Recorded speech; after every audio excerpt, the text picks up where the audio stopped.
Hello. Hello. Hello. Testing. Am I audible? I believe I am. I think I am. The little bar, this is microphone, is moving. Yes. Yeah, my channel started in 2019, July 7th, I think. 10th, maybe? I'm not sure. Feels like a long time ago.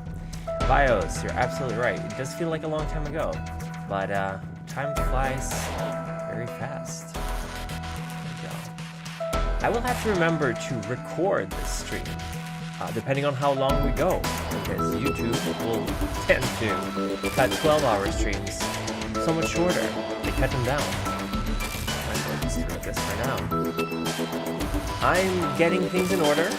I'm doing some light stretching because I decided to go for a long run last night. Oh, music is a little bit too loud. Thank you. I will lower the game audio. There we go. A different Primogen than I expected to see Soren. Yes, I have decided to try this out. This is obviously not even my final form. So I just decided to try out this something called Vtubing. This is a temporary body I am possessing at the moment. This is not something you will have to get used to. This helps me relax a little bit because I tend to not enjoy seeing myself on camera. But it's the same voice, it's the same person, just somehow slightly different. For better or for worse, who knows? Music is a little bit too loud, thank you. I fixed that. Hi, Messicina, how you doing? Can't stay long, something else planned for this midday? No problem, I'll be here for a long time. Promise you will be for next month. I don't expect anything as reward. The rewards are on the website. It's small things, just little baits, little tidbits of things you can do if you donate. This is obviously not donations to me. This is donations to Doctors Without Borders. Temporary bodies possession. Yes. Well, I've been around for a while. I've got a few tricks up my sleeve. The amalgam for dominate and is it Auspex? I'm not entirely sure. We'll see. But yes, this is temporary. This is not a permanent solution. Either I will get a form more suitable to my character, or maybe I'll go back to having a face camera. But this is nice because I can be the proper slob I am, and none of you will be any the wiser. Also, this form has a full head of hair, which is something I'm quite happy about. Probably Auspex, yes. Auspex has quite an expanded repertoire these days. I'm just going to open up Praxis. Here we go. Is everything coming across well? Also, I'm kind of hiding parts of the message, but that is fine. Thank you all for these 3 years. I can actually not read the chat if I'm looking at OBS, so I'm going to have YouTube Studio open as well. It is Sunday. It's quite I've been having a difficult 2022. It's been a bad year for me in general. So yes, one of my world buddies just got back from a trip to Ghana with MSF as a doctor. That is very cool. MSF is my favorite charity, my charity of choice. I have been privately supporting Doctors Without Borders since when? I believe I've been supporting them since I was 20, I think. So for the last 16 years at least. Did you see Trash Fire float by? 2022, I mean, it has been bad, but 2021 was pretty bad as well. Dominate 5 in V20 allows possession. I see. V20 doesn't do that amalgam powers. Belgium powers. Auspex presence means you can be beguiled people from a distance. That's how it is, yeah. That's an old edition of for V20, but still it's dominant right now. It's Auspex. Yeah, but V20 is still around. V20 may not be the currently worked on edition, but it's great. What's next? 2023 flying trash fires. Yeah, well, I mean, 2023 can't possibly be any worse than 2022, right? It's been a hell of a trash fire. Has got to be better in the next few months. Otherwise, 2021 is going to be the good year, and that would be horrible. 2021 was... I barely even remember that year. My God. Is it 2022 or 2021 now? Hold on. Yeah, it's 2022. I got a little bit confused. I thought for a second, I was like, wait a minute, is it still 2021? Ah, man. Time just flies by. Feels like yesterday was 2002. I was 16. It was 20 years ago. Horrible, horrible thing to remember. What is time? Time is fake. Time does not exist. I should make a 2020 lore sheet. Yeah, hindsight is 2020. I remember joking about that. My wife when that year came around. Sadly, 2020 was not a good year. 2021 was not a good year, and 2022 has absolutely not been a good year. But yes, creatively, 2022 has not been a great year for me. Found out a lot of things about myself. Had a couple of sessions of introspection. I've started CBT. Things are just kind of rolling along, as we say. So I promised I was going to play a bunch of itch.io games, and here we are. It is now time to play some itch.io games. Is that how you pronounce it? Itch.io. Itch.io. It's the Vampire the Masquerade Jam. The Vampire Jam, sponsored by World of Darkness itself. Now I'm just gonna go outright and say it. I still don't think the change to World of Darkness from White Wolf was that great. Personally, I think it just kind of confuses the brand.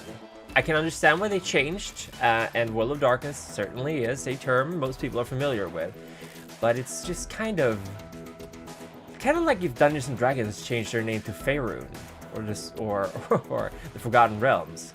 Hey, have you heard about the new game released by Forgotten Realms? It's set in the Forgotten Realms. Kind of strange. Maybe 2023 will be Gehenna. That might happen. That might happen. Give me those antediluvians. I love antediluvians. They're great. In all manners of form, whether it be as blood bags or hamburgers or possessing my body with the art of, what's it called? Vicissitude. Oh, I'm sorry. I mean, Protean. Oh boy. Hi aliens, you are late. Yes, 2023 would be an excellent time for aliens to show up. We already have 4 antediluvians who are acting. I better not talk about it. Plot device, yeah. We'll see. I'm sure all antediluvians will come around at some point, except for Ventru. He's probably dead. Lucky son of a gun. I think there was some damn legal hocus pocus in regards to the White Wolf name. I actually never found out why they changed the name to World of Darkness from White Wolf. I always thought it was just a rebrand for the sake of like, let's leave the old behind us. Why did World of Darkness change from White Wolf? New White Wolf or Power Wolf. Yeah, I can see that. World of Darkness. White Wolf. I mean, White Wolf technically doesn't even exist anymore. It stopped existing in 2015. They were sold. Oh, they were sold to Paradox. Rebooted World of Darkness series was renamed Chronicles of Darkness. Paradox Interactive announced that World of Darkness development from then on would involve sensitivity readers.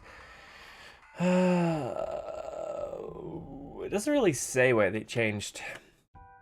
Tremere loved long walks on the beach. Yes, long walks on the beach, staring longingly into each other's eyes, consuming your soul, those kind of things. This, I'm not quite sure if I'm emoting that well in this form, but it'll be fine, it'll be fine. All right, we're gonna begin on live in Praxis, but before we do, also I've heard that Praxis has a really good replay value, so that's pretty good. Last time we streamed, which was an awfully long time ago, we played Heartless Lullaby. Pretty good game. Pretty good. Good introduction to the World of Darkness. Pretty over the top, I think, but it ended with a bang, and I can see we got the first place. Very, what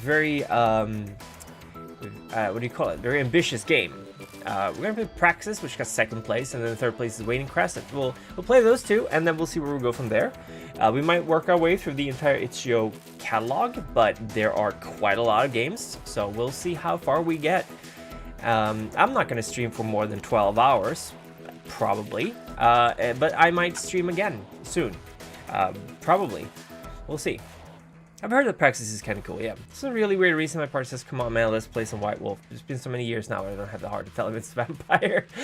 Oh, Bios, yes, let's play some White Wolf. Man, that's like saying, oh, let's play some Blue Eyes White Dragon. I mean Yu-Gi-Oh, of course Yu-Gi-Oh. Or let's play some Pikachu, god, that would be weird. Well, of Darkness, Department of Paradox. Yeah, that makes sense. Alright, Praxis is kind of cool, I heard so. Begin on life. Oh, is there ever any doubt which clan of these 7 we will pick? Clan Tremere. The Tremere are a cloistered clan with rigid hierarchy. They are capable of strange blood rituals and magic, and know a great deal about the occult. They have Auspex, Blood Sorcery, and Dominate. Cool. Not very good at fighting. I detest that. Tremere are very good at fighting. We have our own underground boxing ring. They're gonna be real confused when werewolf drops. Hey, let's play some white white. I don't know. Oh, right, I was gonna say, we are currently doing a donation drive for Doctors Without Borders. I said that before, but there are 2 links. Either if you want to go straight to the donations, or if you want to check out the campaign itself. Donations is Primdono, tinyurl.com/Primdono. I have not figured out how Bitly works. Yeah, the Hocus Pocus motherfuckers. That's the clan. If you want to check out the campaign, it's Prim 3 years. Don't really have any milestones, but we do have some rewards for people donating. Like, for example, F, Marry, Kill. There is making me do squats. I'm not allowed to drink any water unless someone donates $1, so that's a thing. It's gonna be a sip of water. There's a couple of other things, but basically we're trying to make some money for Doctors Without Borders. Something I've done every year. I've had a anniversary stream. The first year we played 30 hours of Bloodlines. Not entirely sure I want to do that again. It's nice to have a chance to say hi. I've been listening to your videos quite a bit while working. Skyos, welcome. And if you're confused about this model, this is a temporary form I have taken. We might see if this works out. I do already feel much more comfortable talking as a pretty anime boy rather than my usual muggy, balding self. So I might shift to another model. We'll see, depending on what we do. But yes, we are saving up money for Doctors Without Borders, and there's a couple of other nice little things. So if you check out Primdono, you can check out the rewards. You don't have to cash in the rewards, obviously, but it's more like a little motivation to chuck in $1 or $2. Also, I don't think, hold on, can we have the let me get to Tiltify. I'm gonna see if I can get the raised bar here as well. Let me just gonna add a window capture. Tiltify. Can I just put that like this? Let me just see. I'm not showing any vital information. That's good. Tiltify. Here we go. And I'm just gonna do this. Boop, boop. It's been a while since I fiddle around with OBS. Don't usually stream that much. Let's see here. Raised. I'm gonna chuck in some dollars myself soon. Just gonna also do this, color key, and we're gonna use custom colors, go with dark gray, boop, and yeah, that's pretty good. So we're gonna have this bar here, I guess. That's not too, oh, $20, thank you so much. Masticina, thank you for the $20 to Doctors Without Borders. Thank you very, very much for the donation. May great things follow in 2022. Be less of a jerk. I agree with you. 100%. Let's see here. Do you want any? Do you want to do any of the redeems? Hi, Plum Dog. We just started. Don't worry. Everything is good. We just got our first donation of $20. Apparently it hasn't really updated yet. Oh, there we go. Race 20. Thank you so much, Masticina. If you want, there are some rewards, redeems you can use if you want to. Otherwise, thank you so much. I'm going to pitch in a couple of bucks myself. So let me just get on that. I'm going to use my... Actually, I'm going to do this. I do have a third browser window. So let's go to tinyurl.com/primdono. Nosferatu, I guess. Oh, yes, Nosferatu. So, never kiss anyone on their head who's under your age or younger than my culture onto elders, but you're special. Thank you. Nosferatu, I guess, if the rest agrees. Oh, for clan? Or for fuck, marry, kill. Let's see here. I'm gonna get my ball rolling here with 30 bucks. Dude. And PayPal. Pay with PayPal. There's great music in the background, by the way. Oh, you want me to play Clan Nosferatu? I could absolutely do that. Yeah, let's go with Nosferatu. Boink. The theme of the game. I don't know what the theme of this... Do you mean the song or this game itself? Because I think the game is about, like, becoming prince. It's called Praxis. I can now close this window. Reward. Okay. Cool. I could not choose rewards. That's fine. If there's another club, it's definitely a gang roll. I think this is about basically building a coterie and becoming prince of a city. It's called Praxis. There we go. It should be popping up any second, I hope. Yes, there we go. Oh, 80 Postal John, thank you so much. Why is Cappadocia never an option? That is a good question. Also, thank you so much for the donation. Thank you very, very much. We have and Skios as well. Skios. Thank you so much for the donation. $10. Thank you everyone so much. Jesus. Wow. Thank you. Thank you very much for the donations. Are we going to use the ShrekNet? I hope so. That would be cool. Clan Cappadocian. That would be cool to have as an option. Oh well, Hecate as they're called now. I've never figured out how they pronounced Hecate or Hecate. But yeah, they always focus on the. I'm gonna say that I allowed myself to take a sip of water with my donation. That was my reward.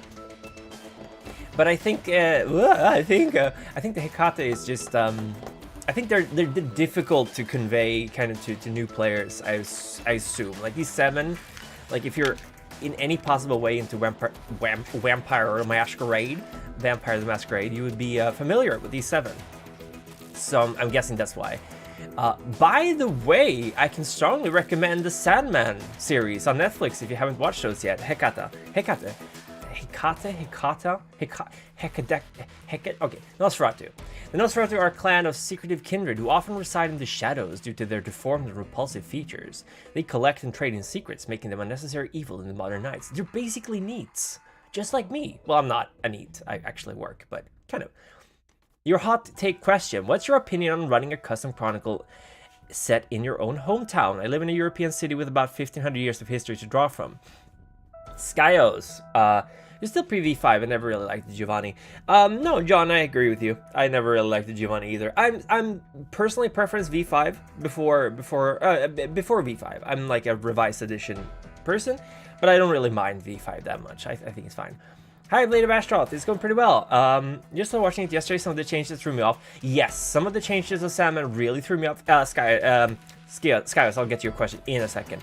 I just finished this line of thought. Yes, they made a lot of changes to Sandman. I thought they were fine. The main story is still there. I don't like Jed. I don't like children generally in stories, and Jed was really annoying. But otherwise, other than that, I really liked it. I'm gonna have to say that the last third kind of just lost its pacing a bit. But I'm not a huge fan of A Doll's House anyway. Or The Doll's House. Yes. What's my opinion on running a custom Chronicle set in my own hometown? I live in a European city with about 1,500 years of history. I think it's the best thing you can do. I think a huge reason that Vampire really works is because it's set in the modern world. It's very similar to our own. Give me a second. No name given. Thank you so much. Thank you. Happy anniversary. Yes, it's been 3 years. I can't believe it. Also, already been 3 years. I think there's a huge advantage to having your game take place in your own hometown because it's the World of Darkness. You can still modify it however you want to, which I think is good. But you have a lot of familiarity to draw from, which helps you as a storyteller a lot because the players, if you're playing with people from your own hometown, will be very familiar with it as well. The downside could of course be that if you are playing with people who are not from your hometown, the amount of understanding of your own hometown will... Like, I was running Stockholm by Night to many Americans, and it was kind of hard to convey a lot of the cultural uniqueness of Stockholm in terms of, like, yeah, nobody here owns a gun. Like, maybe a couple of hundreds of people in Stockholm own guns. Firearms are really, really uncommon. That was very hard to convey to my players who are Americans, especially how hard it is to get a gun, basically. So my hot take is absolutely go for it. The advantages always outweigh the pros always outweigh the cons, basically. And the only downside I can imagine of running a game in your own hometown is that it will be hard to fool people who are familiar with the town. If you're like, oh, there's going to be someone hiding in an abandoned factory, they're like, yeah, it's over there. But you can always change your own hometown. I don't know if this is much of a hot take, to be honest. A lot of my friends and I play games in America, but the problem is that when you play games in America and you're not American, it's kind of hard to get the small details right. Like when I'm playing the game with Huddy Monschlan, when she's doing Blood on the Grand Strand, she's talking about all these car brands and all these like stores and all those things. And I'm not familiar with this at all, so I can't really get into the setting. You make your mind up today. Americans, I guess we can't get an AR and your groceries at the same time. Yeah, that's why you plan Antarctica by night. That would be really cool. Nobody's familiar with Antarctica. This is really cool. Okay, Nosferatu, here we go. Yes, but really, really check out The Sandman. Mara Fraser. We'll go with her. You watch the movies, good old movies, right? You don't remember much from that night. A custom party, a masked stranger, teeth, so many teeth, and a horrid creature that was just behind the mask. You remember being terrified when they brought you to a dark and wet place, forgotten by the world and underground. Yeah, good looking, right? Then they did something to you. It felt good, really good. You assumed it was just a few moments of passion, however. No, you assumed it was just a few moments of passion. However, they were taking something from you, something vital. They were taking your membership of the NRA. You felt weak, faint, faded. Your consciousness was rolling in and out, and somewhere deep down you knew the truth. You were dying. And the person you went home with watched with cold desire as your spark slowly faded. They're all from my city, so that won't be a problem. Guns being prevalent was actually one of the main reasons I started writing from my own hometown rather than drawing from the American setting. Running a game in an established town has various benefits, like not having to think of the tiny details. On the other hand, it can have problems if your players are more used to the city than you. Yes, Postal John, that's exactly the thing. If your players know more about the city than you do, then you're probably in for a bad time. You also kind of had to... It's easier to justify certain things in a made-up city, certain changes. But as long as everyone is okay with, like, the base... Not debased, but like the base, like making some changes to make it make more sense, then I think that's perfectly fine. Okay, but you didn't die, did you? Instead, you awoke in the arms of a different creature, a bestial monstrosity of tusks and wild animalistic eyes.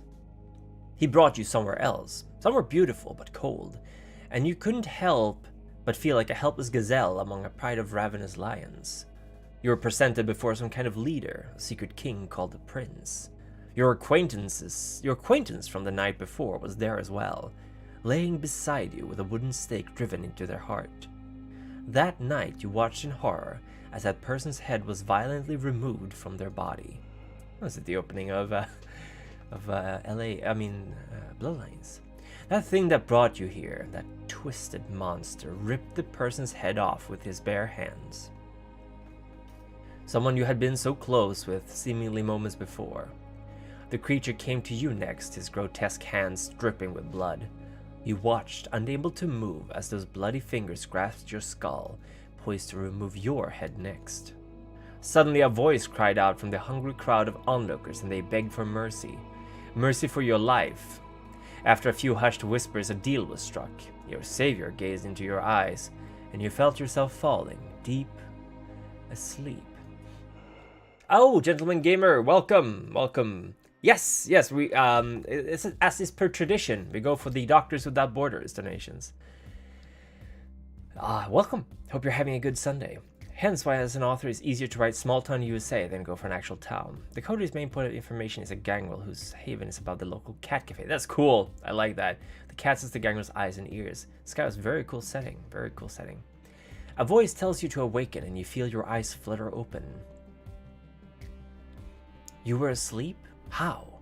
Before you stands a beautiful dark-haired woman. She says her name is Lily, that she knows you have questions, and she will do her best to answer them. What happened to me? Happy to have you here. And I'm very happy to be streaming as well, by the way. Even though I do not appear as I usually do. And fret not, Council, this is a temporary form. I have merely taken possession of this generic-looking anime boy for now, just to test the waters. She sighs deeply, saying that you've been transformed into something else, something other than human. She tells you that you are something called kindred, or as the less cultured would call it, a vampire. You have a question. You have questions, ask them. Why did that thing rip my friend's head off? He released thousands of rats without a permit for his vampire movie once. Werner Herzog, man, I loved him in the Mandalorian. Really good series. I only watched the first season, but it was really good. She scoffs and says that thing you mentioned is a very powerful kindred in a position called the sheriff. That friend of yours was going to use you. So if I'm a vampire, do I have powers? Lily tells you that kindred have unique powers based on their clan. She mentions that they are called disciplines, and she rattles off a few of them. Dominate, auspice, fortitude, presence, obfuscate, animalism, potence, protean, dominate, fortitude, blood sorcery, and so I'm not going to ask about these. What are clans? What does the sheriff do? Someone tried to use me for an insurrection? Lily almost seems scared of telling you this, but eventually she says that the prince of the city has been a controversial figure as of late. And that the person that made you was going to try to build an army of kindred. She mentions that the idea was a very foolish one. I must have been the first. What does the sheriff do? Lily ponders for a moment before informing you that a sheriff is a position in a vampire society called the Camarilla, or Camarilla. She says it is the sheriff's job to keep the peace, enforce the Camarilla traditions, and protect the prince. Oh, Swan Song, you still influence me so much. Primogen, Camarilla. They say Primogen in that game. I will say it, or I will say Primogen.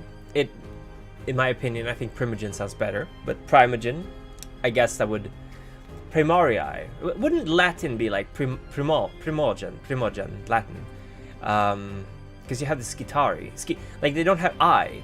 They have Skitarii is with a double I. So the Primogen would be two I's, I believe. Wouldn't it? Because you have Skitarii. I know, I've been playing Rome, Total War. Julii, which is the plural of the Julius family, Julia family. So I'm going to say Primogen. Because the Primogen would be a weird way of saying. I don't know. I legitimately don't know. That's enough questions. Claudii. Lily seems to be exhausted. She says the sun is about to rise and that you both should get some sleep. She mentions that the sun burns and kills your kind, so you must do your best to avoid it. I will do my best. I will simply avoid the sun. You awaken, you feel different. Let's pick up my controller. Actually playing with a mouse and keyboard, so that doesn't matter. You feel different, hungrier, like an insatiable force is gnawing inside you. Lily walks into your room and tells you that it is time to leave. You are expected to be seen at Elysium, a safe place where the members of the Camarilla meet. You're asked to get ready. What will you wear? Now we have to make a choice.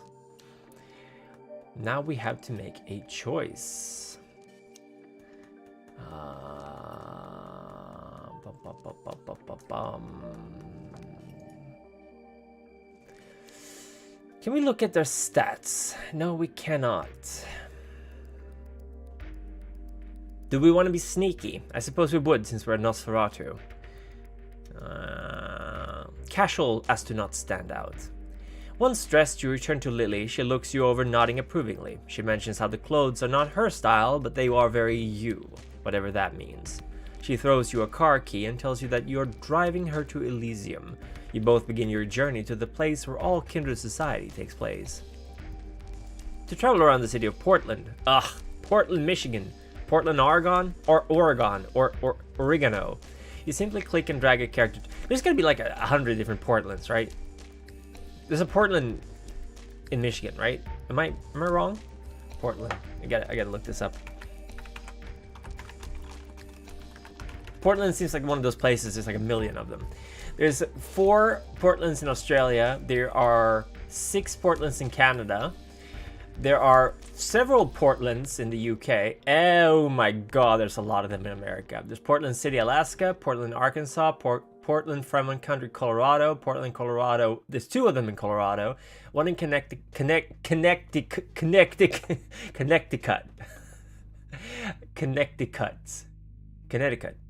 How do you say it? Connecticut.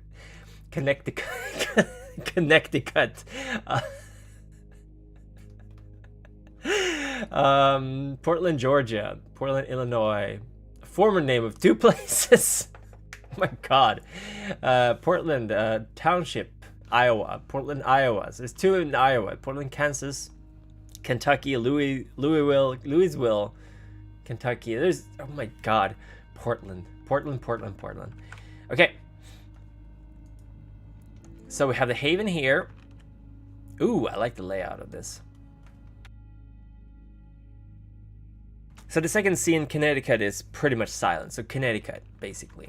I like the UI. Let's go to Elysium. Here we go. Boink. Come on. Ooh. Myra Frazier, Clan Nosferatu. Hunger 2, Health 3, Willpower 2, Sneak 5. Nice. So let's enter Elysium.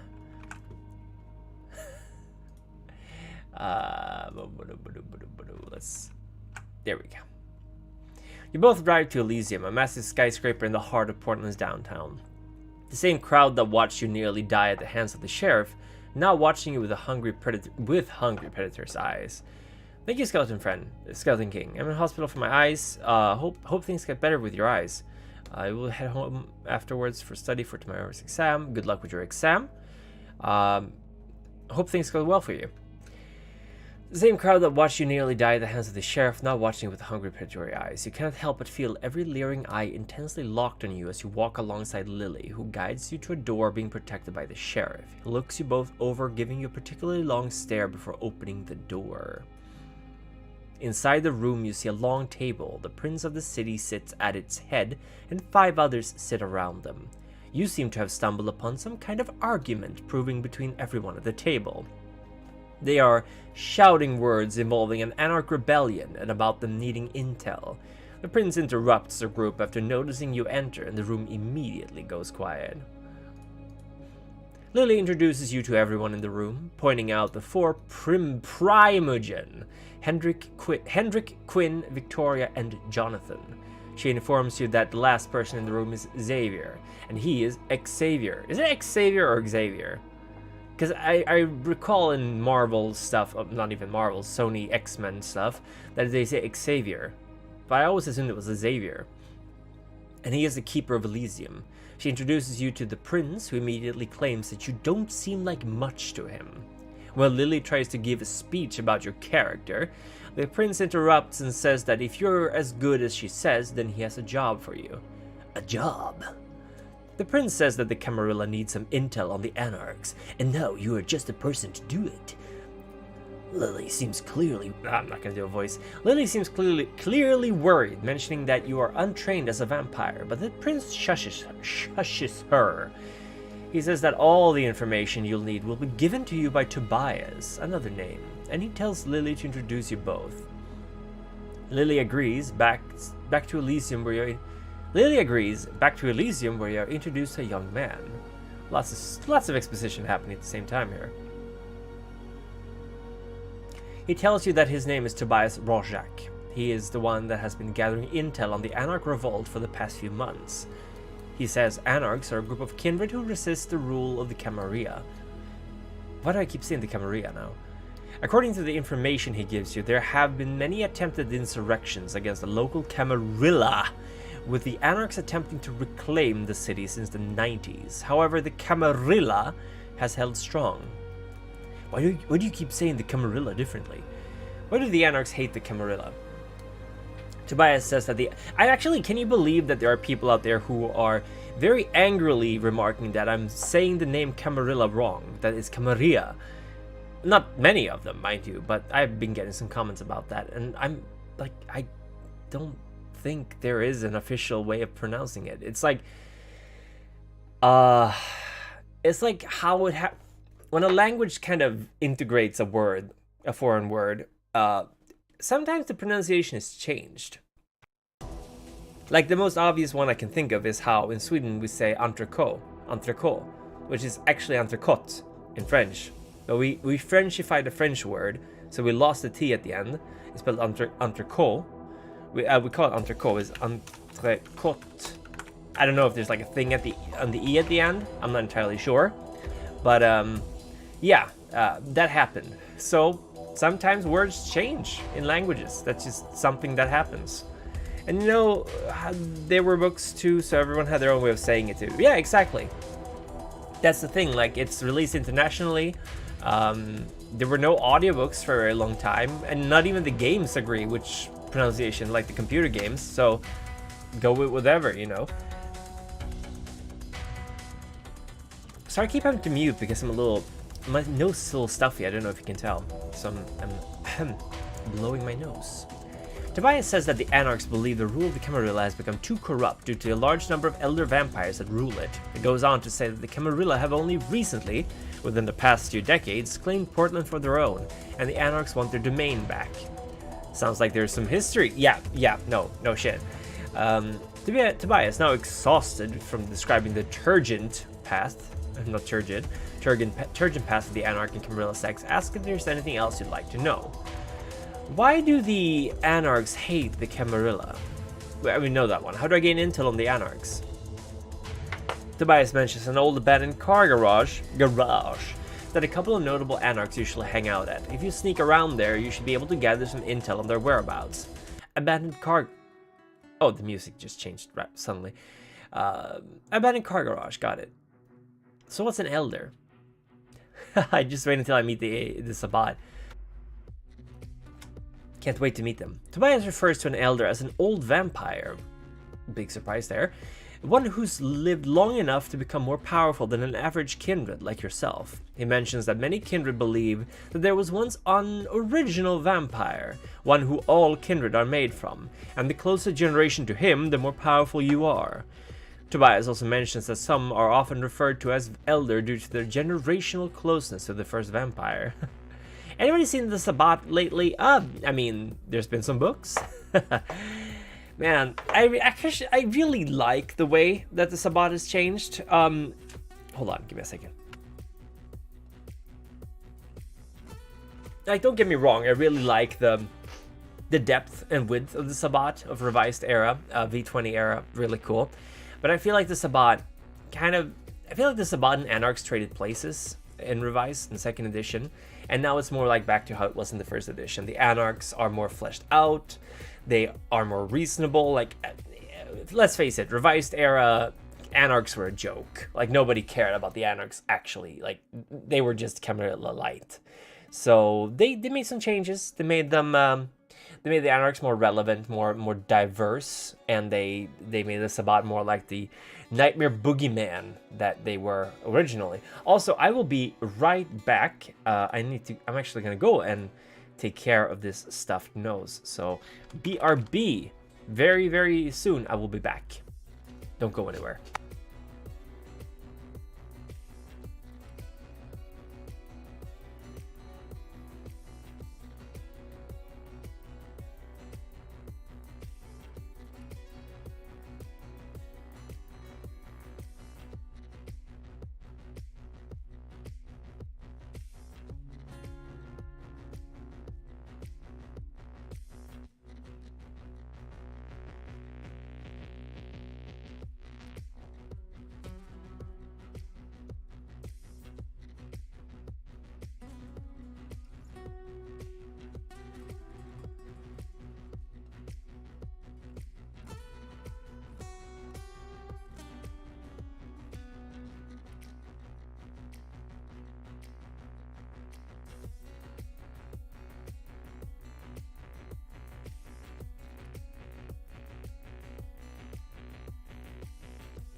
Actually, hello, I'm back, by the way. Actually, I haven't played the Sabbat mod for Bloodlines. It really dove deep into the sect culture and even gave multiple endings with a genuine understanding of the Sabbat culture need for the best one.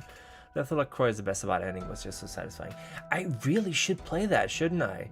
I should play some mods for Bloodlines. I've only played the vanilla game on stream. He asks what else you'd like to know. Tobias, that's all I need to know for now. I should really check that mod out. I heard it's pretty good. You leave Elysium. Lily tells you that to be careful and that if you have any problems to come to her. You're her responsibility now and all of your actions will also reflect on her.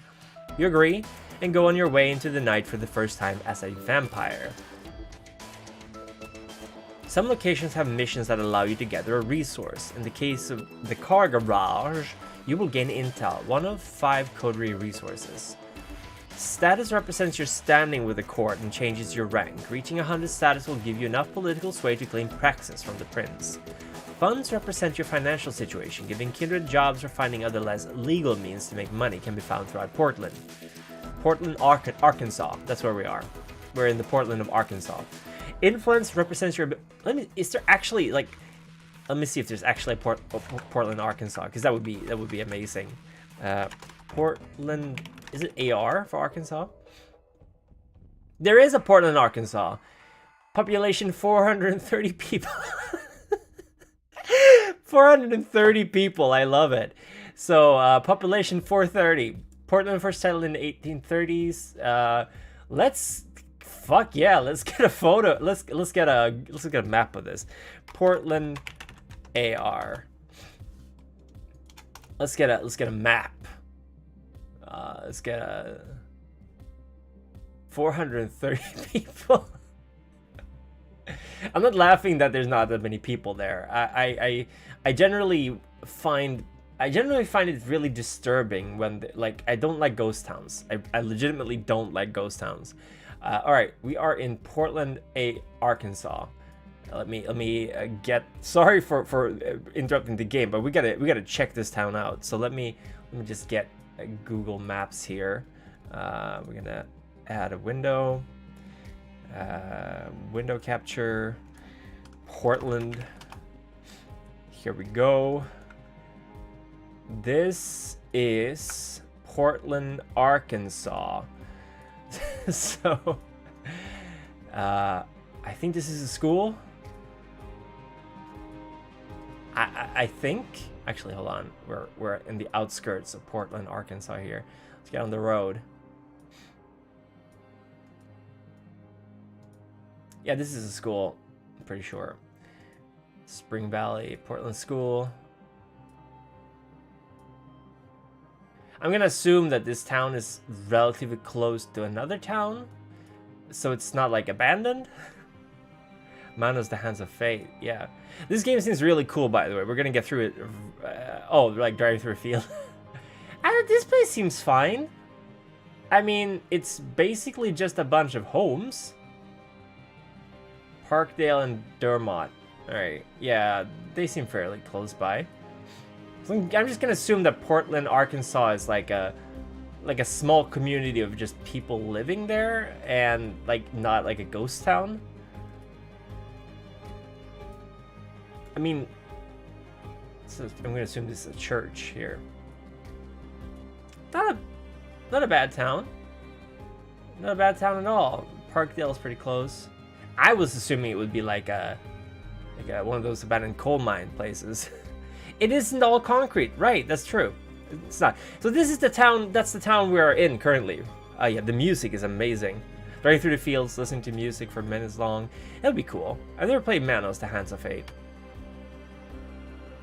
Alright, influence represents your ability to interact politically with the court. Getting members of Elysium to help dethrone the prince costs influence and will help you claim Praxis. Intel represents your information currency that can be bought, sold, and traded for other goods. Security represents how well you have kept up the masquerade. A security rating below 0 will result in hunters invading the city. So many big American cities are parking lots in concrete, right? Like, legitimately, I was in Florida a while back, and I've been in Boston, Florida, New York, and Vegas, and San Francisco. San Francisco was kind of nice, parts of it, anyway. Boston was really nice. New York felt like a European city, in my opinion. And is time passing?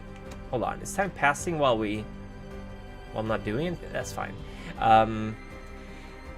Florida was a nightmare. Like, holy crap, I don't want to move there. Where's our city over 110 Fahrenheit? Maybe lacking water and green and trees means the heat gets stuck, right? Yeah, like if all you have is like concrete, then it's gonna get really, really hot. Let's go to the garage and get some intel. Gather some intel. I gave 1 intel. Boink. So that is what we're doing tonight, I guess. Can we do anything else? No, we're just gathering intel.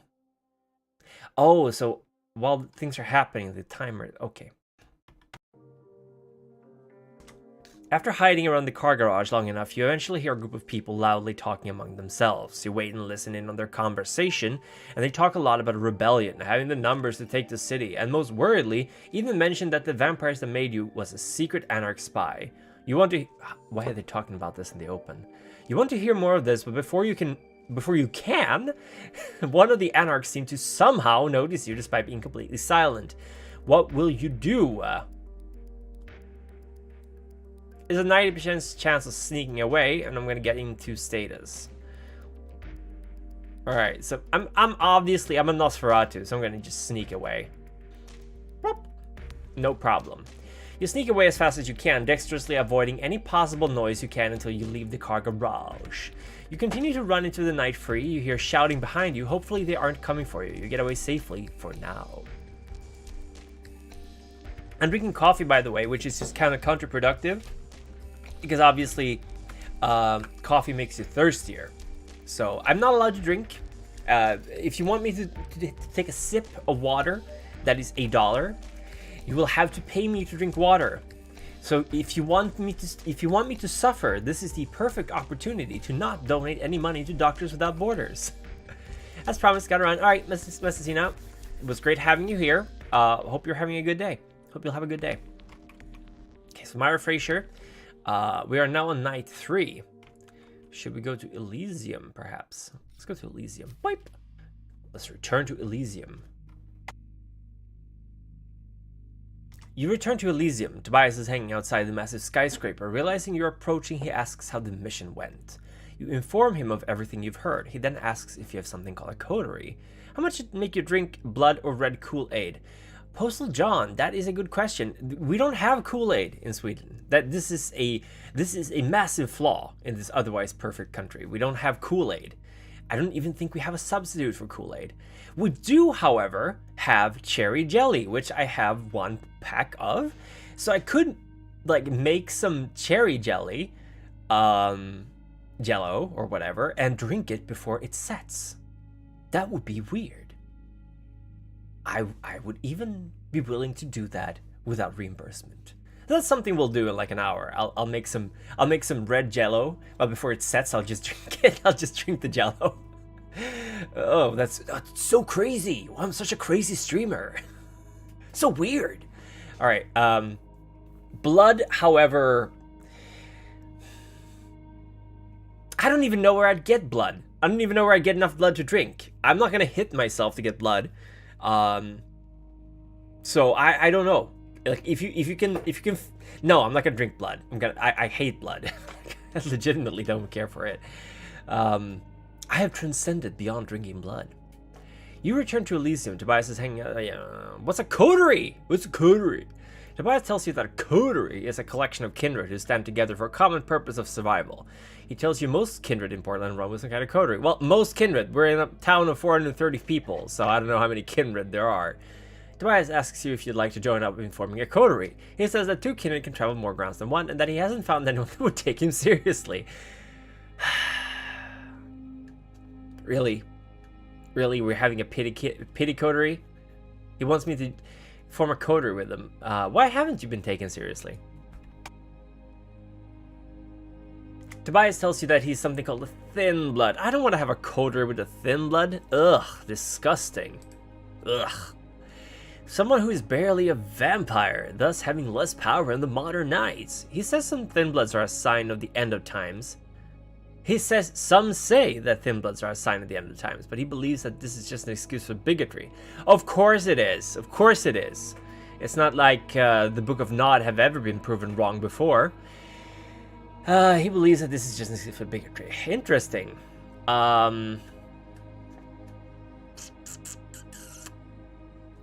He seems a little all over the place, like a jack of all trades. That's fine though. Let's start a coterie together. Yay! New coterie member Tobias Rojak has joined you. I really like this game so far, by the way. I know I haven't played it for very long, but I think it's like an interesting take on like how you make a turn-based strategy game or something for Vampire. Tobias seems elated. He tells you that he will not let you down. He mentions to you that Lily has been looking for you and that you should probably find her. Excuse me while I find Lily. You return to Elysium with the Anarch Intel and find Lily. and find Lily. I thought it was like, I have find Lily? English comprehension, good. She takes you back to the same room with the prince, who looks you over with an unnerving eye. You give him the information he was looking for to his approval, before he tells you that you've given him a lot to think about. When you and Lily leave the room where the prince dwells, Lily tells you that she is worried about your long-term safety. She informs you that kindred play by a set of politics that can protect you if you play it right. Not dying sounds like a good... I agree. Not dying sounds like a really good plan. That's probably one of the better plans, to be honest. Aren't you supposed to be at the doctor, Skeleton King? I hope you're doing well. I find it ironic being both tricked and taken down by a thin blood in Seattle. I had to say Cross is really terrifying. Yeah, Cross is pretty scary. Now my character not only succeeds surviving Bloodhunt, but now it's in the red list. Oof. Ooh, scary. In the end times are coming when a generation can't sire anymore, to not like the 13th generation up until around until World War II. Don't be crazy now. Yes, of course. I mean, siring... I think the Book of Nod is an interesting read in general, because a lot of it is like, it's just there for inspiration, and I love how serious some people take it in the setting. Really recommend reading if you haven't. Becca's Jihad Diary, definitely one of the better written books ever made in terms of vampire. You know what? That's actually, I'm gonna make that like a thing. I will read out of Becca's Jihad Diary. Hi. Arcabrada Das. Arcabrada? Welcome. I'm doing well, thank you. We're running a fundraiser for Doctors Without Borders. I am currently inhabiting the body of a youthful anime boy, which I will probably not be doing for very long, depending on if I like streaming with a virtual model, which I do enjoy. So I will probably commission some kind of virtual representation that's more in line with the kind of content I make. But I'm doing surprisingly well. All things considered, yesterday I was a little bit down in the dumps, but I'm recovering. I'm doing better. Thank you. How are you? How are you on this fine Sunday? Morning, afternoon, evening, whichever you are in. It is very cool. But yeah. If people want to, I can every now and then read a little bit out of Becca's Jihad Diary. Lily tells you to meet with the Keeper of Elysium named Xavier Takahashi. He will give you directions and introduce you to the many powerful figures of the local Camarilla. She tells you that he can be found in the Velvet Art Gallery. She also mentions that if you need some work, you can always contact the sheriff, and mentions that he is always in need of some help in these modern nights. Alright, hope your mom is going to be doing okay. Take care of her. Happy to have you here. Lily tells you to introduce yourself to each and make yourself as likable as possible around them. Likable, that's a tough keyword there. They hold power in this unlife, and presentation is important. She mentions that if you need her, you should meet her at her haven, and if you have any questions, you should visit. Hi, Lily.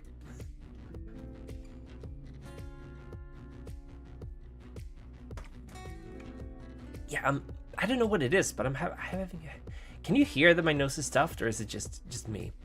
So Tobias Rorschach, we can send him. Oh, all right. So we have him, Tobias. So I can send him maybe interesting. So we have Myra Fraser here. I can send him to the Haven, the Velvet Art Gallery. I'm gonna send him to the Sheriff. Hold on. My talk is 0. This guy's talk is 0. Go to the Art Gallery. Talk to Xavier. I'll talk to Xavier first.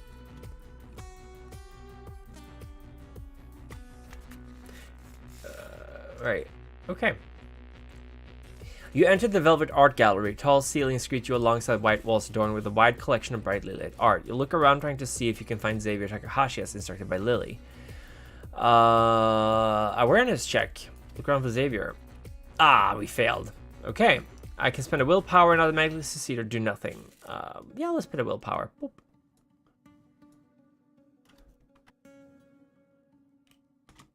You look through the many crowds, unable to see anyone who would match his description, but you realize a large gathering of people huddle around a single painting.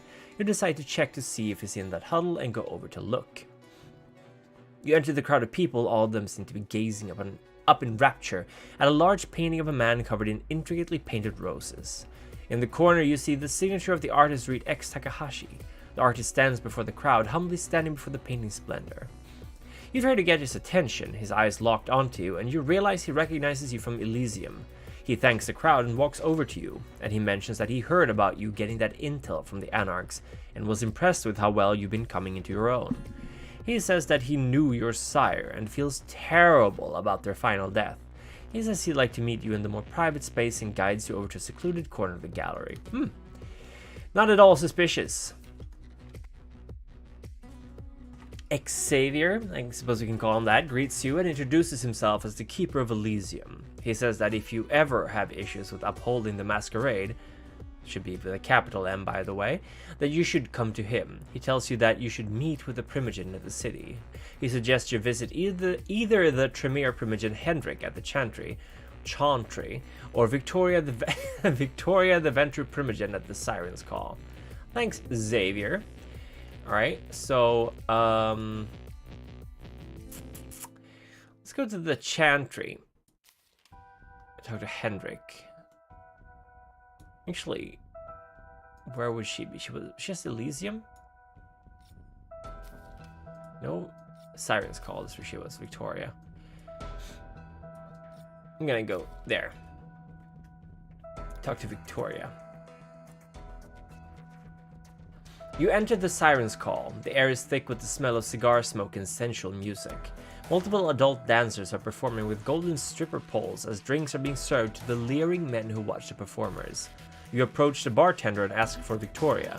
The bartender tells you that they can tell you for a little cash. They ask for $300 just for the information. What will you do? I have 500.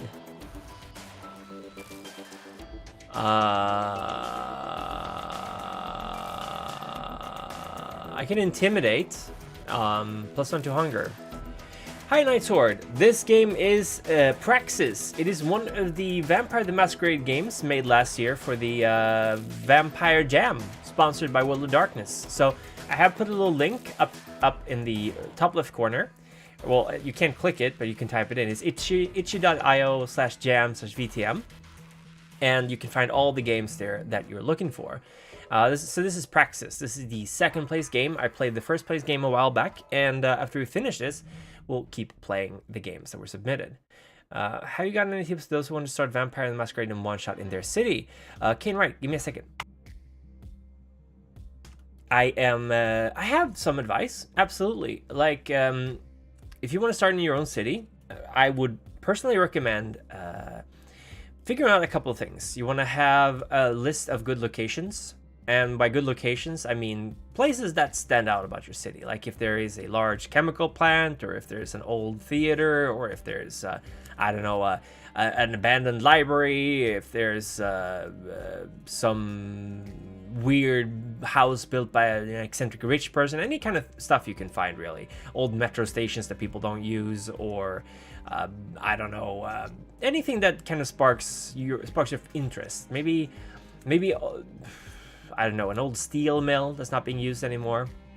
Then you want to look into the history of your town. You can borrow books at the library, read up on it online. There's going to be some interesting people in the city's history, and you can use those people to kind of create some NPCs, vampire characters that you can sort of populate your city with, if you want to, of course. And basically, if you're going to run a one-shot, if it's with new players, I strongly recommend that you make the story pretty obvious. Like, this is a personal preference, of course, but I think that if you're doing a one-shot, especially with people not familiar with Vampire, it is much better to be pretty hand-holdy, in my opinion, and not provide them like a... Don't give them a sandboxy type of game if it's a one-shot, because then they may falter, or they might just not know what to pick up. So give them the dime tour of Vampire the Masquerade. Have it go out with a bang. Always end it at a bang. Have it be awesome in the end. No, like, fizzling out. And have them matter to the story. That's all I'd recommend. Hello. I am unfortunately not able to read what I assume is Korean. Apologies if that's wrong, but welcome.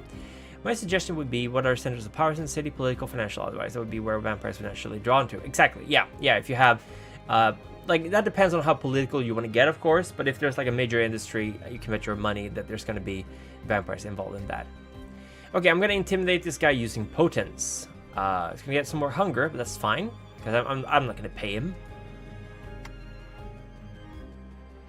You order a drink, the bartender gives you a shot of something strong. You hold the glass in your hand and activate your potence. Using your newfound strength, you shatter the glass in a single hand, making glass shards fly about as you ask for another drink. Terrified, the That's not very intimidating. Terrified, the bartender tells you that Victoria is in her private den and points to a door labeled Staff Only. As you enter the door labeled Staff Only, you find an elegant office with a sharp-looking woman scribbling at an ornate wooden desk. She looks up from her paper, clearly annoyed. She seems to remember you from Elysium, but insists that she is a busy woman, and if you have something to tell her, you should do it now. Oh, hi Lisa. What am I playing? I'm playing a game called Praxis, which is $6, I believe, on itch.io. It's part of the Vampire the Masquerade Jam from World of Darkness. So if you click the link, or don't click, if you type in the link at the top of the screen, top left, itch.io/jam/VTM, you'll get to the site. There's like 60 games, and this was the number 2 in the competition. So this is the second place winner, second place of the competition, or the contest held to create Vampire the Masquerade games. You ordered, let's see here, let's talk to Victoria. It was a game jam, yeah, it was in November last year, so I'm very, very late to this, but I'm having a good time, no problem. World of Darkness Unbound is awesome. I'm so happy that they're embracing fan content. Exactly, Lucius, I agree with you. Lucius, it's a great thing that they're doing this. I do think that fan content really is the way moving forward for a lot of this kind of things. So I'm glad they got the fans involved. Hi Bambi, how you doing? Welcome to the stream. Hope you're doing well. Didn't work. Is it all caps or no caps at all? I think you don't have to type in caps, but it's itch.io/jam/VTM. Yes. It should work. Oh, I just accidentally opened that. Yeah, that's the URL. Lucius. You mean Lucius Manon? Lush. As Marv, the Pumpkinhead, would say in Sandman. Again, if you haven't caught Sandman on Netflix, absolutely recommended. It is very, very good. Definitely one of the most faithful. Like, it's a very faithful adaptation, and it's very good. I'm doing good, Bambi. I'm doing a lot better. Thank you. Still very tired. Like, I'm exhausted. I slept like 9 hours tonight. So we'll see how long I'll stream for. But if I do end this fairly early, I will continue the fundraiser for Doctors Without Borders, which we are doing. 3-year anniversary for the channel. Kind of. It's been like 3 years and a month. Victoria greets you and introduces herself as the Ventru Primogen. She tells you that if you're ever in need of work, you could find a job at the Siren's Call. Oh, cool. You really want me to dance for you? I don't really look... I'm a Nosferatu, but thank you for the offer. She tells you that if she sees any mess-ups, that she will not hesitate to fire you, however. She then suggests that you travel into the woods to the west, mentioning that you can talk to Jonathan, the Primogen of the Clan Gangrel. Okay, bye, Victoria. Bye. That's weird. I finished the first episode of the Sandman, but I can't wait to continue. Lucius, that very strongly recommend you continue. I'm gonna say this. I think the last 3 or 4 episodes are not really my thing, although very happy to see Princess Barbara. I mean, that's not really a spoiler because it's in the doll's house. If you've read Sandman, it's not a spoiler because that happens in the doll's house. If you haven't read Sandman, you have no idea who Princess Barbara is, so it's fine, no problem. But yes, I'm a huge fan of Sandman. I read Brief Lives was my first Sandman novel, and I read that when I was like 14 or 13.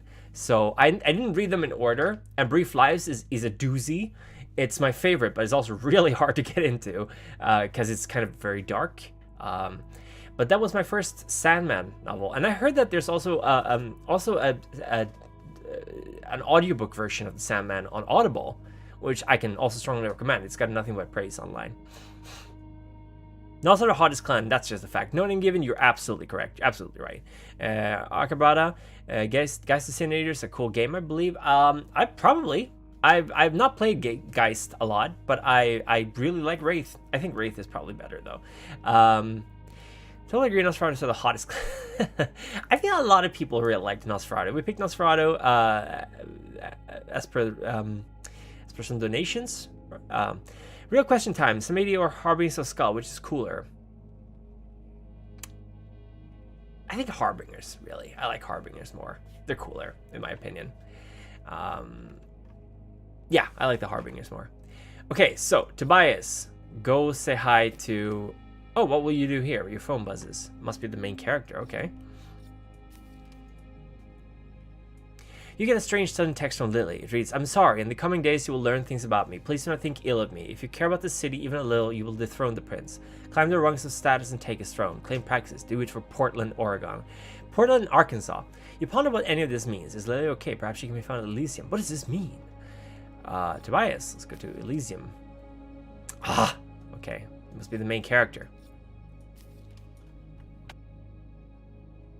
You're on a Wraith the Oblivion play-by-post. Totally agree, it's awesome. Lucius, I love it. Wraith the Oblivion is so good. It's also incredibly difficult for people to get into. I totally get why it bombed.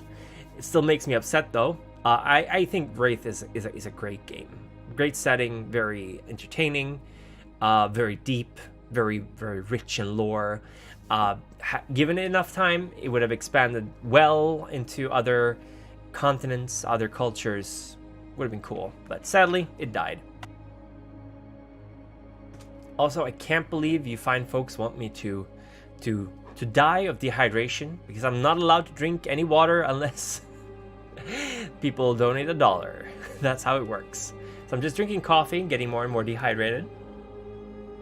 Sea natives are basically resurrected dead who are resurrected ghost spirits, hybrid called geists. So the title here and the creature you are is flipped. Oh, I see. That's cool. That's very cool. You return to Elysium, eyes are glued to you for some reason. As you shuffle through the crowd to get a better look at the stage, you see the sheriff and the prince holding up the staked and torpored body of Lily. The prince calls attention to everyone, saying that Lily has been an anarch spy among the Camarilla. What? Impossible! The prince says that as of tonight, the Camarilla are going to war with the local anarchs. They have attacked multiple Camarilla-controlled locations, and today they have gone too far. You've gone too far. He mentions that this will be the first of many executions to come. Then he sinks his teeth into Lily. He doesn't just drink her blood, he seems to drink deeper and deeper until he's sucking on Lily's dry, dead artery. He keeps feeding, though, drinking more and more until it takes something more than her blood, something deeper, something sacred. Okay, the prince just diablerized Lily. Cool. I think that's not cool. Sabbat all the way. Reject humanity, return to Sabbat. Absolutely. How reject humanity, become Sabbat. That's what we're doing. Okay, so you don't know what, but you see something leave her torpid eyes as she gazes off listlessly into the distance, like her very essence and soul is being purged. The prince throws her to the ground, into the audience, as she begins to smolder into nothing more than ashes and bone. You have just witnessed the only kindred to show you true kindness killed before you, and in such a profane way. What have I witnessed? You should check it out. Sometimes it also apparently Geist becomes Geist because they drunk from a river of the underworld. Cool. Reject Cain, embrace Bali. Reject Cain, embrace Lilith, more like it.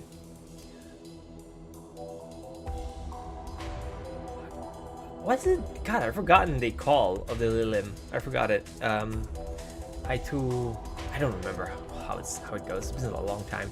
Something inside you breaks. You don't know how, you don't know when, but you will climb the social ladder of the Camarilla and dethrone this prince, with or without a war between the Camarilla and the Anarchs. You will have some resemblance of revenge. You leave this Elysium a newfound purpose flowing inside you. Time to build your coterie up and get to work. Bahari, yes. There's a hold on. Let me find the Lilith Primogen. I had to look up my own video. Revelations of the Dark Mother.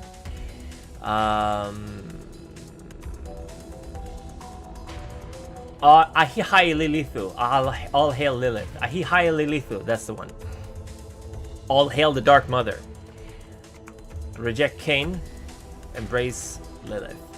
Okay, so time is passing, apparently. Cool. Let's see here. Let's go to the Chantry. Talk to Hendrik. And you go to the Siren's Call. Work as a waiter. The Chantry seems to be a massive structure downtown. One of the many skyscrapers that littered the city, whose content you didn't know until this moment. Large white marble slabs cover every inch of the massive cathedral-like interior. Almost as if informed by forces unseen, you see the man you assume is Hendrik rushing to your side. Greetings, Regent Meyer. Hello. Hendrik greets you before introducing himself as the Tremere Primogen. He informs you that he has advanced knowledge about the local area. I have advanced knowledge about the local area, and if you have questions or desire to research the occult, you should do so at the Chantry. He warns you that the Chantry is protected by wards, so you shouldn't wander far from the entrance, and that you should visit Quinn at the new at the new asylum after meeting with him. Cool, Hendrik. Thank you. Can we pause the game? Because the night is just... Okay, so that's how you pause. The night just keeps going. Let's save. Boink. Okay, resume. So, Haven, Velvet Art Gallery. I'm gonna socialize a little bit. I'm working to get some money.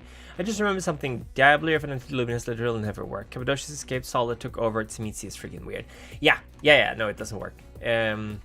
Maybe the Diablo of Bruja, I guess, might have worked. All right, so we are socializing. We're getting some influence.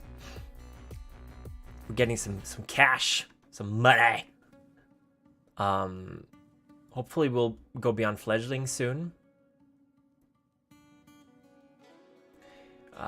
Yeah, got some more funds. Maybe we'll go to Elysium, socialize, get some more influence. Here we go, baby.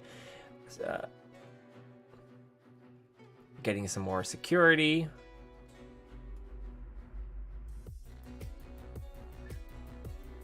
I need 3 more status to rank up to Neonate. All right. Okay, yeah, Sheriff? Talk with the Sheriff. Alicia, thank you so much for the donation. Reject Osiris, embrace Set, and definitely drink some water. Thank you, Alicia. That's just really sweet of you. Thank you for the donations. Thank you so much. I will drink some water. Thank you. Thank you. Lucius, thank you. Yes, you're more than welcome to become a patron. Unfortunately, I haven't really been, like, I've been downsizing what I'm doing, what my patrons have access to. Like, right now, the patron is kind of in a flux. I didn't charge for August. Thank you, Alicia. Thank you. I really appreciate it. I didn't charge for August because I haven't really been able to do much for the patron, but I have goals and plans in mind. So, but there's no rush. You haven't missed anything recently. And again, I didn't charge for August because I felt like I haven't really done anything in July to merit me charging for that. Charging or whatever it's called, collecting. The sheriff tells you that he has a new job for you. He says that this time he needs you to break into the blood bank and destroy some evidence. He claims that a sample of vampire blood has been brought there, and he does not want that kind of information getting out. He needs you to get to the blood bank, find the sample, and destroy it. You just want to give me money. That is awfully sweet of you, Lucius. I really appreciate it. I mean, there will, you just take your time. Don't worry about it. Let's find a sample here. Yeah, I've been having some issues, trying to get my life in order, so to speak. I mentioned this on my last stream. Okay, the time is frozen in the game. I mentioned this on my last stream, but I recently got a diagnosis of light light autism, I guess, high functioning autism, and GAD, general anxiety disorder. So I have huge performance anxiety, which is partly why I decided to do this with a virtual model, because I really don't like seeing myself on camera. For some reason, I don't like my physical appearance. But it also helps me to kind of get into character, play something else.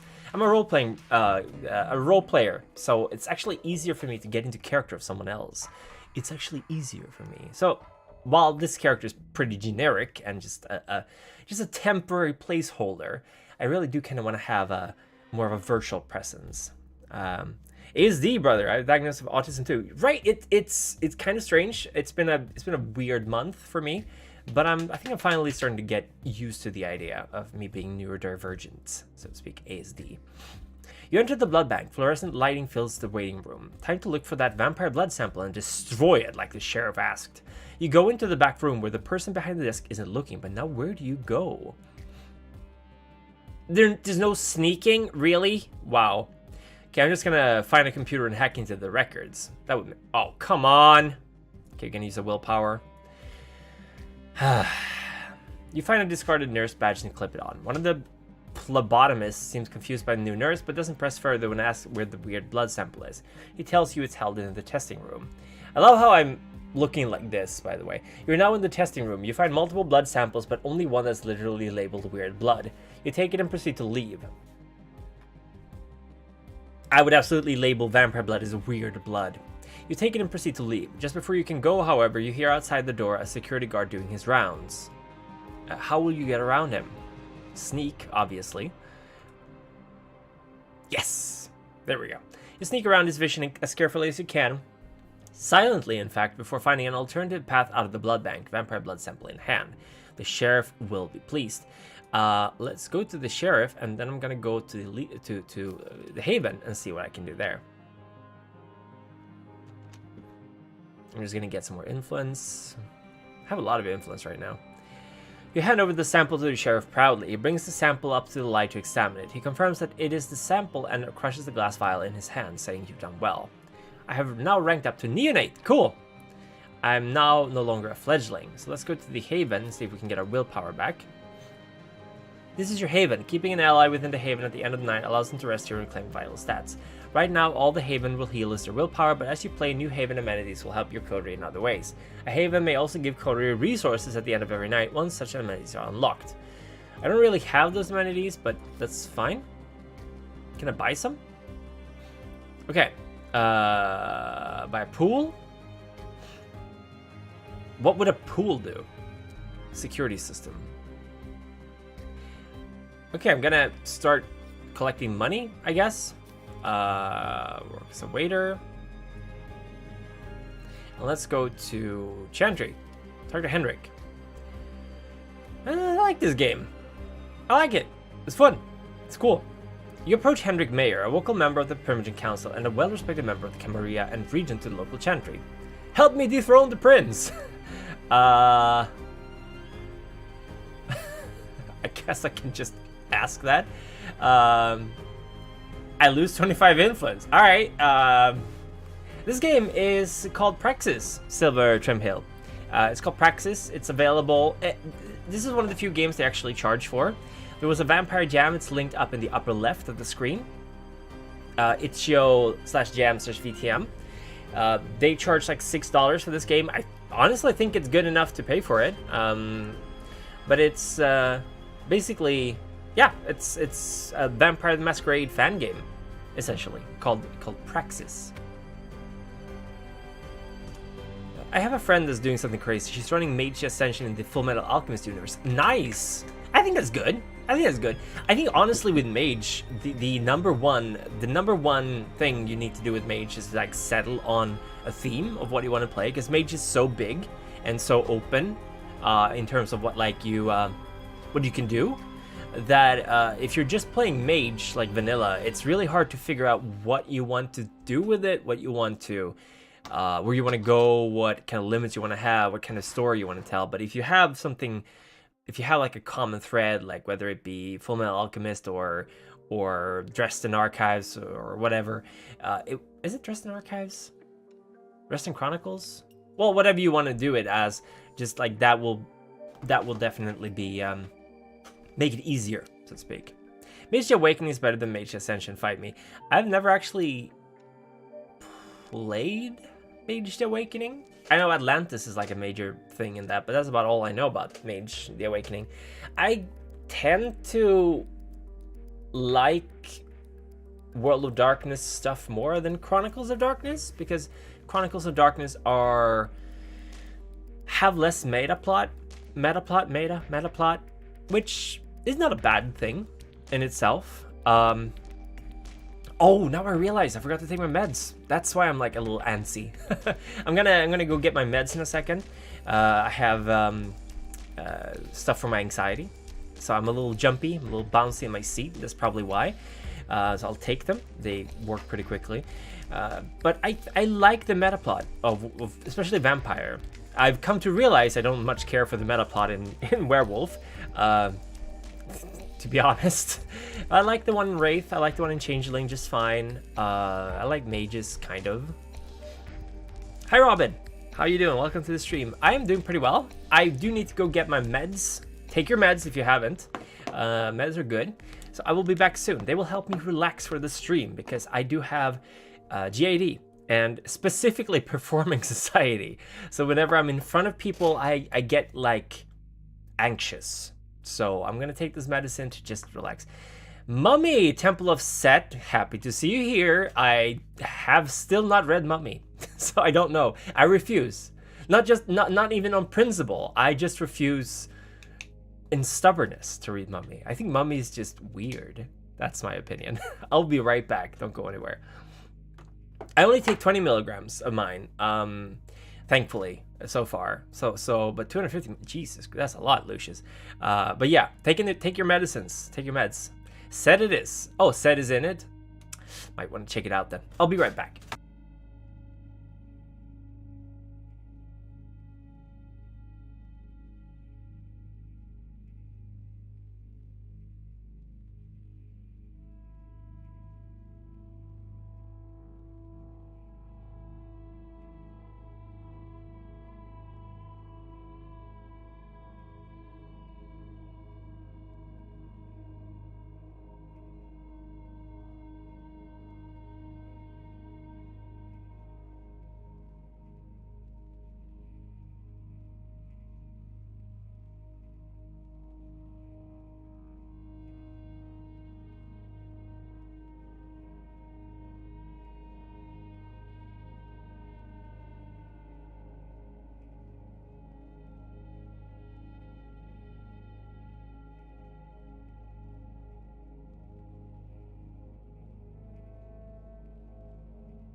I am back. I took my pills. I'm taking, I forgot the name now. I read the name and I immediately forgot it. But yeah, I'm taking basically beta blockers because they are turning off my adrenaline response. So I don't get stage fright physically the way I would get it otherwise. I don't know how they work.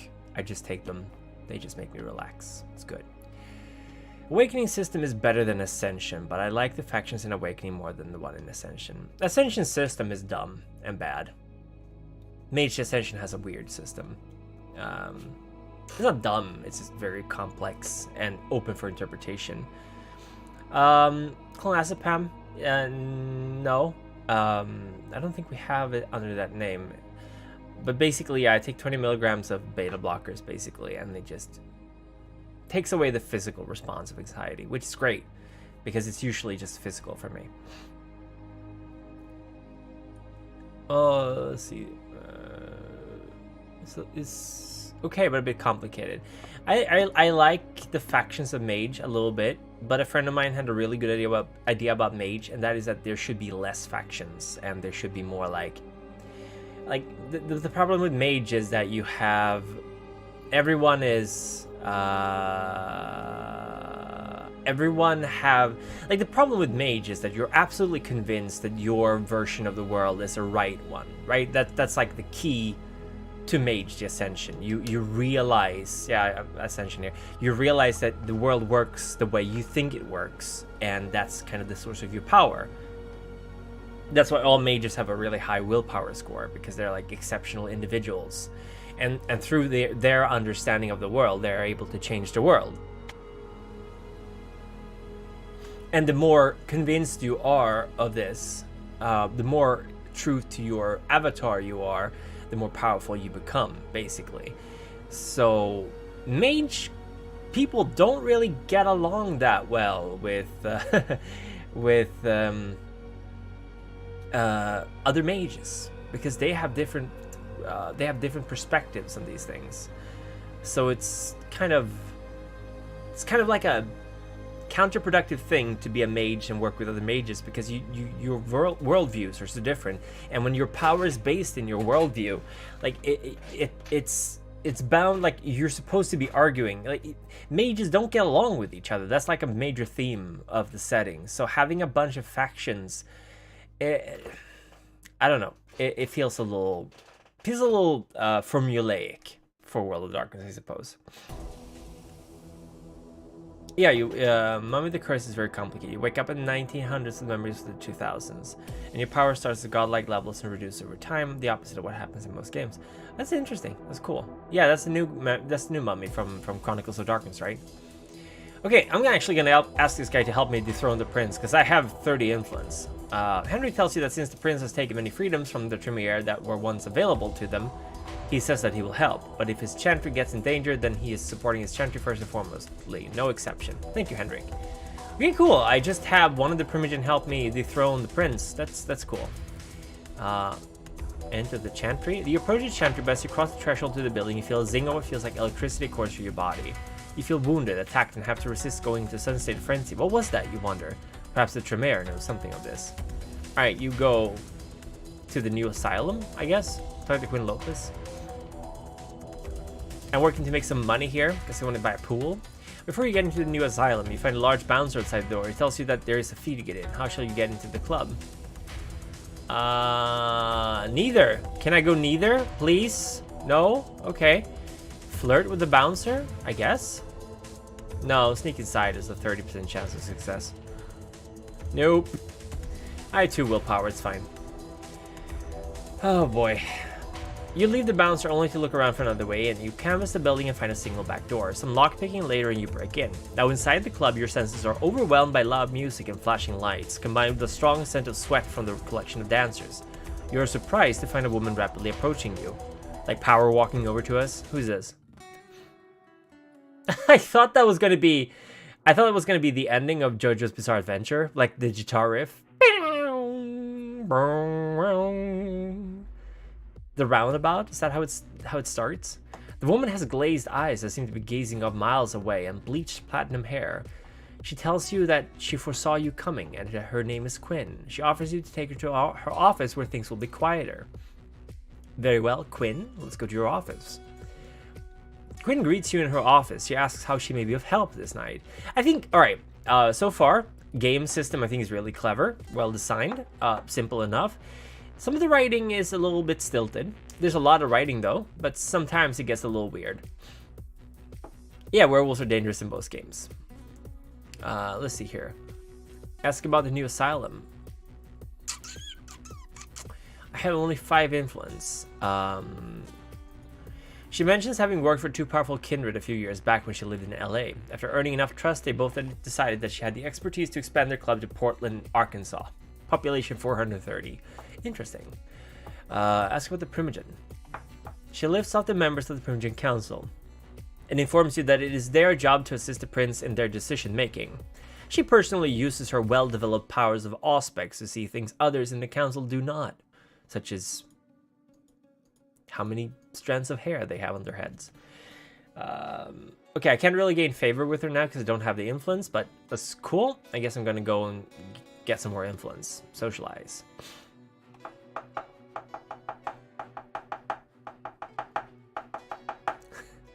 Man, getting money in this game takes a while, doesn't it?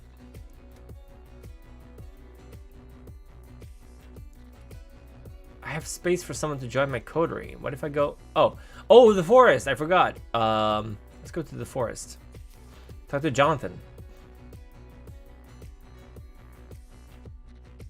Can we go to the blood bank again? What's there? Yeah. Ugh. Ah, I have a cough drop in my mouth. Sorry. You enter the woods unsure of where Jonathan the gangrel Primogen might... Sorry. Big Daddy Industries. Mummy the Curse is probably my favorite game to run. I've heard it's good. Mummies. Not really my thing, I guess. I even have like a... I don't even have a good reason. I guess like my good reason is that my storyteller growing up was not fond of mummies, and I sort of just decided not to. I had bad impressions of Mage Awakening. Storyteller just didn't explain the lore, at least what my character should know. Didn't explain the magic system, in short, left midway through first session. Silver Trim Hill, that's very unfortunate. Storyteller doing that can definitely ruin a game. I still have BRB on screen. That's dumb. I'll remove that. Sorry. There we go. You know, I'm in a constant state of be right back. Just like vibing with the universe. I'm only partially here anyway. You want to know what the hands-on coolest thing is in Chronicles of Darkness is for you? Sure. Sure thing. You enter the woods unsure where Jonathan the find a person who's hiding in the woods. As you ponder your next step, you can't help but feel like you're being watched. Minus 20% chance. Wow. Yeah. I'm not gonna spend willpower. Actually, I will. Contagion Chronicle. I don't know what that is. Secrets ripped from skies, tier 3. You look around unsure what direction Jonathan might have gone, but suddenly in the darkness you notice the faintest outline of what could be a path. You follow the path into the heart of the woods. The forest opens up into a clearing, and as you see Jonathan laying down on a rock gazing up at the moon. Upon noticing you, he stands up and walks over to you. Help me overthrow the prince! Tell me about the gangrel. Interesting. Bye. Okay, that was pointless, I guess. Blood bank? Get some blood. I have enough to buy a pool. I will now buy a pool. I don't know what I'm doing with a pool. Oh, gain 1 willpower every night. You know you and your coder will enjoy swimming at night to relax. Okay, cool. I have 1 willpower, so let's stay in the haven for a while. You approach the front desk of the blood bank. The rumors you've heard is that the blood bank will sell blood to the right buyer if they came along. I can't buy any blood because I don't have the money. Let's go work. Work as a waiter. It's a book basically the biggest cross-play system in the game for all game lines. Oh, sounds cool. I'm personally, I know this is probably going to come off as a bit contrarian, but I'm not a huge fan of mixing splats in general. I like I don't know how it works in Chronicles of Darkness because again I'm not very well read up on it, but I always feel like Chronicles was even more like self-contained, especially Changeling or like Prometheus. And in World of Darkness, like I would be fine with crossing, like mixing 2 splats, like mage or werewolf and vampire, but like I never was a huge fan of playing many different things at the same time. Not really my thing. Mostly I think because the themes are very different, and it's kind of hard to mix the themes of the games unless you go like you're completely your own way, and then you might as well just like, I don't know, freeform it, I guess. I don't know. Like getting the rules to work together, it's a huge issue. A cheery young man greets you. He seems very excited and mentions he knows what you are. He uses the less traditional word of vampire, but clearly knows what you are despite his humanity. You ask him who told you what you are, but he skirts around the idea, saying if you want answers, you'll have to feed him your blood. I'm gonna kill him.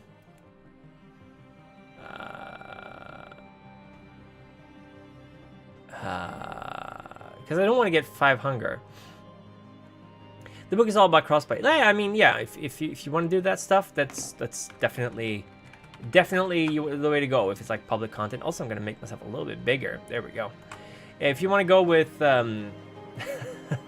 if you want to go with like rules that actually like help you work that out, then go for it.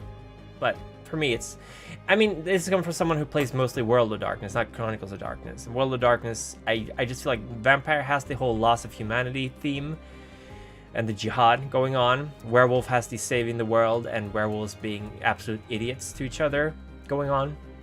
Mage has the whole ascension theme and the future of mankind. Changeling has the loss of innocence and the fading of fantasy from the... Ooh, pardon me. Finally sneezed on stream. I don't do that often. I don't stream that often either for that that regard. But yes, I'm gonna take my glasses off for a while. I'm sure it works better in Chronicles though. You take him to a private place and feed off of him. He barely puts you in the slightest fight. You feel your body soul with blood as he slumps over dead. A horrible deed, but your masquerade must be protected. Yeah, whatever. He deserved it.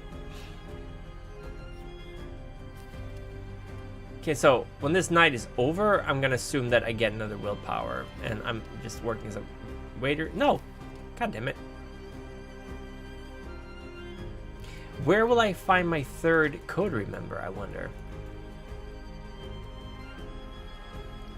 Okay, there we go. So Elysium. So no, okay. Chantry. Talk with the sheriff. Here we go.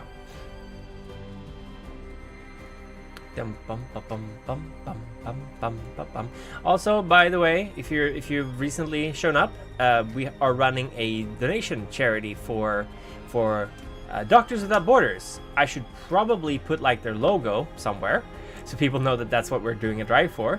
But yes, we are basically doing a Tiltify charity run for Médecins Sans Frontières, the Doctors Without Borders, Médecins Sans Frontières, and we do that every year as a charity drive, and there are a couple of rewards if you check it out. If you go to Prim 3 Year or Prim Dono, the tiny URL links at the bottom left, you can see what you can get, basically. Blackfriar, already with the douche. Thank you so much. That time of the year again. Thank you so much for the donation, and thank you for dropping by. Hope you're doing well. Thank you for the $5. That means you can. What kind of let's see the incentive here. Drink some water. I will drink some water. I will drink water. Thank you. Also, something cool is teamwork powers to the group, which are called vectors, and basically each of splat has a different edge, which is basically a bonus to what the vectors does. In a way, that splat specializes him. I'm just gonna say, yeah, this sounds cool. I just personally don't like mixing. It's just like not system-wise or anything. I don't like mixing mythological creatures. It feels too much like superhero groups to me. Like I'd rather have a vampire only game or a werewolf only game or a mage only game, because for me it's more about like the themes of that kind of game rather than letting like, oh, I want to play this, I want to play that. It's a personal preference, but I'm not a huge fan of mixing splats in general for that reason. The platform is not blind friendly. I can't do the verification because I can't see the boxes. That's fine, Bambi. Don't worry about it at all. If you do want to donate to this cause, you can just get in touch with me and we can figure it out after the stream. No problem.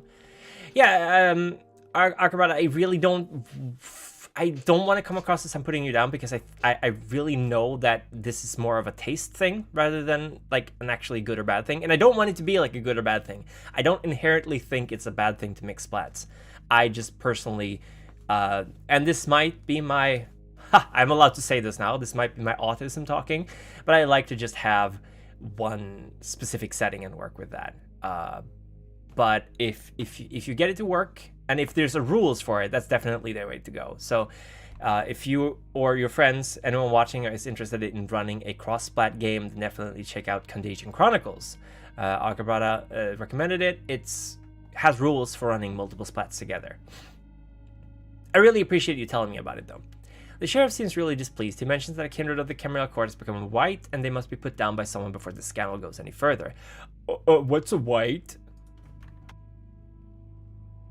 Temple of Set, thank you so much for the donation. Thank you very much for the $20. It goes to a very good cause. You want a World of Darkness hot take? How about you hit me up with a prompt, what you want me to give you a hot take on, and I will do my best. Thank you for the donation. It goes to a good cause. It goes to Doctors Without Borders. The sheriff says that the white is a kindred who has fallen. All right, Bambi, I'll check it out with you after stream. Has fallen to the beast. The beast has taken full control of them and reduced them to nothing more than a creature that feeds indefinitely and causes chaos. That sounds pretty bad. I agree. What should I do? There is no bargaining with a white. The only way to deal with it is to kill it. He also mentions a reward. I like the sound of a reward. The sheriff seems really displeased. Oh, no.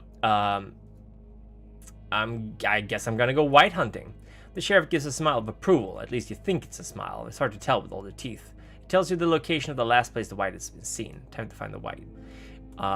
So we are going to find the white.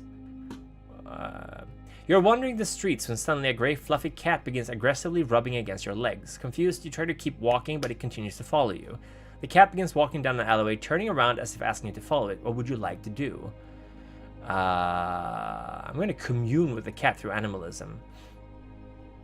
You use your powers of animalism to communicate with the cat. You ask what it wants and tells you that it wants you to meet its master. It tells you that if you follow it, you can talk to its master yourself. I'm just speaking cool facts about Chronicle of Darkness. Also, arguably the most powerful vector is out of Jaramaist faction, which is called Godhead. Take a guess.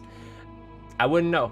I don't know what the Jaramaist faction is, so I have no idea. I don't know a lot about Chronicles of Darkness, sadly. Mostly just Changeling the Lost. I'm gonna follow the cat to his master. Fatima Abdullah. You follow the cat down the dark alleyway. It seems to take a few twists and turns, always turning back to make sure you're still following it, until suddenly you turn a corner and find the cat in the arms of a woman. She strokes the cat's fur lovingly before introducing herself as Fatima Abdullah, saying she may have a job for someone like you. What kind of a job? Fatima says you should travel to the Japanese gardens where you will meet with a woman named Ina Tanaka. She will tell you more about the job if you take it. Sure, I'll meet with Ina. Fatima smiles and tells you that she's waiting before he leaves the alleyway, okay? Right. Now, where do I find this? Where would I find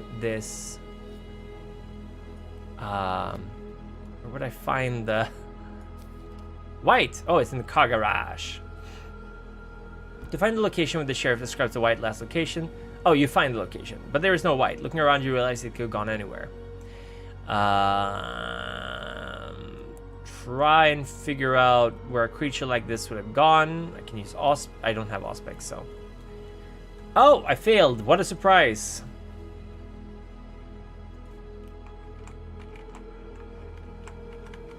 So let's see here.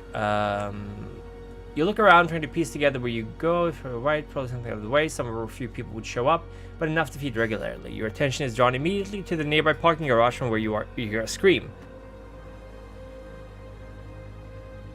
This game feels a little bit long. I wonder how long it is.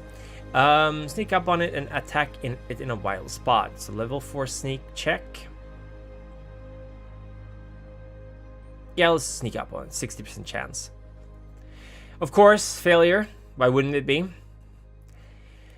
You sneak up on the feeding beast, and it seems to not notice as you get into position for a powerful strike. With a quick blow, you attack the creature with your weapon, flinging it back with force as it gives out a guttural yell. The white charges you, massive claws at the tip of its fingers, giving out a terrible feral hiss from his blood-soaked lips. How would you like to avoid its attacks? 50% fight chance. Block it. Oh, come on! 50%! 3 times in a row I failed. You block the white slashing claws, dodging a second slash nearly slices you. After a third evasion attempt, you notice an opening to attack. Let me use potence to attack it. Blood squirting from the creature's body, you take your weapons and inflict one final strike on the white. It gives out a final screech before going up in flames and ash. Exhausted, you have successfully killed the white. Cool. Cool. I'm just gonna go to the haven and just stay there. Just stay in the haven for now, and we'll go talk to the sheriff after we're done with this. Basically, you turn to God. If it was Vampire the Masquerade, it would literally turn to God and King himself. Cool. Sounds cool. Let's talk to the sheriff. Temple is set if you're still watching. If you want me to give a hot take, just give me a topic. Otherwise, in like 5 minutes, I will think of a topic to do a hot take on. Thank you again for the donation. You are simply shopping for weapons at a local gun store when the store owner tells you that you look like the kind of person that can handle themselves in a fight. He hands you a card that leads you to something called the blank range and tells you to ask for Bill. Bill, got it. Okay. You return victorious. You tell the sheriff that the white has been dealt with. Happy with your results, the sheriff gives you some money and a little intel on the prince as well. Thank you, sheriff, I guess. Let's keep making some money. And how are we doing here? Can I check my stats? Okay, I have 2 willpower. So let's go to the Japanese gardens. Meet with Ina. The Japanese gardens are gorgeous at night, lit up with countless stone and paper lanterns, with no sound but the quiet bubbling of the river filling the air. You travel towards the central building and find a single woman sitting at a table, a pot of tea at her side. You sit next to them and begin to discuss business. Ina waits expectantly for your questions. Who are you? Why are you doing this? She tells you that her name is Ina Tanaka, Bahari truth teller. She offers you some tea. Bahari, by the way, followers of Lilith, worshippers of Lilith even. She offers you some tea and tells you that you are in no danger here while you are within the gardens. She mentions that the gang will protect the surrounding woods and neither Camarilla nor Anarchs will fight while they remain. Okay. Tell me about the local gangrel. Okay, they have claimed that most of the woods in the areas of Portland, Arkansas. Flatlands everywhere. The Camarilla permits it because they rarely use the forests. They are a proud clan but do not enjoy the spotlight. She mentions that Jonathan Miller has been trying to keep peace between the gangrel and the Camarilla for a long time. Tell me about the Bahari. Is the myth that the abolishing vampires devours their soul true? Yes. Yes, it's true. Arkabrata. It is true. And you basically... It doesn't destroy their souls. You devour their souls and basically make their souls a part of you. So the soul isn't destroyed per se.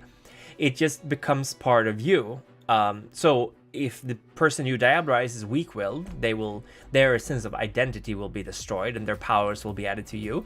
But if the person you diabolize is stronger than you or particularly strong-willed, they can actually overtake you. So it's like an intermingling of souls. I think the idea that souls are destroyed is mostly like general belief, as well as trying to make sure that people don't go around diabolizing each other. But for example, Samedi. Not Samedi. Yeah. No wait. Hold on. Hold on. Not the Cappadocians. Samedi? No, the Salubri. The Salubri. I keep forgetting their name because their name sounds like a stomach medicine. The Salubri the Salubri do it like traditionally. They diabolize their sires and make them part of themselves. So it's definitely more like you're mingling your souls.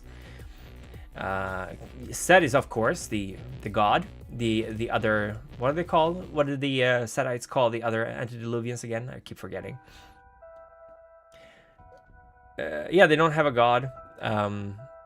Vampires in Vampire the Masquerade don't have a god either. Cain is just considered the original vampire. He's not considered a god per se. There is Cain, those who worship Cain, and there are those who worship Lilith. But I don't think they see them really as gods. The Sabbat kind of... It's not really gods in that sense. The uprising of the Antediluvians always turns out well. Yeah, no, it doesn't. Aeons, servants of the Aeons, that's the one. Yeah, Aeons. The other Aeons are garbage. Set is the only true god. Ina says the Bahar believes in the original vampire, that it is being with many names mostly referred to as Lilith in the West. Ina complains that the Nodists in Portland have been threatening the Bahari since they began to coven. Nodists! This kind of stuff would never fly in the old Camarilla. Like, they would be like, no, you're not allowed to do any kind of worshipping here. We're agnostic. Don't do this. Tell me about the Nodists. Hi! Ednaldo, thank you. I'm happy you like my videos, and thank you for the congratulations. We are celebrating our 3rd year anniversary.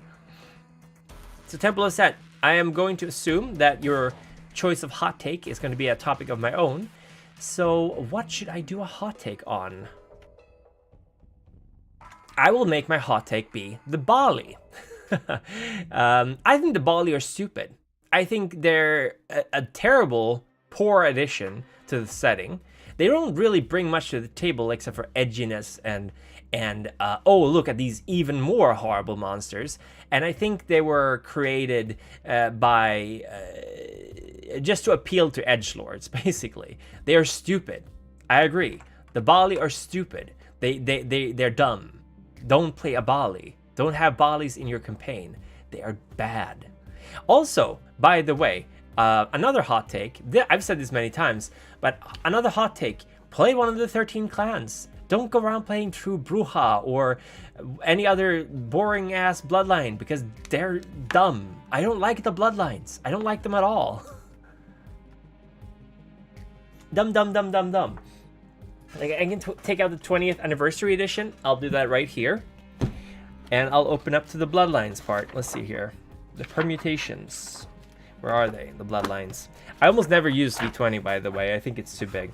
I use revised edition for myself.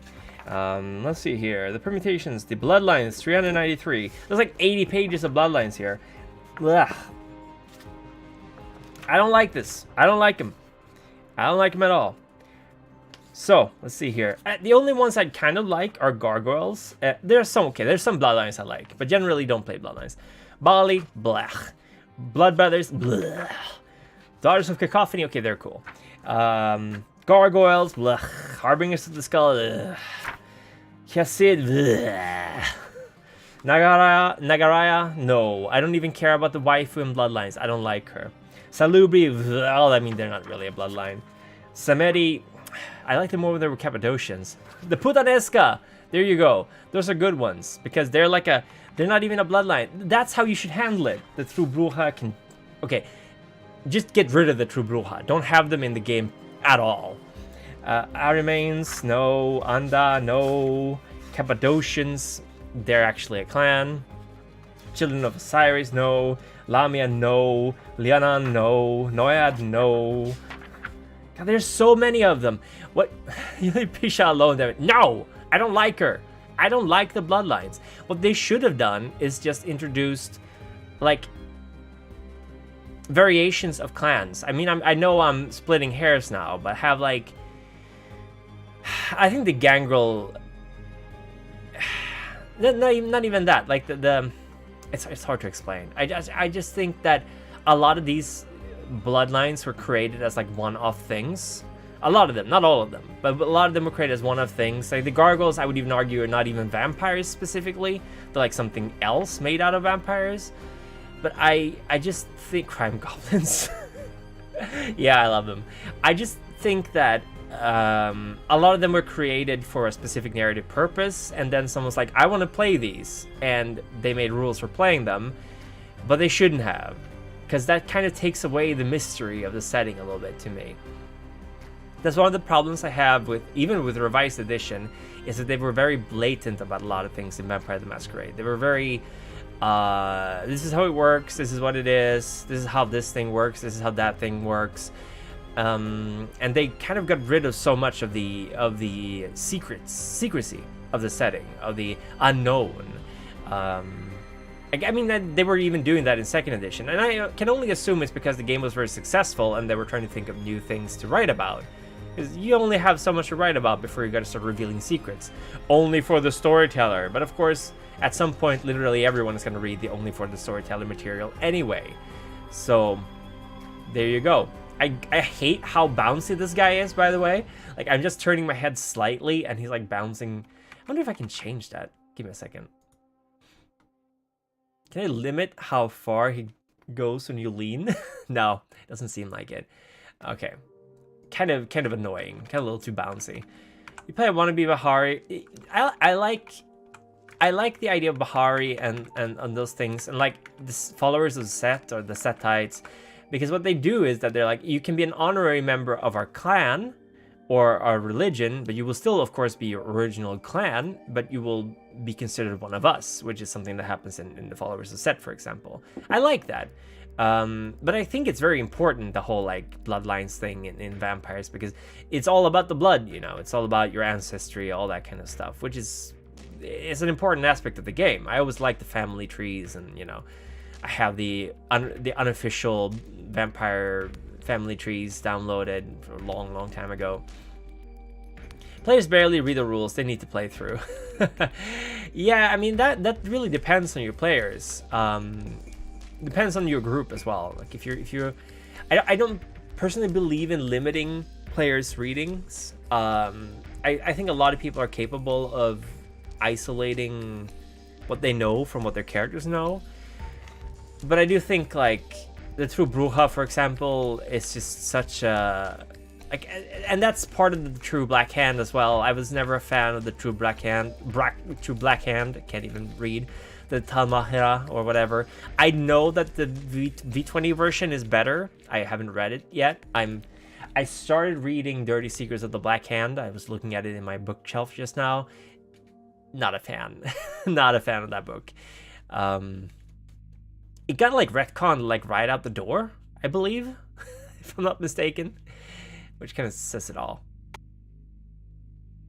Is it possible to have the Sabbat take over a whole town and push the Camarilla out without them eating everybody in the town as a product for a campaign? Absolutely. Like the Camarilla, no, I mean, sorry, the Sabbat understand the importance of lying low. Like you have Mexico City, you have Montreal, yeah, you have a couple of Sabbat cities. New York was a Sabbat city for a long time. So if you want inspiration, I can't talk right now. If you want inspirations for that, just New York by night, Mexico City by night, or Montreal by night. Montreal by night is going to be hard to find a hardcover of because it's Black Dog Game Factory. So it's like, it's not reprinted anymore. The Black Dog stuff is not reprinted anymore. Not the Fomori book either. I've been trying to get the Fomori book for a while. So you'd have to buy it secondhand, basically. But Mexico City by Night and New York by Night are both books about cities ruled by the Sabbat. New York is kind of in a transitionary. I think when you get New York by Night, it's actually Camarilla at the time. But New York was a Sabbat city for a very, very long time. So the Sabbat is... the Sabbats are not really interested in creating hell on Earth in a city, because they're well aware of the fact that if they do that, they will be hunted down by the Inquisition or werewolves or what have you. So that's part of the kind of I wouldn't call it not duplicity. What's the word when you're not true to your own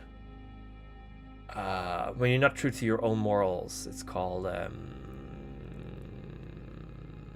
whatever it is.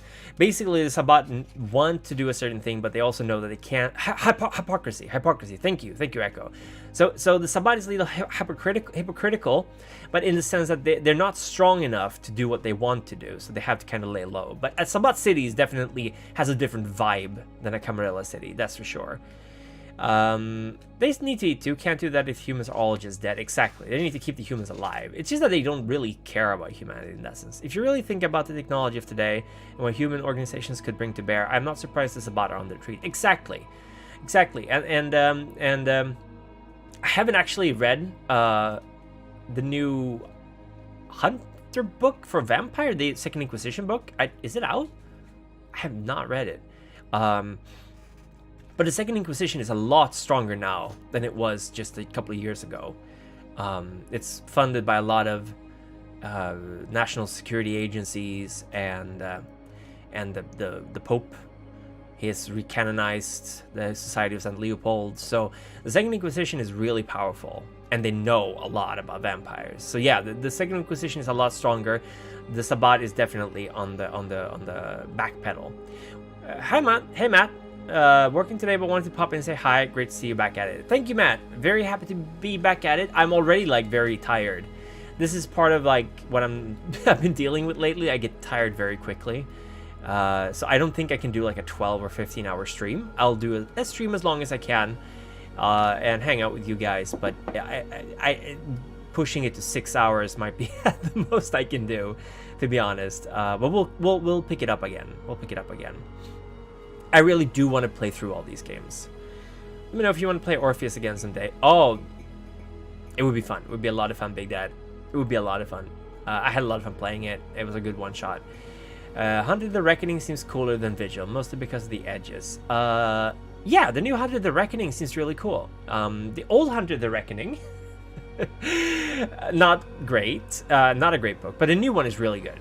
I've been slowly working my way through it and working on a script for it, but we'll see where it goes. You like the ideas of humans with superpowers. I agree. I like the powers more in the new Hunter the Reckoning. The old Hunter the Reckoning was a little too Evil Dead in the way it was made. But yes, new Hunter the Reckoning is great. Ina's face sours. She informs you that the Nodis are a group of vampires that deny Lilith in all her ways in favor of a being known as Cain. The Bahari have an artifact that Nodis believe was an artifact of Cain, but the Bahari believe that it was made far too late to be a Nodis relic like they claim. Okay. Ina pours some tea from the kettle at her side into a small cup. Instead of tea, blood pours out with a strange scent to it. She tells you that a Bahari woman found a stone that every night bleeds. The Bahari used this stone for ritual purposes, but the Nodists believe it to be a stone that Cain killed Abel with. Abel. He was very able. He was able to do many things. You enjoy it? Feral Gangrel. It was a product of the 90s, or even early aughts. Let me see when this thing came out. I have the book right here. And I think, yeah, this is an original book as well. I was able to find it secondhand. So I have the original Hunter the Reckoning here. Let's see. It was published 1999. Absolutely a product of the late 90s. In all its glory. I am not saying it's a bad book. I'm just saying the new Hunter is better. Like, objectively better. But it's fun. The old Hunter is fun as well. But my recommendation, if you really want to play mortals against vampires, Hunters Hunted is or Project Twilight. I think Project Twilight is an even earlier book. Both of those are about mortal agencies hunting the supernatural. Very old books. I think Hunters Hunted is like 2nd edition, and Project Twilight is like 1st edition, or maybe it's 2nd and 3rd edition, I don't remember. One of the few reasons I believe Awakening is better than Ascension is the Awakening is better, more grounded than just saying you awaken and letting you think of what it means. I don't understand what that means. Oh, that like awakening. Yeah, maybe just Ascension is just like, yeah, you awaken. I mean, I think there's some freedom in that, for sure. I don't know, again, like, I don't know too much about Mage Awakening to make that comparison. I know it was a part of its time, and I understood why people had issues with it. I don't like the new Hunter, felt kind of tacked on. I don't know, like, I think the 2nd Inquisition book on its own would have been fine. Contradicting. Yeah, I don't know. It's, they're different. I don't know. I haven't read enough. I haven't thought about it enough to have a good opinion on the matter. So, you have a job for me. Ina tells you that the Nodists have sent an assassin to kill her, and that she has him in torpor somewhere. She tells you that she'd like to talk to the leader, Mr. Gecko. He's found in the Ravenwood Manor. Convince them to cease their attacks, or else they will not get their assassin back. I'll see what I can do. Okay, so now we got to go to the manor. God, this is busy. Just sending me all over the place. Busy work. So where is the manor? The blank range is up there. After some exploring in the city, you stumble upon an odd alleyway. Something draws your attention to it, seeing a neon heart light pulsating in the darkness and an arrow pointing down towards the door. Curious, you walk over and notice an ankh painted on the door, a common symbol for vampires. I'm gonna knock on the door. You knock on the door. A few moments later, the door opens up. You see a timid-looking man standing behind it. He asks if you're here to run. What do you mean, run? He looks around to see if anyone is listening before telling you that he has perfected a form of thin blood alchemy that makes an addictive blood substance that some kindred consume on the regular. The problem is that the prince has deemed it too dangerous or a sign of Gehenna. How do I respond? Why shouldn't I turn you in? Scared, he tells you how you can make a lot of money running. He insists that each run can pay for a lot as long as you don't get caught. What does that mean? What's running? Relieved, he tells you that running is where you transfer the alchemically altered blood to places of interest. Once done, you'll get your payout. He tells you to come by the Red Runners later to begin running. I guess I'll be making money then. Yeah, I'll make some money. No problem. Let's go to the blank range first of all. Go to blank range.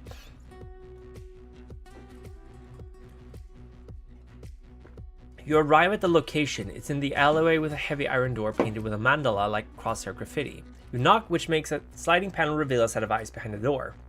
They ask who you're looking for. I'm looking for Bill. Sorry. The person behind the door shuts the iron panel closed with a metallic thud. A moment passes long enough for you to wonder if you gave the wrong name. When the door slides open, you walk inside. Inside is an underground weapons market with things you know you can't buy on any store shelf legally. Got any weapons for me? Billy pulls out a perfect weapon. It's just a weapon. It doesn't say what kind of a weapon it is. It's just perfectly balanced and fits your hand as if it was built for you. You ask how much, and Billy tells you the price. This is worth it. What kind of a weapon is it? Is it a gun? Is it a knife? A sword? An axe? Someone should make an add-on or something that reads the text in dramatic fashion while you play the game. I would pay a bit extra for that. Absolutely, I would pay for it too. The crazy chart of evil forces was amazing. I enjoyed the Project Twilight Hunter's Hunt set. I once ran a Project Twilight with a Fomori player. Freak Legion is a wild book. I mean, Freak Legion, yeah, it's definitely a book I want to get my hands on. I don't think I have it. I think I have it. Hold on. Let me see here. I think I actually got it eventually. Or maybe I didn't. I don't remember. I don't remember if I have it. No, I don't have it actually. I don't have the physical copy of Freak Legion. So Fomori is a book about playing as Fomori, basically. So it's very good for one-shot games, but not something I would play for more than a couple of sessions. Advent Children's Sword Gun. Yes, it has 7 different forms. Yes, it was more free, but a lot more confusing to me. It said that awakening says you go into a dream and walk up to the tower and write your name there. The tower, what it is up to the characters. I'm not sure I follow how that's any less vague than Mage the Ascension. Because Mage the Ascension actually has a pretty solid meta plot, but like, I think it's less vague. I like weapons, it's my favorite. Yes, weapons are my favorite. I really like weapons. I especially like when it's balanced to perfection and it fits into my hand as if it was built for me. It could be a phone booth, a statue of a big dildo, or anything in between. It could even be a prosthetic arm. It's a really angry cat. I don't have 3,000. I'll just keep looking. Nothing today, Bill. 3,000. Do I look like I'm made of money? It's going to Ravenwood. Isn't that like Doctor Who? No, that's something else. You drive through a long gravel's driveway to a large old mansion, clearly built years ago. You approach it and knock on the door, unsure of what you will find inside the mansion. The door opens to reveal a thin figure, somehow wrapped in shadows. There's a lot of door knocking in this game. I'm just going to go out right and say it. There's a lot of knocking on doors and people appearing in doorways. That's like 90% of what's been happening. You tell him Ina sent you and he opens the door, letting you into this massive mansion. Mr. Gecko. Ooh, I like his look. The man leads you into a banquet hall. The remains of 2 people hang from the ceiling, their throats slit, and the last droplets of blood trickle into a large ornate bowl below. Drinking from the macabre vessel is a man who asks that you call him Mr. Gecko before asking why you're here. What do you ask, Mr. Gecko? Mr. Gecko, I loved you. I loved you in Wall Street. Not so much the second movie, though. Let's see here. Why did you kill these people? You're a monster. Who is Cain? Mr. Gecko tells you that Cain is a figure akin to Christ in Christian theology, but for kindred. He tells you that the Church of Cain is the belief that Cain is the first vampire, who blessed all of his children with the dark gift of power because of their divine and chosen destiny. What do you ask, Mr. Gecko? I'm a very respectful hunter. I'm knocking on doors, right? I don't just barge in. I don't just wave my gun around, threatening to kill anyone who comes close. I'm respectful. I respect the people I visit. So let's see here. Why did you kill these people? He grabs a goblet and... Oh, man. I should not be pointing out spelling errors, but I work as an English teacher. I can't help it. My eyes are immediately drawn to misspellings, even though I tend to misspell some things myself. You gotta respect the domain, right? Yeah. Akin to Christ, that's a unique way of saying it. Very unique. It's a good way to explain it to someone who's mortal and American, I suppose. Alright, he grabs a goblet and scoops up a portion of blood from the massive bowl centerpiece, taking a needlessly long sip from it.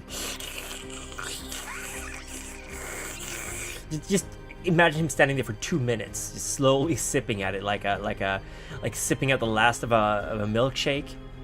He points above him as the long dead dangling bodies, saying that they were merely trespassers on his property and that no one will miss them. What do you ask, Mr. Gecko? You're a monster! He shrugs, insisting that perhaps he is a monster, but that will not change the fates of the trespassers, you or himself. They are all bound to the blood and will of Cain. About the assassin you sent to kill Ina. He shrugs, poorly feigning confusion, insisting that he never sent an assassin, and that you should forget the whole thing. Once you tell him that she has the assassin alive, he pauses, and you can tell he's clearly lying but refuses to admit it. How shall you approach this? Okay.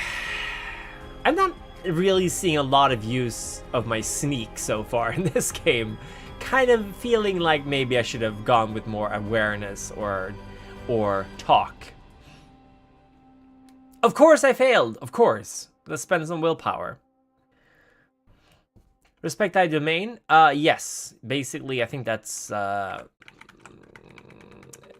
law of domain, basically, tradition of domain. But the thing is that depending on in whose business I am, if I'm in the business of the princes, domain matters shit. Mr. Gecko does not have authority over domain over the prince. It is the second tradition of the domain. Thy domain is thine own concern. So the prince can lend the domain to other vampires, but a city and everything inside of a city belongs to a prince.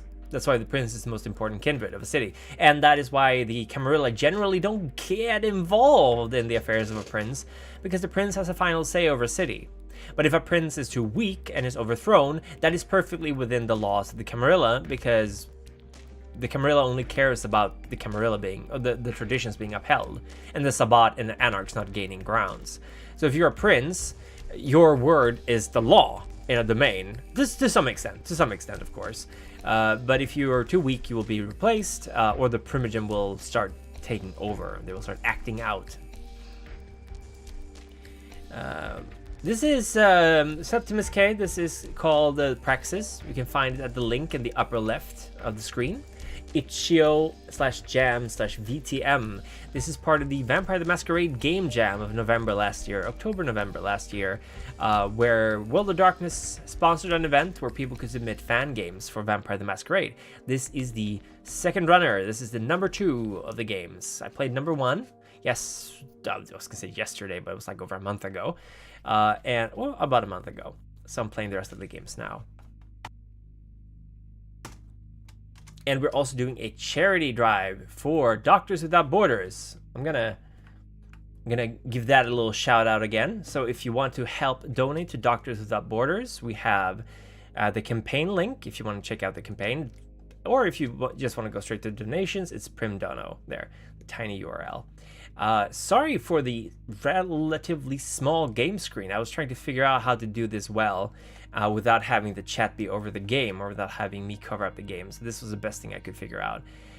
You talk a bit longer until story after story starts to pile up. You mentioned that 2 of his stories do not align, so clearly something is incorrect. He breaks and tells you that it's true he sent the assassin. What would you like to say? Why would you send an assassin? Mr. Gecko says that Ina has been a thorn in his side. Thorn. Oh, Bahari.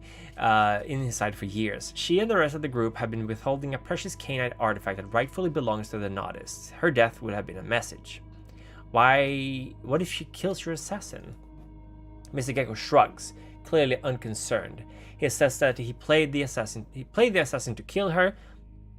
I'm going to assume that that's supposed to be paid. If he's unable to do that without capture, then he's not worth keeping alive. Pondering if she'll kill him or just imprison him in a box for all eternity. What might be the logical reason? There is no logical reason. It's supernatural. It's supernatural. Like, it doesn't matter how much you want to logic out things happening. It's because it's part of the lore of vampires. I don't think there's a logical reason for it. The game, it's not logical. You can jump over buildings. You can turn other people into vampires by draining their blood and giving you some of the... It has souls. There's no logic to it. This symbol of disciplines remind you about the game's Vampire: The Eternal Struggle. Yes, they're related. They are related. The Eternal Struggle is, of course, you would know that. It's the card game that's set in the World of Darkness. I don't think vampires even have organs. They technically have what they had when they died, but they don't need them. They don't need any organs. Blood is just kind of there. So you must know the physics of Soaring Leap. You should play some is it called Bloodhunt? God, I should play some Bloodhunt on stream. That would be fun. So after we finish this, I'll play some Bloodhunt, and then we'll get back to the HCO games. Why don't you just steal the artifact? Yeah, just a heart and the brain is needed. Yeah, exactly. His eyes brighten up, insisting how that is actually, I mean, yeah, no, if you decapitate a vampire, I'm going to assume they die as well. He asks if you'd be interested in reclaiming the artifact for him. If you do, he can reward you immensely with wealth and intel. Yeah, sure. Sure. His posture changes to that of a victor as he leans back in his chair. He used to be a I forgot their names, so never mind. He tells you to bring him the artifact and that you can retrieve the assassin. The reward shall be greater. With a new mission in mind, the tall man that answered the door escorts you out of the mansion. I think what we're going to do is we are going to go... we have status 31, so I can convince the gangrel to help. Come on! A man you work with mentions that he's seen your coterie around and asks if you have space for him to join. He says he belongs to a rare clan called Ravnos, and he'd be an asset to you if you let him join. Yeah, sure. Fight, sneak, logic, awareness, talk. This guy can talk more. So yes, let's have him join. And Danny, you go talk to the Jonathan. And you keep working to make money. Where is Myra? You feel the urge to enter a particular store. How odd. Okay. Okay, I need influence 25. Really? Goodbye, Jonathan. Let's go hang out in Elysium and get socialize. So where do I feel the need to go? Strange shop. Here we go. You are suddenly approached by an angry-looking kindred. They yell that they heard you spreading lies and rumors about them. You don't recall such an attack, but that doesn't seem to matter. How will you handle the situation?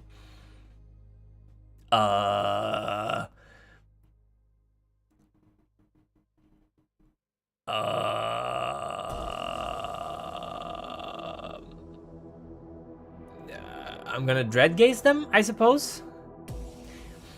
Vampires, they're weak without their heads. I'm sure they would be dead without them. Decapitating a vampire's head is easier said than done unless they have a chainsaw. That depends on the vampire, if they have fortitude or not, absolutely. If a vampire has fortitude, then it would be definitely harder. You give them a sudden growl from deep inside your beast that shakes them to their core. They look at you suddenly horrified and retreat into the crowd. Yeah, don't mess with me. Don't mess with me. Go to the strange shop. Explore the shop. I need influence 25 to convince the gangrel to help me out. Bum, bum, bum, bum, bum, bum, bum.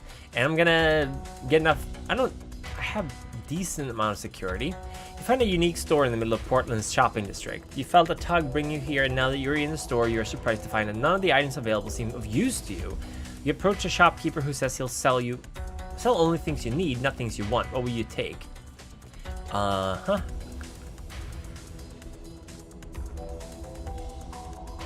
think I should probably increase my talk, to be honest. Or logic.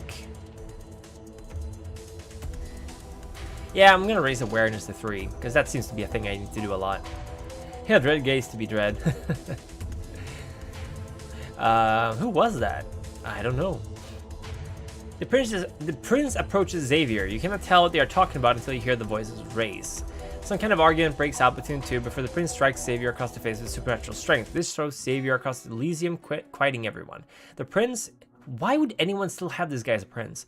His eyes filled with rage calms himself, then addresses the onlookers saying that it was a mere misunderstanding, and Elysium continues. What the hell? Yeah, he should not be allowed to do that. Just saying. Can I hunt red runners? Do some red running. Okay, yeah, let's get some money. Nice joke. Eventually yelling at another. They're fired, only for their beast to take over because they don't want to be burned. Yeah. Okay, let's go hunting. And let's go talk to Jonathan.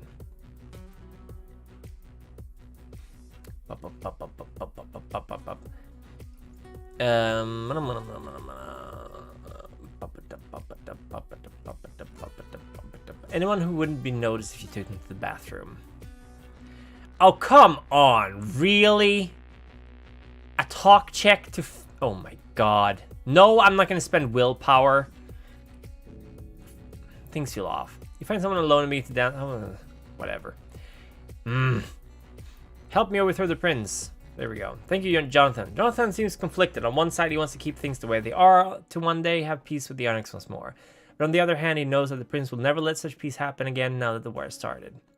He decides the best choice for Clan Gangrel is to join you in your rebellion. He says he'll silently keep your name on people's tongues to help you gain more status.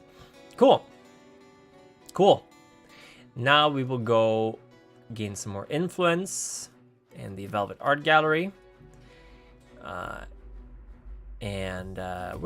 Where is Myra? There we go. Myra, go to your haven. No, I want to hunt. How do I hunt without, like, how do I hunt? Blood bank. Get some blood. Yeah, talk seems to be the best ability in this game by far. Blank range, the Ravenwood Manor. I'm the ghost of Forest Manor. So buy some, oh my god, 400 for -1 hunger. Wow. I am now in Sile. That's cool. That's cool. Is there like a time limit to this? Okay, let's see here. Okay, let's go to the Japanese gardens. Gotta try to steal the stone. Use obfuscate to find the stone. I don't have obfuscate. Oh yeah, I do. You sneak into the Japanese garden, you don't sense any other kindred around, but you recall that this place is protected by the gangrel, so you stay very close to the ground. How do you wish that? You become as quiet as the night, transforming into an almost invisible form. You notice a few kindred rushing through the woods, but they do not notice you due to your power of obfuscation. Relieved, you wander through the gardens until you find a structure that outside the vicinity of the garden. You check inside curiously and find the single room structure holds nothing more than a table with a candle atop it and the stone, sitting in its own bloody pool. You steal the stone and quickly leave the garden. Leave before they find you.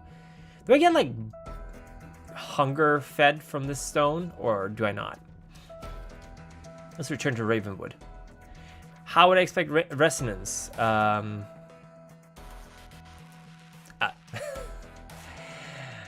Give me a second. You knock on the door once more. The tall, thin, shadowy man opens it and he asks if you found an artifact yet. You hold up the boulder, droplets of blood seeping from it continuously.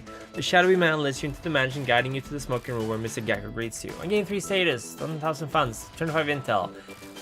Okay, what is the blessing of Cain? Defense, I did not. I chose Nosferatu because that was voted for with a very generous donation. So that's where we are at the moment.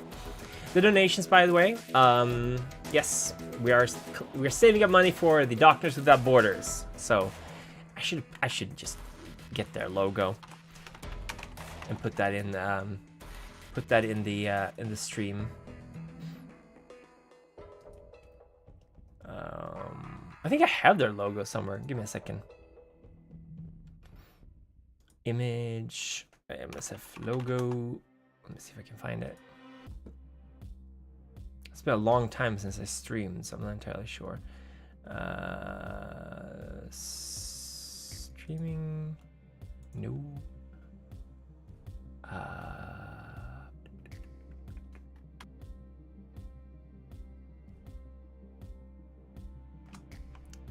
Old art assets.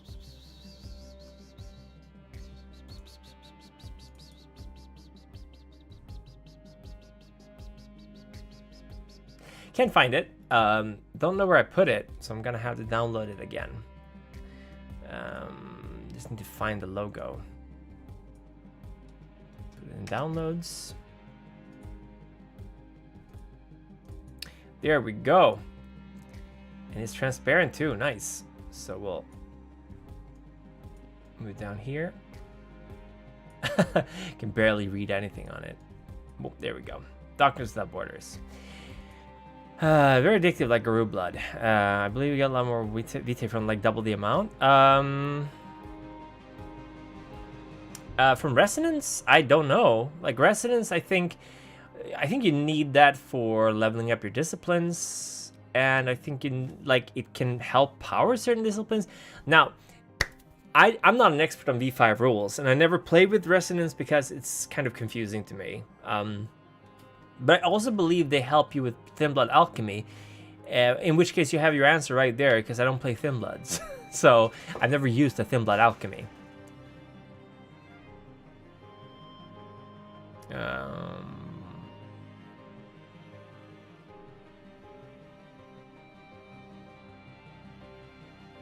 Oh, imagine you're sort of telling my vampire is drinking mage's blood. How would you explain the resonance? I wouldn't, because I wouldn't have mages in vampire. I don't know. I haven't thought about it. There are rules for that in the game, though. I think you get double the amount of blood. Yeah, that's the only difference. There are rules for drinking other supernatural's blood in Vampire the Masquerade. Yeah, no, you're right, Ed Moody. You're right. Resonance, though, I don't know if Mage Blood has any other effect on vampires, to be honest. Is it possible for Thin Bloods and Bone Gnawers and maybe Changelings to make a new faction? Faction of the weakest of the creature of the night, or am I pushing it? Kane, right? Absolutely. It's your Chronicle. I've already made my stance pretty clear in terms of if I would be running cross splats, and I don't. So it would be very unlikely in a game I would run, because I would specifically not include Changelings in any of the other games because they're so different. But it is not impossible. It's your own Chronicle. It's not a far stretch at all. But it's your headache, including the rules for these 3 different factions in the same game. That's your headache. And the vastly different themes of those games. So what is a blessing? He will read a passage from the Book of Nod and paint your forehead in his own blood, bestowing you with a piece of Kane's power, and then you will officially be a member of the Nodist if that is what you wish. Yeah, sure, Danny Stonebrook can take it.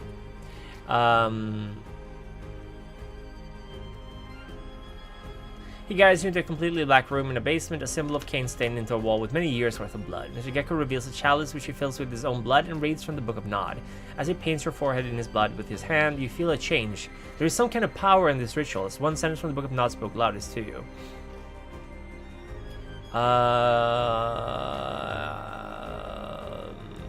Celerity feels fine. In Chronicles of Darkness, the vampire suffers hallucinations. I believe the condition is because mage blood is a bit too potent for the blood to handle. Yeah, honestly, I mean, I could just look up if there is anything in V20 about it. Mages, 380 to 382.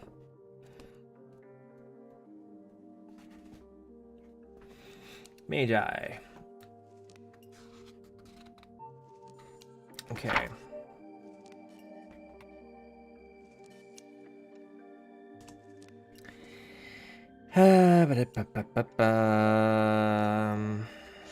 There's stuff about werewolf blood, lupine blood.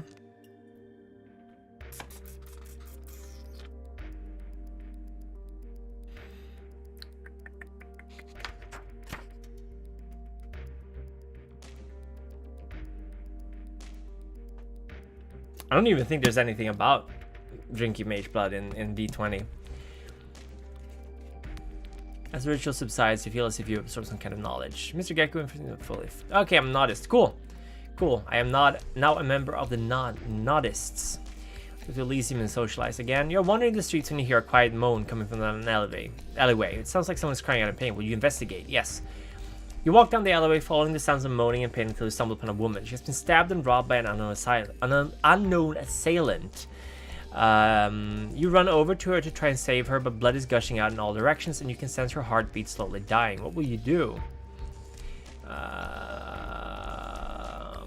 No use letting blood go to waste. I'm gonna feed her.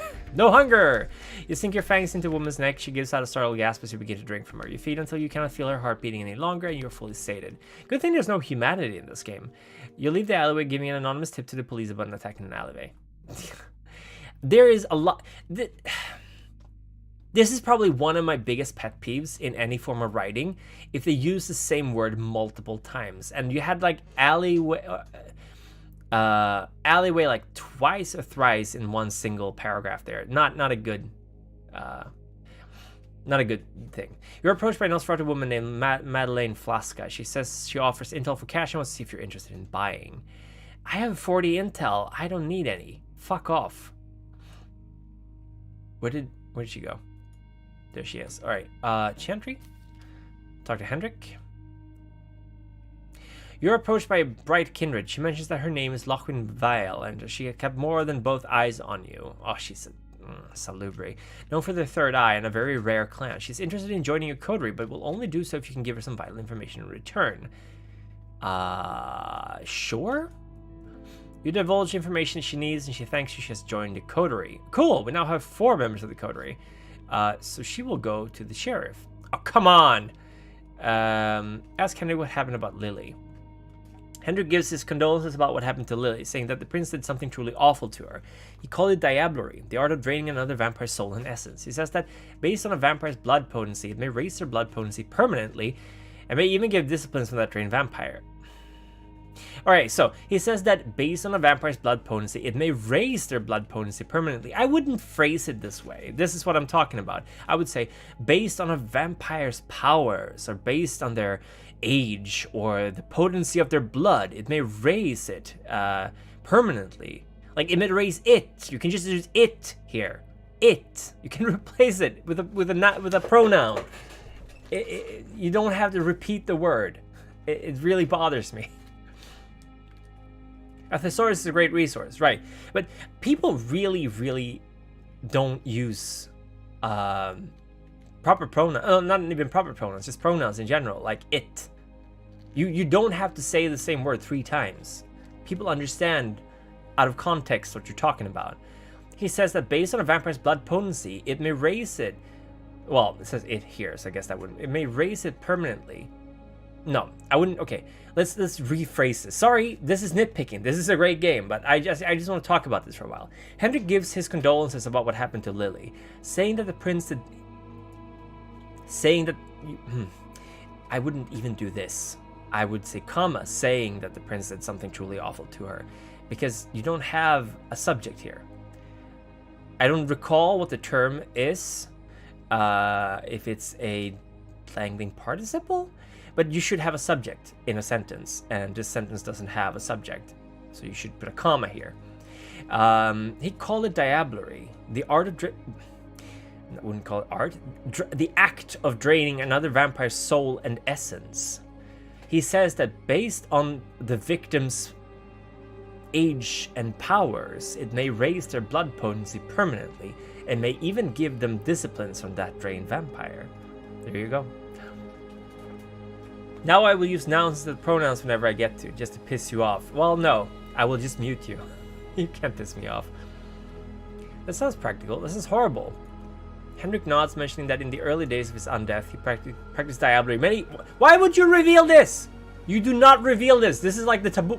This is like no. Mention that if a bloodhunt is called, then you may diablerie that kindred. Otherwise, it's illegal in his domain. Not true, specifically. Thank you, Hendrik. I just have like a huge.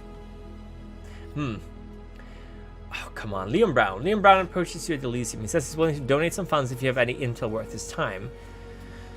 Yeah, we'll give him 3 intels. Okay. I have... Oh, come on. Can I pause the game for just 1 second? A lot of things are happening. A blood doll would take 100 funds every night, but a vampire staying at the Haven was like 1 hunger. Offer her to live at your Haven as a blood doll. There we go. I'm just gonna go to the Haven. I'm gonna take her to the sheriff, talk to the sheriff. I think way too many things are happening way too fast. Okay, so there are 4 ticks to a day, I guess. The sheriff asks if you are free this evening to help him with a little underground project. How shall you respond? Anything for the Camarilla. He quietly nods, explains the situation. An art piece has gone missing from Elysium, an ancient painting of much value. Rumors mention that a Nosferatu named Gina Thorne might have something to do with it. He asks that you find her domain somewhere in the underground Shanghai tunnels of Portland. Underground Shanghai tunnels? Drinking vampires is an art now. Wow, that's what they're calling it now. Sounds like they might do it themselves. Yeah, right? Diablerie is a bad news bears. Don't talk about it openly. Let's find us in Nosferatu. Okay, so she's got fight 5, which is great. Let's go to the Shanghai tunnels. A kindred named Leon Brown has been putting together a large startup company. He tells you if you invest, you'll have a chance to double your money if the company does well enough. He approaches you and asks if you'd be interested in investing. Whoops. I don't know what happened here. Oh, I think I know. They accidentally put in like a space in the I there. Probability unknown. Hold on, is that my cat screaming? I think I heard a meow.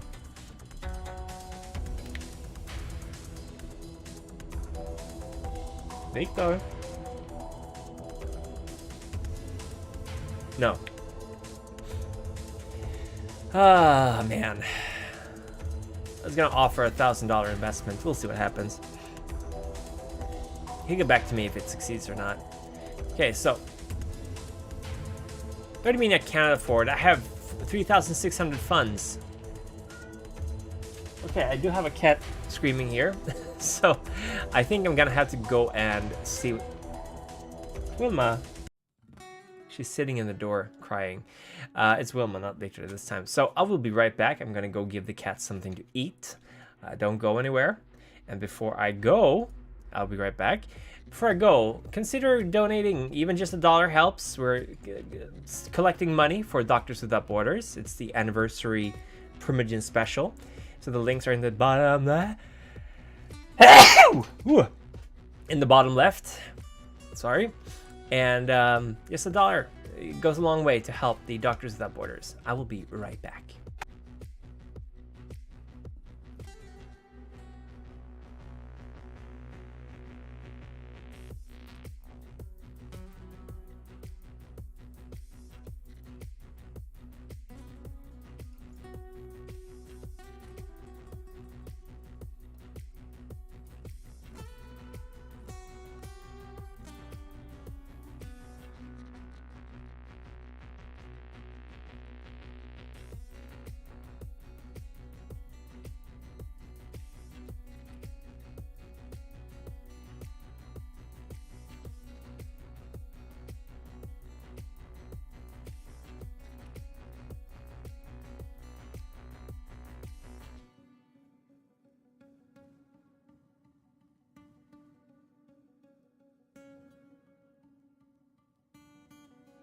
And we are back. Wilma just wanted to run and be chased, and Victor was hungry. But how? That is not unusual for him. Oops. There we go. Let's just get the BRB out of the way. Perfect. Oh, image 9. What is that? Oh, it's the Praxis. You're approached by the prince himself. He asks if you'd have a minute to spare. He gives you a hollow apology about killing Lily, before mentioning that as an apology, he'll... Here we go again. He gives you a hollow apology about killing Lily before mentioning that as an apology, he'd like you to have her haven. Yes, Bambi. This is my teacher self just coming through my persona. I would say he gives you a hollow excuse about, or he gives you a hollow apology about killing Lily before mentioning that as to make up for it, he'd like you to have her haven. He also acknowledges that you've been climbing the social ladder of the Camarilla and that he's never seen someone so young do as much as you have, because I'm on sale already. He tells you to keep the good work going. Little does he know you'll topple him. The war begins. Rumors spread across the city. The Anarchs have launched a full-on attack on the Camarilla. Prepare for the worst. This is not good. Indeed, this is not good. Am I not getting any willpower back from this? Seriously? You're wandering the streets. All right, so I'm enjoying the game, but I'm also like, it needs some polish. But it was made in like a month, I think, which is pretty impressive. You're wandering the streets where you have a sudden feeling that the air around you has been charged by something cold. You look around wondering where this is coming from, but see nothing. You activate Auspex to see if anything spiritual has happened, and a ghost is revealed. A ghost! He points in the direction of a cemetery ominously. Dare you go there? We'll see. Ah! What kind of amenities would you like to buy? I don't know. Security system? I gain 1 security every night. Alright, cool. Why do I only have 1 willpower? I guess it's only been like 1 night. Let's go to the cemetery. Then I go to the Shanghai towns, look for Gina. There we go. A wraith. Something strange in the neighborhood. Who are you gonna call? Ghostbusters. Heated debate has broken up between 2 powerful clans, and they've asked you which side you think is right. You should choose carefully, no matter what you will make an enemy.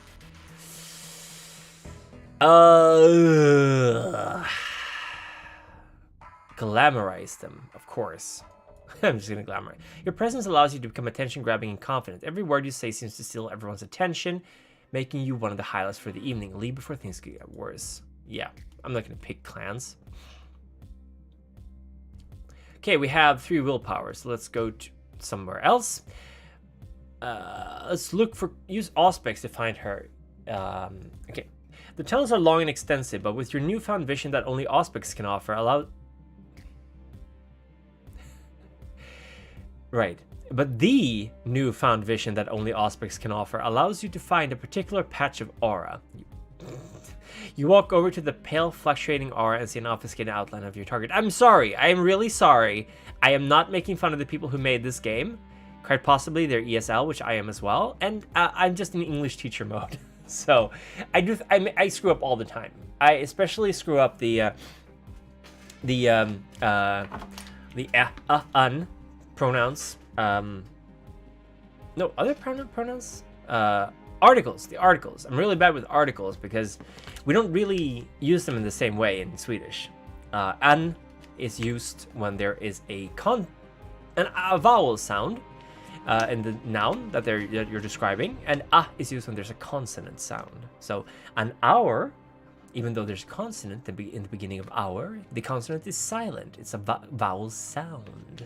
So that's why it's an hour and not a hour. Meanwhile, there's a horse, starts with a consonant, but there's a sound, which is a consonant in the beginning. My stream is kind of lagging. That's unfortunate. It doesn't seem to be having any issues on my end. I'm not really seeing... No, it says excellent condition, so might be try reloading the stream. No dropped frames, nothing. As far as I know. It's not on my end, I think. The tunnels are long and extensive, but with your newfound vision that only Auspex can offer allows you to obfuscate outline of your target. Hi, Gina. English is very hard. Yeah, I have to edit my scripts for my games all the time. Absolutely. Like, English is a weird language. There's a lot of weird rules that don't make a whole lot of sense. So it takes a while to kind of find your bearings with it. And even though I teach English, I still make a buck ton of mistakes. So I'm not judging the people who made this game. It's just fun reading it out loud sometimes because you're like, oh, that sounds wrong. By the way, some writing advice, which is obvious, I think, to everyone. If you're writing something, my suggestion is always to read through everything you've written before you write something else. Now, this obviously doesn't work that well if you've written a novel and you're on like 200 pages. You don't want to read 200 pages before you start writing again. But read up to where you finished from, like if you're in a new chapter, or like read the latest chapter, look at those kind of things. Because a lot of times you kind of forget where you are in writing, and you might make mistakes. You might say the same thing twice. You might give conflicting information. So it's very good to be read up with where you were. I've done that a couple of times when I wrote a script and I quit midways and then I got back to it later, and I found myself repeating information, which isn't really good. So really recommend rereading and reading what you've written. You should be the person who knows everything about what you just wrote. I'm just gonna use some nose spray because I'm still a little stuffed.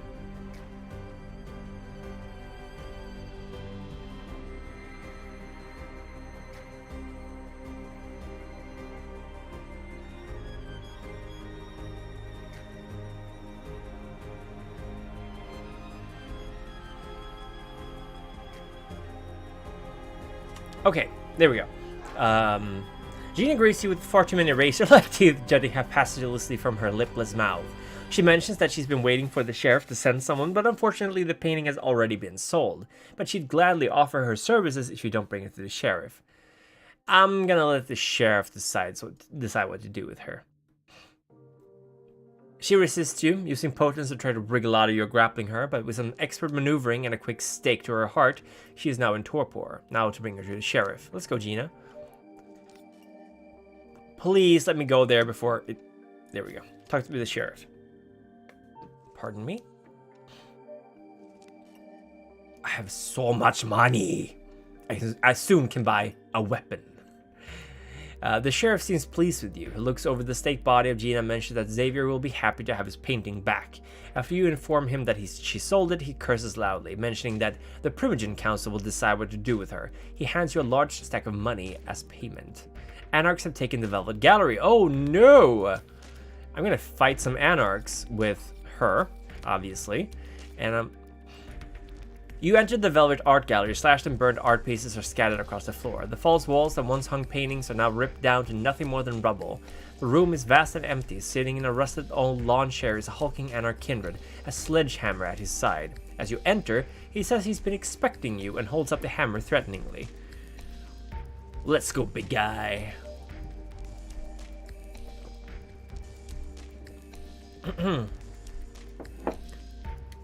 So this is a 50% chance to succeed. I have 3 willpower, so I don't feel too bad about using one. Fight the Anarch with your weapon. Okay, 50% chance to win. If I fail, I will die. Yay, I didn't die. You know his skin is tough, almost impenetrable, but using your opportunities of attack, you aim for the softest spot you can think of, the back of his head. His eyes, okay? You strike, your attack making perfect contact with his exposed eyes. Your attack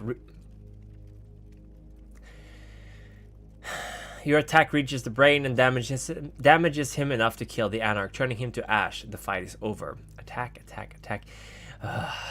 Leave. There we go. We saved the Velvet, whatever it's called.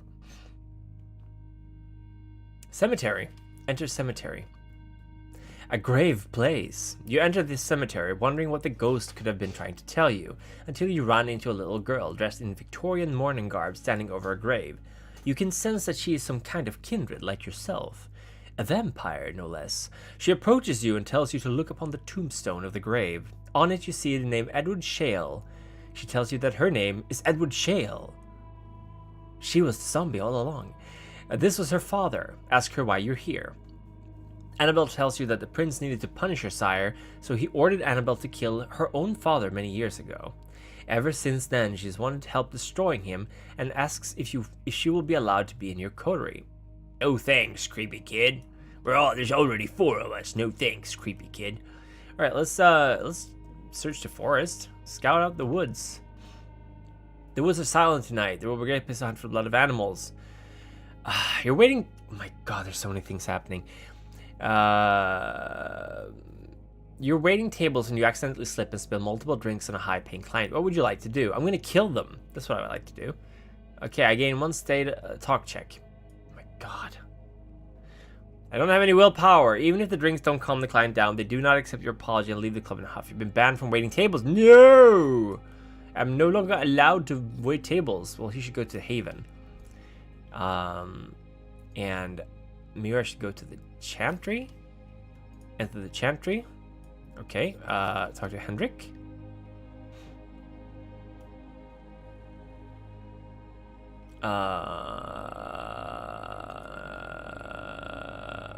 Accept ritual. Hendrik takes you to a private room where he cuts himself and pulls out a small twig of rowan from his pocket. He bleeds on the rowan, allowing it to soak up the blood hungrily as he lights the rowan on fire from a candle.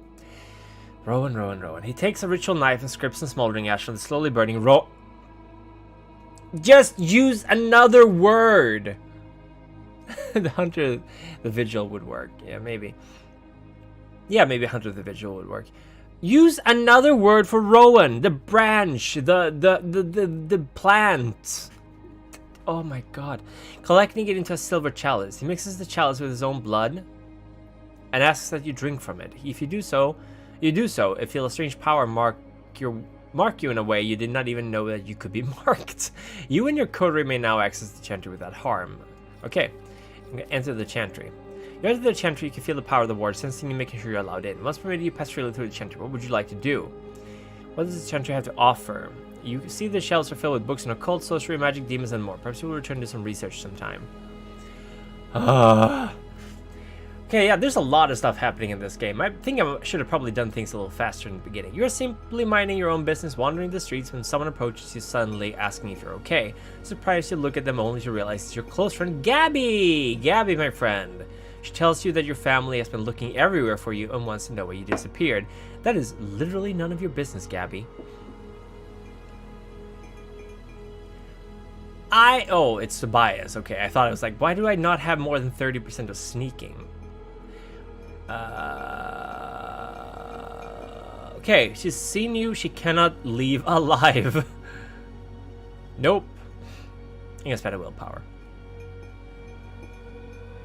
You tell her something about not being able to talk in public, so you bring her to dark alleyways. She asks what has happened to you, and before she can finish her last words, you begin to feed off her. You drink until nothing is left. She came by her name, honestly, yeah. She's very chatty. She's got a gab on her. That's all right. You drink until nothing is left, and she falls over dead. You have just killed one of the few friends you had before your unlife. The masquerade has been kept for one more night. Huh. It's kind of bad. Siren's call. Talk to Victoria.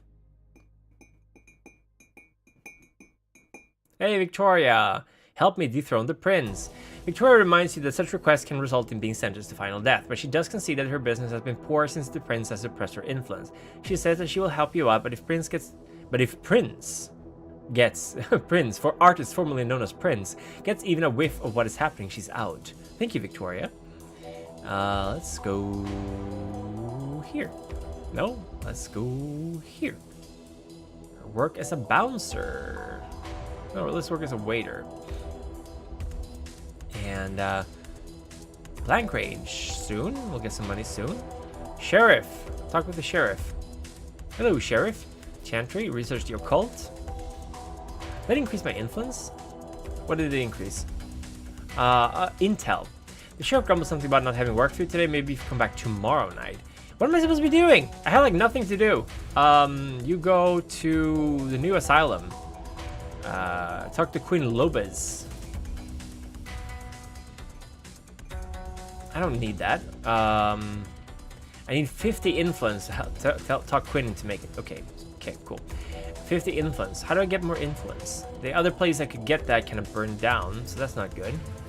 Hunt in the woods. Talk to Jonathan. We've done that. Blank range. Blank range. I need 3,000, right, for the weapon. Got any weapons for me? I'll need 3,000 funds. Okay. I'll keep looking. Nothing today, Bill. I do lose 100 like every day because I'm getting status from just my haven. Cool. I didn't know that. But yeah, I do lose some money every day because I have a blood doll. Okie doke. We have 3,000. We'll get a little bit more, so we have some kind of safety guarantee before we get the weapon. Anarchs have taken the new asylum. That's unfortunate. Tobias, you're not very good at fighting at all. Neither are you. So you're gonna socialize. You. How about you go to the new asylum? Fight some anarchs. I'm gonna use Auspex. Attack the twin with a knife. Use your kindred senses to see beyond as well. You see not one but two auras through the walls of the new asylum. The two figures come into view. A woman with a knife and a literally identical woman with a rifle. What will you do? I'm gonna attack the twin with a knife. Yes! You point your hands at the twin with a knife and clench your fist. Her skin begins to bubble and flex under you, casting your blood sorcery. A sudden sting hits you as a bullet from the sister with the rifle hits you with a well. A sudden sting hits you as a bullet from your sister with the rifle hits you with a well-aimed shot, just as the twin with the knife begins to hit you to incinerate from final death. With one twin down, you're just left with the Anarch wielding the rifle. She fires a few rounds at you. How shall you survive this attack? Make your skin impenetrable using Fortitude. The bullets bounce off you as you charge your remaining enemy. Before using your weapon to attack her, the Anarch tries to evade, but your attacks hit her consecutively until she's reduced to ashes. You remain wounded by victorious. Okay, so I can't even gain Quinn's help now, but I can go to Haven. Can I buy other amenities? No. Okay, so I'm at status 96 now, by the way, so I could literally try to take over. Talk to Victoria. I have enough status to confront the prince. I'm going to claim Praxis. Here we go. You have done it. Only a handful of days after your embrace into undeath. 20 days after I became a vampire, I now became the prince of this city. You have successfully taken Praxis from the prince. You've traveled to Elysium feeling anxious and terrified. This is not good. This is not what you would do. Tonight is a night, and you have all the support you need. If your heart could still beat, it would be racing with exhilaration. You enter the building, finding the stage where your sire was murdered, and address the kindred in the room. My fellow kindred, it has come to my attention that you are ready to accept a literal fledgling into your numbers. I may be only 20 days old, and the city may be on fire, but I do believe that I will not diabolise a vampire on stage, which makes me the better prince. You state to everyone there that you claim Praxis from the prince and claim the domain of Portland, Arkansas. The audience is silent, terrified how the prince will respond. The prince gives a loud, slow clap as he laughs. He asks how a mere whelp of your stature could dare even consider taking Praxis from him. Okay, so the Mage Vitae is in Mage 20. Quintessence can act as Vitae. If you do not use them in VTM Mage, could have 10 to 10 Quintessence points. Okay. Hendrik also finds his way on stage besides you, giving you a knowing nod. He says to the court that he also stands with you. The prince has never treated the power of the Chanter with the respect it deserves, and that Praxis must peacefully transfer. Jonathan steps up on stage next, standing with you and the others. He declares to the crowd of kindred how he stands with you in your claiming of Praxis. The prince gives an insulting scoff in disbelief, shouting about how a filthy gangrel mutt has no real political leverage. Victoria also joins you and the rest of the council on stage, standing beside you strong and confident. She also announces her support, saying that it might seem outlandish to support one so young, but she admires your determination, and the prince has done nothing but hinder Portland's progress. The other two are, of course, dead. The prince is livid. He's never been so insulted in all of his life, or unlife for that matter, and at his own court, no less. Gathering what composure he can, he walks on stage and announces to the crowd that if there are enough votes, he will peacefully relinquish his Praxis and all the power that comes with it. Xavier demands that votes...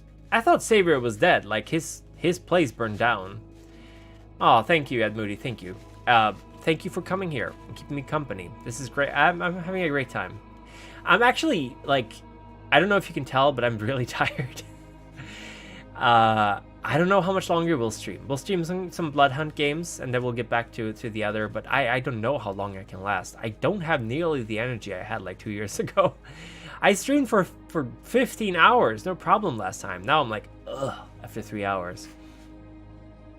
If this is the worst he's ever seen, he's been sheltered. I agree with you, Postal John.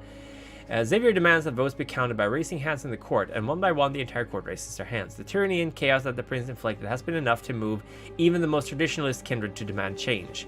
A look of defeat falls upon the prince as he realizes that he has lost.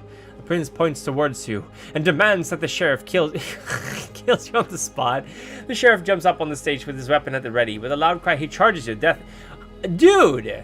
I did everything for you! Before he can strike, however, the members of your coterie leap forth, forming a shield as they battle the sheriff. It's a blur of weapons, claws, blood, and ash. Many die to protect you, but in the end excellent. I alone will rule over this city. Many die to protect you, but in the end the sheriff is reduced to ashes in the wind. All we are is dust in the wind. The prince tries to run, but other members of the court prevent him from leaving, forcing him to face justice. What kind of justice will be served? I think immediate execution sounds good to me. Don't burn yourself out. Also, that guy is crazy. Yeah, I mean, I'm not burning myself out. I'm barely working at the time. It's just like, I don't know. It feels like the last 3 years are just kind of crashing down on me hard. Your coterie holds the prince down as you approach and begin to feed. You drain the very blood from his body until none is left to spare. The now fallen prince screams as you continue to drink, consuming the deepest part of him, perhaps his soul. You drink until there is nothing left in your hands but ash. Very nice. The Anarchs still remain, defiant as always, but in smaller numbers now thanks to your vital contribution. This leaves Portland, Arkansas as Camarilla domain for many more nights to come. Their once unified force is scattered until it's safe to come out of hiding. None of the herd suspects your nightly feedings, maintaining the masquerade in the wake of your new rulership. The kindred of your city remains safe and protected under your veil of secrecy. You have claimed Praxis over the Rose City of Portland. No matter the price it took to get on that bloodied throne, you are now the prince, and only you can decide the fate of your city. Thank you for playing. You know what I should be doing? I should be playing the other vampire game, the 1,000-year-old vampire. I said I was going to do that, but then that just kind of poured out into the sand. I won't be doing it during this stream, obviously, because this stream is about the Itch.io games. But, okay. Before we move on to one round of Bloodhunt, I've only played it like a couple of times, so I'm very bad at it, but I like it. Evaluation of Praxis.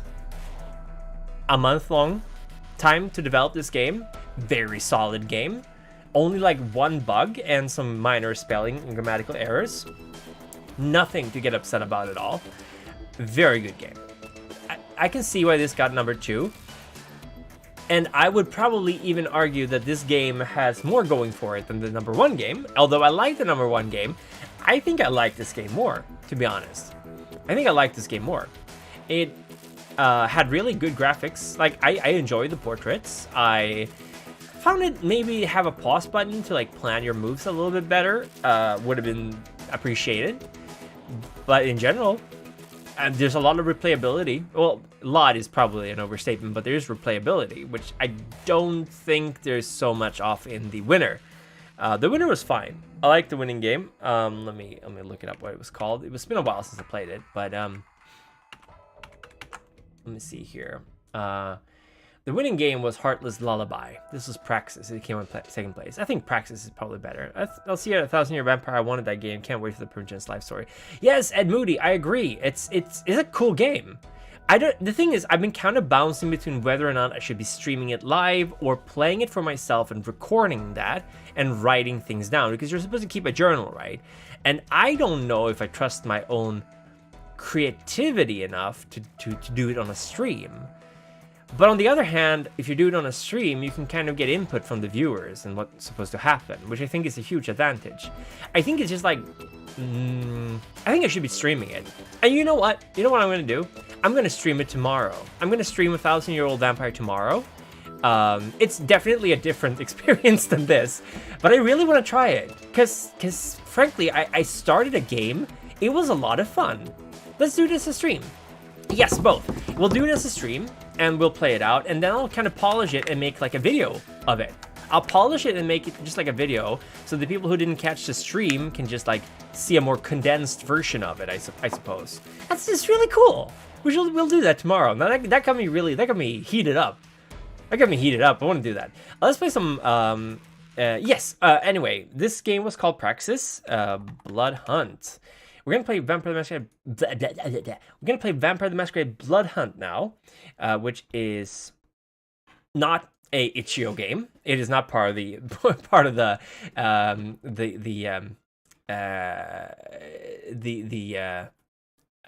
jam. It's not part of the Vampire the Masquerade jam. But we're just doing one of these before we move on to the next game, which is Waning Crescent.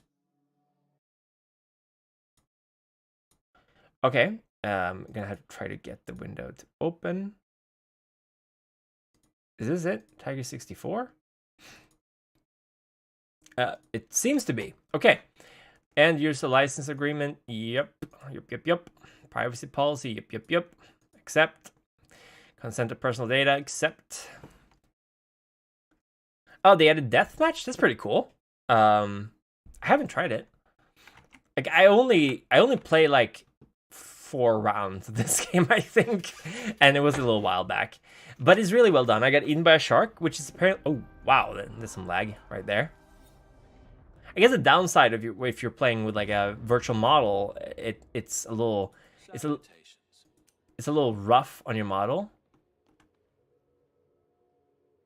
All right, I'm playing as a Nosferatu. God, it's been a little while since I played. I'm just gonna start a game. How do I?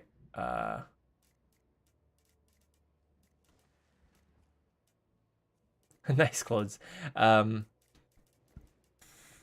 How do I go to the game again? Game mode, Battle Royale, Bloodhunt. All players have 1 extra life. Feed on specific civilians to regain lost extra lives. Duos. No, I'm gonna play solo Bloodhunt. Here we go. But yeah, I think this game is fun. I'm not much for Battle Royale games in general. They're not really my thing. But I thought it was fun. As far as Battle Royale games go, this was fun to play. So we'll do one game, and then we'll move on to the next itch.io game. So, also, again, if you just dropped by, I'm going to say this a couple of times. This is a temporary form that I have taken. I have found that it is actually much more comfortable for me to have a virtual avatar playing instead of doing a face cam, because I'm not super fond of being in front of a camera. It makes me anxious. I have GAD, general anxiety disorder, specifically on like performance anxiety. So I'm medicated. I'm drugged up, I'm medicated, and I'm having a fine Sunday with you fine folks, and we're raising some money for Doctors Without Borders. And I'll keep doing that tomorrow. We will be playing 1,000-year-old vampire tomorrow. Where do I want to go? Where do I want to drop? Rudolfinum. I think I'm going to drop like here. I think that University Gardens I dropped in before. It's a cool place. Okay, University Gardens, there's like one other... This is just one player dropping close to me by the Rudolfinum, close to the Second Inquisition. Saboteur. I like the Saboteur. I really like the Saboteur. So I'm going to go with Saboteur. Suddenly tried to, yeah. We'll see. See, I'm like level 6. I barely played this game. But it's fun. Okay, let's see here. If I crouch, I become invisible after a while, I think. There we go. The crouching is really good. So there's stuff here. Some blue stuff in here. I'm going to open this one. Got some blood bags. Nice. Nice, nice, nice. But yeah, like crouching and moving slowly while crouched is really good. I only have a pistol, so that's not great. It's a good way to not be spotted. Ooh, gas imminent. 20 seconds left. So I'm still within the safe area, but I'm right on the border of it, so I should probably get closer. I should get up. I like walking on the streets. It's hard to be spotted when you're on the streets, I think. Again, this is a person who's played like an hour of this game, so I don't know. I legitimately don't know. There's a human over there. We're going to go in here. There seems to be a path we can take here. Choleric. I'm going to feed on a choleric person. So something I didn't realize before was that, like, you can feed on all kinds of people, and they all have separate bonuses. Yeah, we're getting a double barrel shotgun. That's nice. Let's go in here. We'll go through here. Gotta make sure to stay away from being obvious. I also didn't know that if you break the masquerade, actually assault rifle, that's a little bit better. We got a double barrel and an assault rifle. That's nice. PRG. I don't know what PRG is. PRG. Where do you see that? Ooh, it's in here. Got a fire axe from melee. Let's get over. Yeah, this is one of my favorite hiding places, the graveyard. I've been there a couple of times. Not a lot of people hang here, and I think I survived really long here in the graveyard. So I'm very careful in these kind of games. I don't like confrontations. So, expect this to be kind of a boring round unless someone spots me. Ooh, hello. What's over here? Assault rifle, blood bag. Oh, this is just a mortal. Phlegmatic. I'll feed from her. There we go. I don't know what the PRG is. Sniper rifle, maybe? Is that what you saw it? Where you saw it? Okay, we got some more stuff here. More ammo. We got a marksman's rifle. It's pretty cool, but not really what we're in the business for. On the side and nearby stuff. Oh, it's Prague. Yes, Prague. This game takes place in the city of Prague. This is right after the conclave where Hardestat the Younger got fucked by what's his name? The Bruja former. Oh God, I am so rusty. I hear bullets being fired. By Taco Bell, Theo Bell, Taco Bell. I was gonna say Taco Bell because like that's like one of the most common comments I've ever gotten for one of my videos. It's my Theo Bell video where people go, "I thought it's a Taco Bell," but it's Theo Bell. Theo Bell, the former representative of, or not the representative, by the Justicar of the Bruja, who killed Hardestat. He did that here in Prague. So this is immediately after the death of Hardestat, basically. And I always thought it was going to be like Anarchs versus Camarilla, but that doesn't seem to be the case, really. It seems more like it's a free for all, which is interesting. I thought it was going to be a like a Camarilla versus Anarch game, which they might implement at some point. I hope they do. But right now, like lore-wise, like everyone for themselves. Everyone just kill each other. Okay, what's your thing? You're sanguine. So this actually heals me by drinking from this guy. I heal faster thanks to this guy. So I'm just moving into the shopping arcade here. Hope nobody is it called ghosting? When you were watching someone else's stream to mess with them? Oh, I'm Cam and everyone else is an Anarch. Okay, yeah, that makes sense. Kind of makes sense. So let's go down here. Let's see. I like how I have not encountered anyone yet, but there's only 20 people left. Is it like 40 people in a game, I think, right? This game is doing really, really well, which makes me happy. This is a sleeper hit. Like nobody, I spoke to a lot of people before this game came out. Like I heard it was coming. A lot of people were like, it looks okay, but I am not sure if this is really a good game for what? Whoops. Did I just kill a mortal? I thought that was another player. This is not good. That's not good. I thought that was another player. I am so sorry. I now have a Bloodhunt on me because I killed a mortal. That is not good. She was like wounded. I thought that was another player. Oh, oh.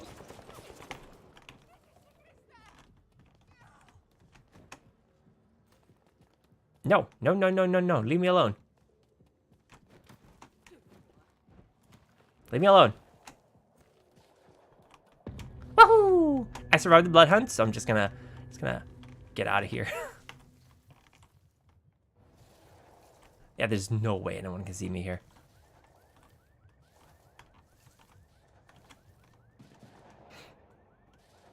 Yeah, poor mortal. I did not plan for that. That just happened. Oh, that's the gas up. Hold on. Oh my God! I was moving towards the gas. I'm dumb. I still haven't quite figured out where I'm supposed to be. Still haven't quite figured out the workings of this game, so I should just go back to the graveyard then. Oh, someone shooting at me? Yeah, I see bullets being fired. Gas imminent. 7 seconds left. Oh man, this game is making me anxious. This is one of those things that make me really anxious. I'm terrible at these kind of games because I don't like playing against other people in general. It freaks me out. So for me, it's more like I enjoy single player games or games that really take their time. I'm very bad with competitive stuff. I used to play a lot of Overwatch, and I never played Overwatch in like competitive because that just stressed me out. I did that when I was maining Lucio. It was a nightmare. It was constantly a nightmare. But now I'm like, I can't be bothered. Like if I play online with other people, it has to be like random heroes. I don't play Overwatch at all anymore because I don't particularly care for Blizzard or Activision. But I used to, God, I used to play a lot of Overwatch. Oh, I see you. Hello.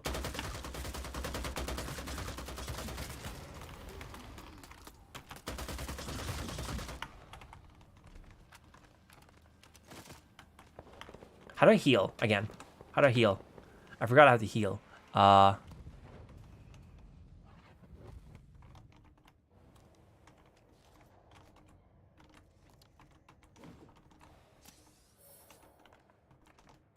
Give me some blood bag. Okay, there we go.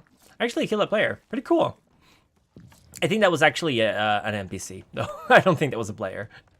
It's like, because it had like a number. I think those are not players. I think they're NPCs. I don't even know how many players there are. There's 10 of us left. That's pretty cool. Top 10? That's not too bad. Like, 4th best players. Just by avoiding everyone else. But yeah, this game, really well made. It's a beautiful city. I don't know how true to Prague it is, but I like it. It's nice. There's a lot of stuff here, so I'm just going to wait, see if someone's going to come here. And I'll fuck them up.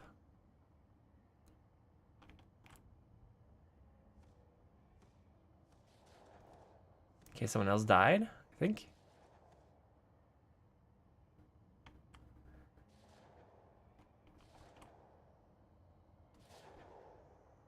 I forgot how to... Oh, I can put out traps. Hold on, that's E, right?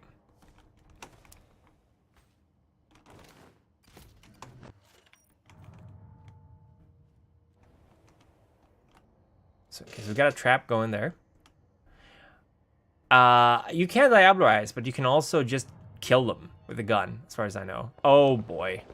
Oh, boy. All right. Okay. Oh, boy. Yeah, this is getting intense.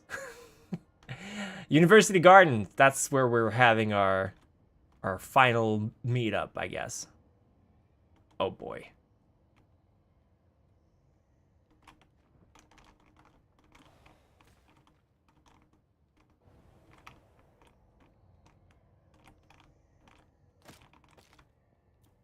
I heard someone.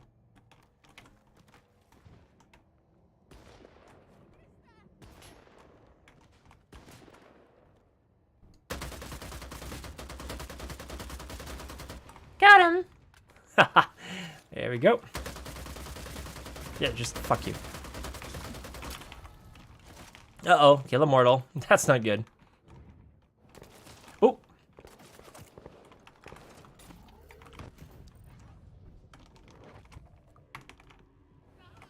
Yeah, I mean, they can track me, so... What am I gonna do? Who's shooting at me?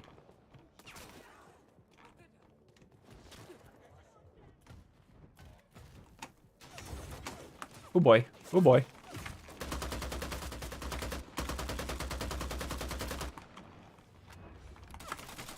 Oh, I'm down. Oh well. Top 5. Oh, I have 1 life remaining. That's true. This is my first death. So, not out of the game. Not completely. Last chance. Yeah, let's just go in here.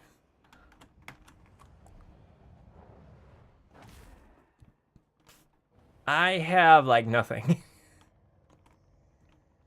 But I'm not entirely dead, which is good.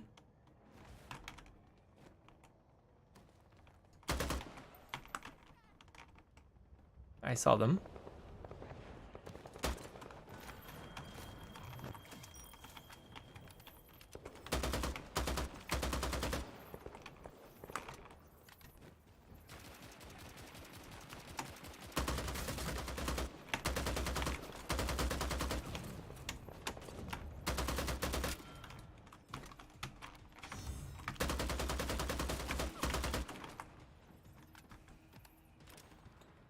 Woo!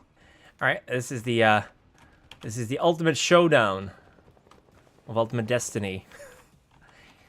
So, oh, the ghost dog. Thank you. Glad you were able to find my channel. No, I'm being dealberized. Oh no.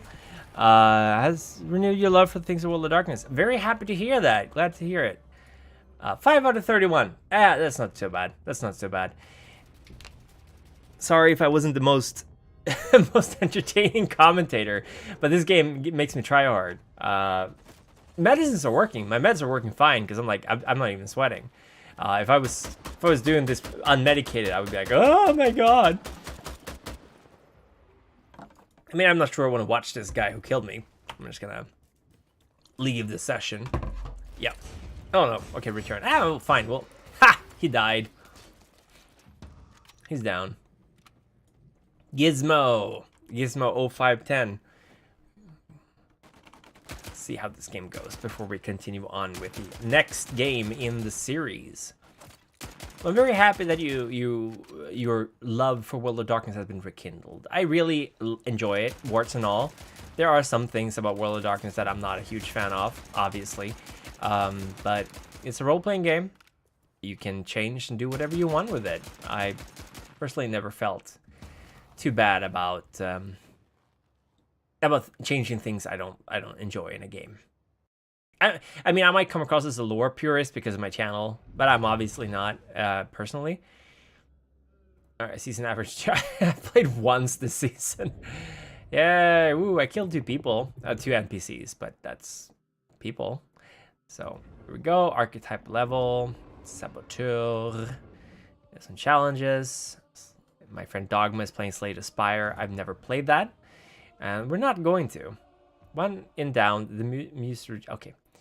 Orange van. Has ranged weapons and melee weapons. Cool, so the different vehicles have different things inside of them. That's kind of cool. Okay, I got 3,500 experience points. So, that's it for this game. And we're gonna go tackle the next game we installed, which I believe is on my PC. So let's see here. Program files. Waning Crescent. Waning Crescent. No idea what this game is about. Top 16%. Nice. Very good. Okay, so Waning Crescent. I'm gonna put you here. Boop. There we go. Oh, there's like a little bar from the donation thing. Hold, let me change that. There we go. So it doesn't show up. Okay, and we're gonna change this to Waning Crescent. So let me go into Photoshop and just Waning Crescent. Might have to move the donation thing a little bit, but that's fine. Okay, let's change it to, where did I put this picture? Folder, stream. There we go. So Waning Crescent, we're putting this here. Sorry, the upper corner is going to be a little busy. Sorry for that. He was in the camp for LARP, played it a lot for years, and kind of fell out of love with it. Then recently found a channel and we just may want to get back into it. Don't mean to repeat myself. Just... Thank you. The Ghost Dog, I really appreciate it, and I love hearing people's stories with World of Darkness, because I was never a huge LARP person, not because I don't like LARPing, but because my entry drug into World of Darkness or Vampire was the Vampire rulebook, and I didn't know there was a LARP until like many years later.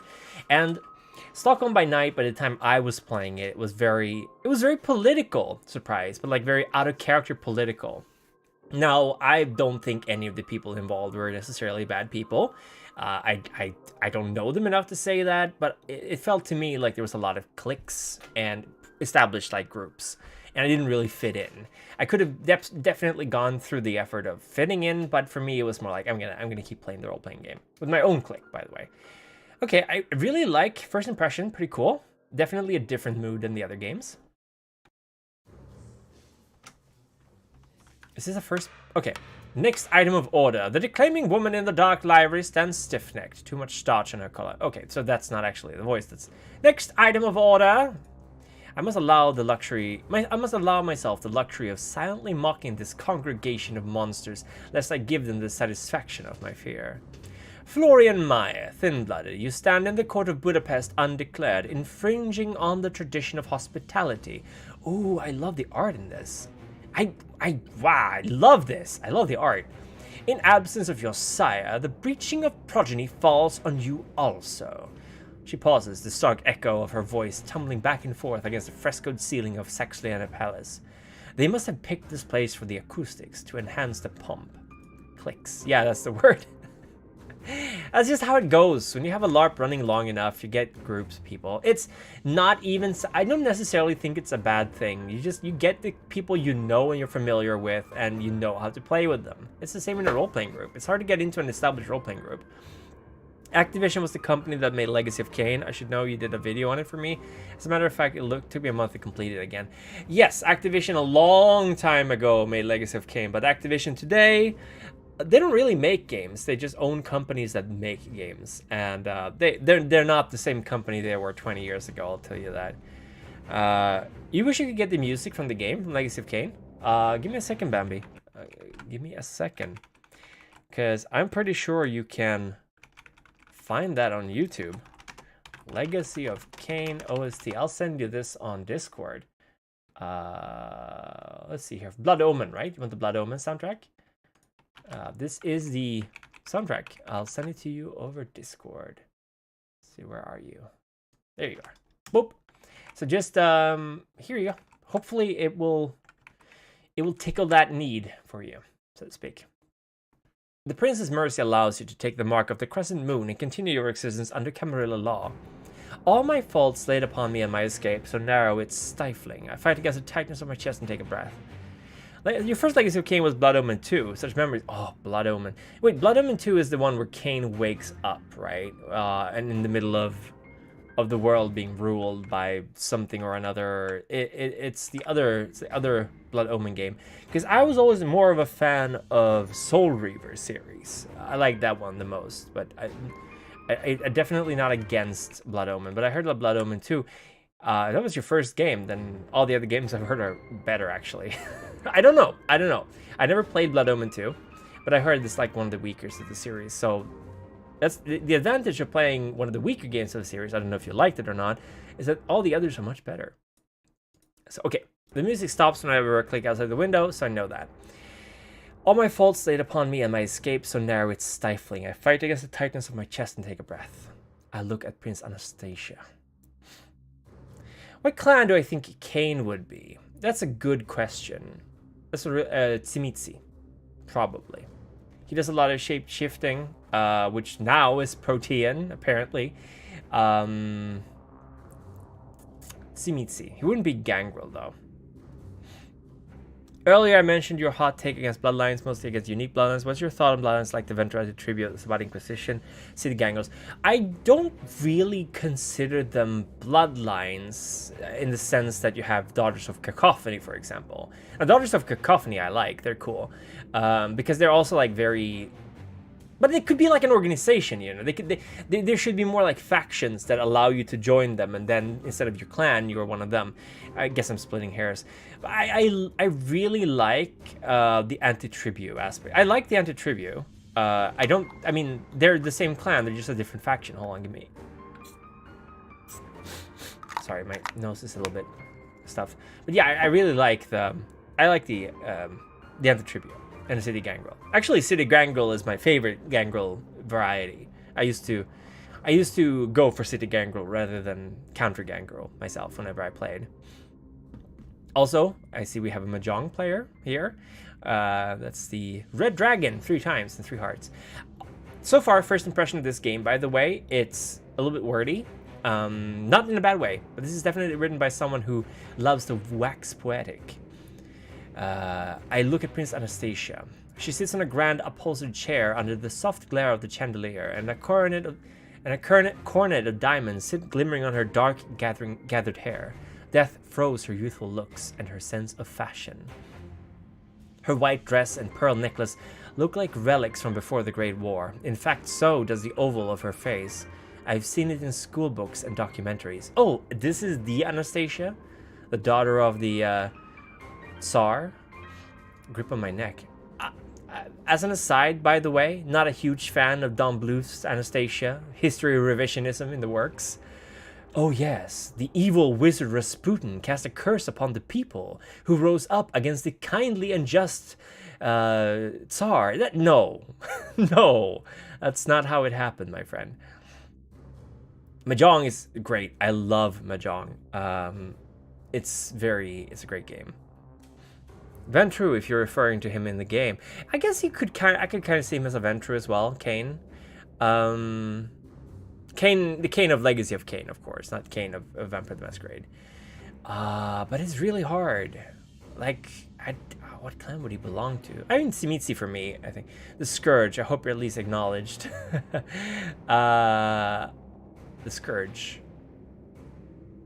Oh, right here in the game. Sorry, I was distracted by the chat. The Scourge forces me down, knees and heels on my hands on the floor, a thud of bone and marble. I'm playing a Thin Blood, so I'm not a huge fan of this. All I see of the prince now are her boots sticking out from under her dress, lined with little buttons. My cheeks burn as if slapped. Oh, Mahjong and Simitsi. Yeah. I was like, Mahjong and also Thinkers. I was like, Thinkers. You should be grateful, Thin Blood. We are benevolently... You should be grateful, Thin Blood. We are benevolently allowing you a choice. Our Scourge's blade and a quick end now, or the crescent moon mark and our oversight and protection. Prince Anastasia's voice is low, cadenced. So much for mercy. Oh yeah, no worries. You're not hogging the stream. Don't worry. We're just hanging out. We're just having fun. Provided that a generous member of this court cares to keep you in their domain. I shift my eyes left and right. The beautiful and the damned sitting around the room. I don't know what I'm doing with this accent. Most of them would pass for human at a glance, at least until you see their eyes. They're avid, hungry. They glitter in their finery, and none of them are pretending to be anything but what they are. Dead things in fancy dress, as opposed to me, dead only in halves. They are watching me, that cold thing in their eyes. I am tonight's entertainment, a passing thrill to liven up dull eternity. Oh, I love the art! I love the art! This is amazing! This is more of a visual novel, obviously. But whoever the artist is, I want to get in touch with them. They have great sense. Great Nosferatu. I love this. All strangers except for two of them. A Nosferatu, this guy, and a Toreador, this guy. I look down and seek help from neither. I look at the Nosferatu. Temas Vech, my acquaintance, secret protector, handler, hideous like all his kind, yet somehow compelling with an air of rakish confidence. His face twists into an angular shape, eyes set wide with a gleam into depth. He has always reminded me of an owl, the patent cream and... That's what it looked like! I love this! This is great. And brown silk in which he's wrapped tonight does nothing to dispel that impression. He stands without a single glance my way, as if aware of my attention. I will take him, whatever else they might be. A well-trained Thin Blood can be of use. He speaks solemnly, but with a touch of humor. He makes me sound like I'm a pet, a dog he'll keep leashed and muzzled, and teach not to piss on the rug. And then... Florian. I startle, my eyes jumping right. Don't look at me. I return my attention to Tomas, though I strain almost all my attention elsewhere. It is William's voice. William Harley, my Toreador, well, calling him a friend is at once too little and too much. He hasn't spoken aloud, and I realize with cold horror that his voice vibrates smoothly, crystal clear in my head. Oh, I love this! This is great! I thought it also was a gangrel that friends did one too many times. Yeah. I see it. But I love this. This is great. Great music, great art, great storytelling. This is good. Would you ever host a chat room where some of the subscribers could sit in the chat room and talk with you, limited in numbers to not get too crazy? Sure. I've never thought about it, to be honest, but like I don't see what. Okay, so something. something unrelated, but yes, I would probably do that. I started something called Fans Strong Together, which I just haven't gone back to people yet. But I had people like, I want to interview content creators in the World of Darkness community who make stuff for fans, and like listen to them, ask about stories, like how they got into it. I just want to kind of shine a spotlight on the community, which I know also the White Wolf is doing, or World of Darkness is doing, but like get in touch with like the people who create games, who write, all those kind of things. So that will happen.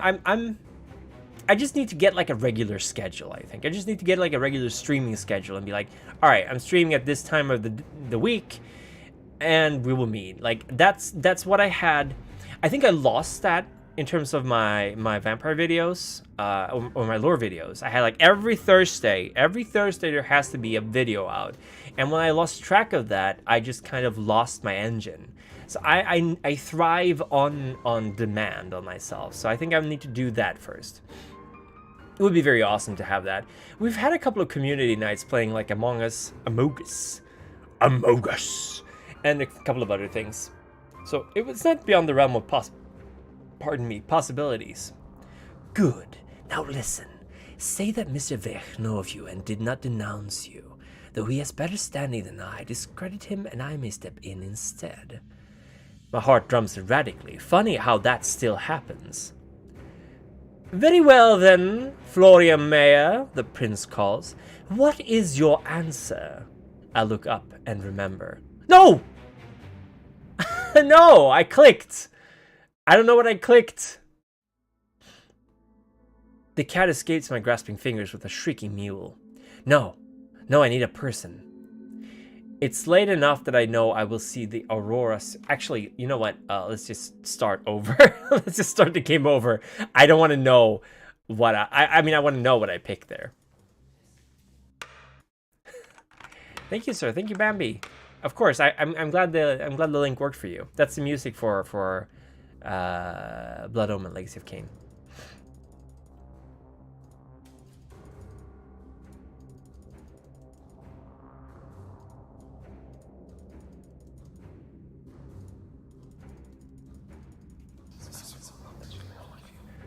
Oh, you're the cardinal. One moment, please. I startled my eyes jumping right. Pardon me. And remember, I remember Tamaz. Let's go with Tamaz instead. Is it Tamaz? Thomas, the tank engine. That's the name. My head strikes the alley wall, and I discover I'm still human enough for my vision to white out. I blink against the pain. Do I go limp? Take the beating? Do I try to struggle free?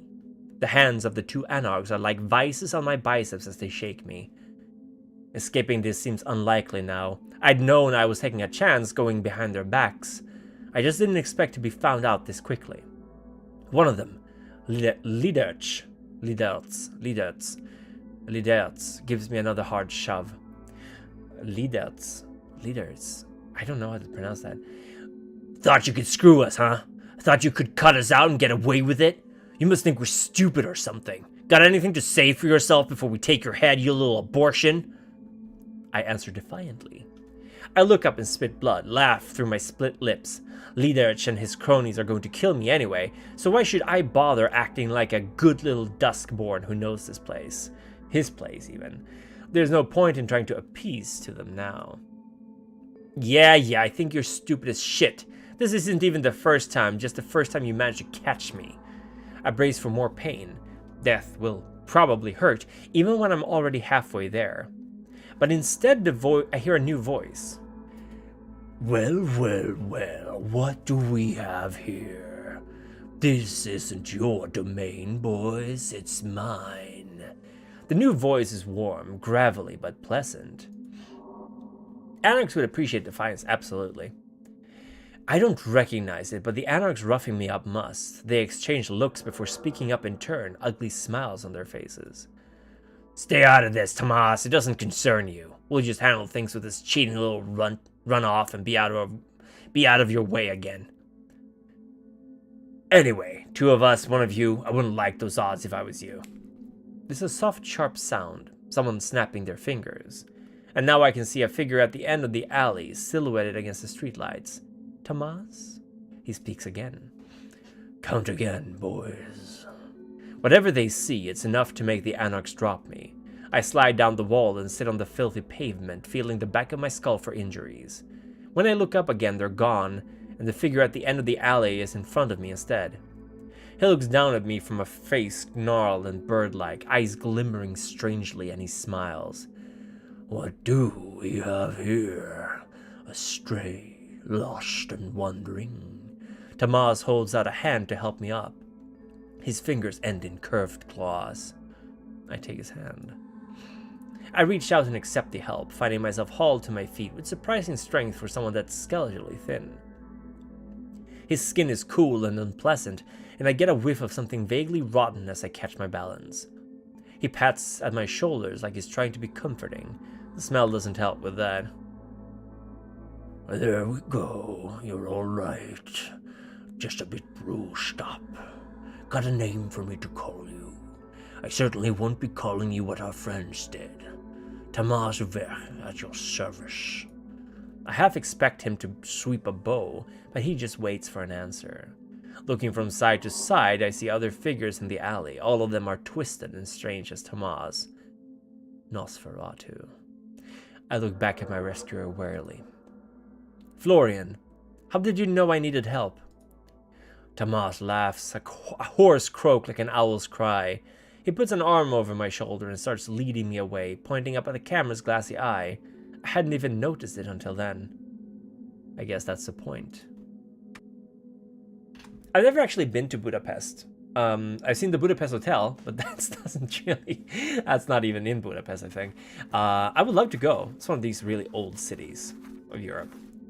I like old cities. I'm not a traveler. I don't like to travel, but I like old cities. I've been to Ljubljana a couple of times in Slovenia. It's a very, very old city. Haven't really gone around too much. I just cheated. I drank even though nobody donated for me to be able to drink some water. But I have been talking for almost 4 hours, so I felt justified and a little sippy. Also, I am very strongly considering switching over to Twitch because I really like redeems, and redeems are not an option on Twitch. I mean, on YouTube, they simply do not exist. So, like, if I wanted to have more chat interaction, I guess I should switch to Twitch. Huh. But I also have like all of my viewers on YouTube, so I'm not entirely sure what would be better. I asked a while back, and people said YouTube, but it's like, I don't know. It doesn't really feel like there's a lot of interaction like with the stream on YouTube. I don't know if there's anything like redeems on YouTube, but I mean, you never know.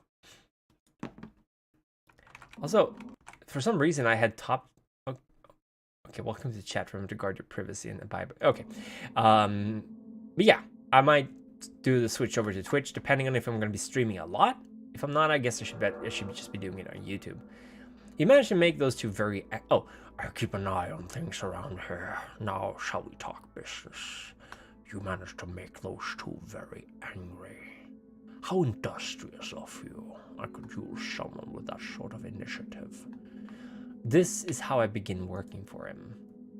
I don't know if that voice is any good, but I try to do voices that don't actively hurt me anymore. Because something I realize is that I'm pretty good at doing voices, extreme voices that kind of hurt my throat. And I don't want to shorten the stream any more than necessary. After that, I worked for Tamaz for months. What do you have for me tonight? The room is dark except for a pool of amber from an expensive Tiffany lamp spilled across the old polished wood of my desk.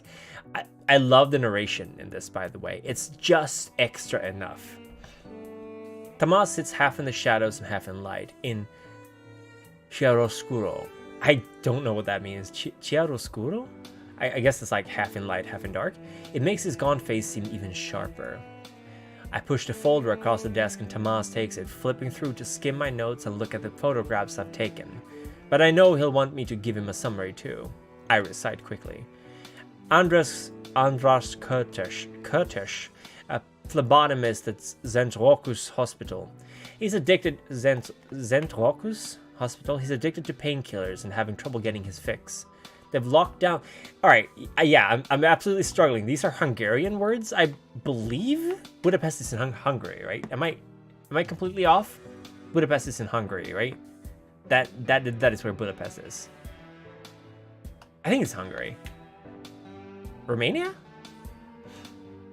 They've locked down the supply. Probably noticed someone was skimming. Feed him what he needs. He'll get you blood bags and won't ask questions. Well done. If all else fails, I can always employ the oldest leverage of all. Blackmail.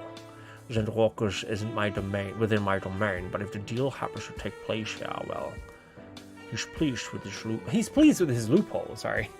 He finds a lot of those. Talks about working within the system to get things done. I hardly understand the rules he plays by, let alone how to bend them. But when it comes to me, I've figured out he's breaking them. Tomas leans forward. His craggy face moves from half shadow into full light, like a moon waxing through its phases. What about the other task I've set you? Have you found out more about the voice? The voice of blood. Sean Connery thing going on. Yes, it's very Sean Connery. I'm just figuring that like maybe he's lacking some teeth or he doesn't have his full control over his lower jaw. A fringe group of radical eugenicists, anarchs, who keep turning up when I look into sources for blood harvesting. Tomas once called them a hop and a skip from Sabbat, whatever that means, but I do know they're dangerous.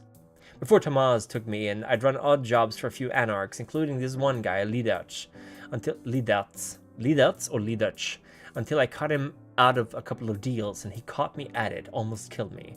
As it turns out, good old Lidach isn't quite a member of the Voice, but he has connections to one of their cells, and I have connections to him.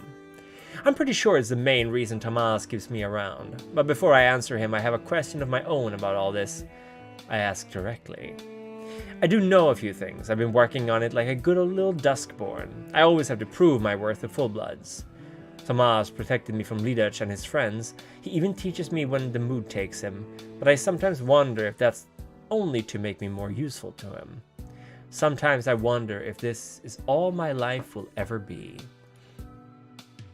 I already told you everything I know about Lidach's business when you picked me up, and you just asked me to take what I know and find out more. Is that how it'll always be? You always wanting more, no matter how much I give you? He's nice enough for a Camarilla full-blood, but I still brace after asking that. Tomas watches me a moment in silence before, surprising me, giving his hoarse cough a laugh. You think I'm using you, is that it, Florian? I am, of course. I make no secret of that. I stare at him, mouth open. It's what kindreds do. We're predators, but outside of some gang rule, not usually the kind who runs in packs. The only way we have a society at all is by building a web of favors and debts. Everyone owes each other. Everyone uses each other. You use me right back, you know. I agree. Of course I do. He has no idea what my life is like, always stuck somewhere halfway between. I can walk in the sun. James Tomas. I'm trying to speak very strongly in a non-Sean Connery way, but it's very difficult. I actually my favorite James Bond is probably going to be... God, it's embarrassing because I don't even remember his name. The latest James Bond, basically. I think Casino Royale is the best James Bond movie ever made. I used to like Roger Moore. Then I grew up and I realized that Roger Moore is not great. James Bond is not great. You Only Live Twice or whatever. Moonraker. Oh man, they are so bad. Ciao, Craig. Yeah, Budapest is Hungary's capital. Okay, gotcha. I can walk in the sun. The beast inside me never breaks free to rampage, but I still have to drink blood to survive. I'm still not human and never can be again, and his kind hates mine. If Tomas is able to offer me any protection at all, I'll do whatever I have to do to ensure he continues. I owe you everything I have, and I can never forget that. But you do a lot for me too. Of course, I'm using that. The night we met, he saved my life, and no full-blooded vampire ever does any favor without calling in the fee for it later. but working for him isn't anywhere as bad as dying in an alley. So yes, I do what I must. This autocorrect is awful. I don't usually type on this tablet. Daniel Craig! Daniel Craig, that's the one. Yes, Daniel Craig. Yeah, I really enjoyed Casino Royale. It's this character Dampier. Ghost Dog, he's a Thin Blood. They're called Thin Bloods now in V5, but he's somewhere between K-Tiff and Clan, like not clanless, but yeah, basically Dampiers in the old rules, I guess. Yeah, James Bond would be an absolutely amazing Nosferatu. Oh, Florian, you're more a vampire than you ever give yourself credit for being. It's symbiotic. I use you, you use me, and we both get what we need. He sounds amused more than anything. Maybe even pleased with me for admitting it. You don't even sound upset about that idea, me using you. Tamaz laughs again and shakes his head. Why would I be upset? Let me confirm this for you, Florian. All kindred use each other. Expect it, and you'll never be disappointed. And any lick who tells you they're not using you is lying, and you have to ask yourself why. And what is it they really want from you? Very well, so it's a matter of withholding what I know to prolong my usefulness, or ensuring that he keeps me by proving I can do whatever he wants of me. Oh my god, my reading comprehension. The main character is the Thin Blood. Yes, Thin Blood. Yes, this main character is the Thin Blood. I give Tamaj the information. I am using him, and I'll continue to do it for as long as I can, so I have to keep proving I'm worth his time and resources. He may have originally taken me in because of Lidach, but maybe if I do well enough with this, there'll be another job for me afterwards.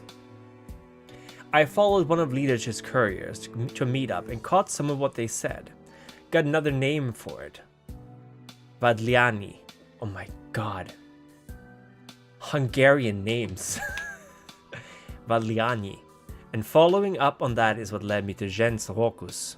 The voice keeps popping up whenever I look into the black market blood trade. He said he could walk in the day. I'm not familiar with the latest version of World of Darkness. Dampier was the first thing that came to mind. Yes. Dampier is basically... So there's been a slight update. The Thin Bloods in V5 are kind of complex. They have a lot of different varieties to them. Thin Bloods are... Some of them can walk during the day. Some of them never have to sleep. Some of them can, like, learn disciplines. They have Thin Blood alchemy. They're not my area of expertise because I think Thin Bloods are disgusting and should be burned at the stake. Not everyone agrees with my opinion, and not everyone is correct, obviously. But I don't know a lot about Thin Bloods because it's specifically a blind point to me because I'm just not super into Thin Bloods, I'll be honest. They're a sign of Gehenna. Right. Tamaz drums his fingers on the desktop, the claws making little thunks on the wood, and then nods once. Vatliani in a Chance Walker's hospital. I will look into it. Keep at this, Florian. He seems pleased, and I relax. He'll probably dismiss me soon. V5 is not post-Gehenna so much as it's kind of mid-Gehenna. So, I don't know if you've read Beckett's Jihad Diary, which is a really good transition book. I'm an artist, it's true. If you read the Beckett's Jihad Diary, it's kind of like an end of V20, beginning of V5 connection thing. Like they tie up all the loose ends from revised era edition before moving on to V5. The only retcon they've done in V5, as far as I know, is that they never had that weird generation reducing sickness going on. Like the Week of Nightmare happened. There is a Gehenna war happening in the Middle East right now. It's quite likely there are some antediluvians up and about, but it's not like the end of the world happening immediately. So what happens in V5 is you have something called the Beckoning. And the Beckoning happens to older vampires, higher generation vampires receive the Beckoning, which is a part of Gehenna. They're called to serve their sires and their grandsires and their clan founders in the Gehenna wars. So the Sabbat has kind of crumbled because of this, because almost the entire leadership of the Sabbat have left for the Middle East to join this war.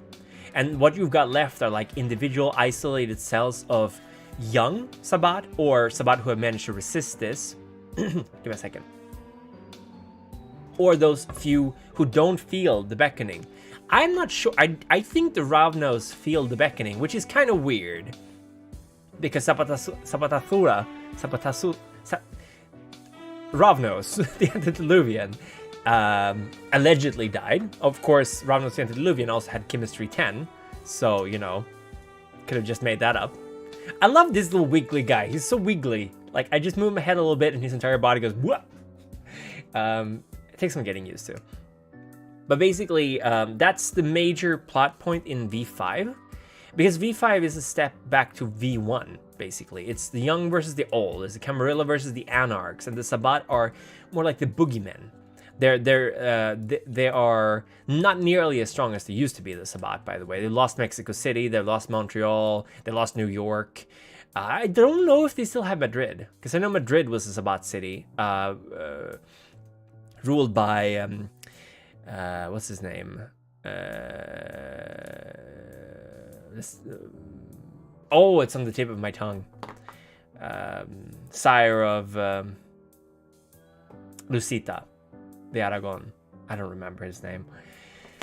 But basically, the Second Inquisition is happening. They're very, very knowledgeable about vampires now, and they're funded by government agencies, security agencies. The Camarilla has become even more exclusive in their recruitment. Like, these days, you're not Camarilla unless the Camarilla explicitly allows you membership. And the Anarchs are more and more varied. And basically, it's more about young versus old now. But even the Camarilla, like, the average age has reduced drastically of its leadership because of the beckoning. So it wouldn't be a surprising thing to find a prince who's like 100 years old or even 50 years old now, simply because his or her sire might have left, or there's literally no one else who can claim power in the city anymore. Some stuff has changed, but V5 is fairly light on the lore. Because they wanted to go for a V1, Vampire First Edition experience. So they're very light on the lore. If you want to read up on current events, I would recommend the Camarilla and Anarch books. They have that. The core rulebook barely has anything. The Camarilla and Anarch books, and then you have the Cult of the Blood Gods, although that has almost no current lore. It's more about how cults work and Thin Bloods a little bit.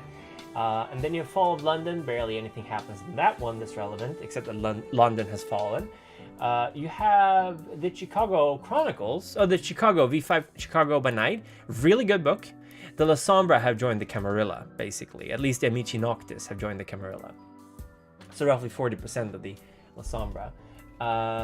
You also have the Sabbat book, which paints them up to be more like antagonists rather than protagonists. But yeah.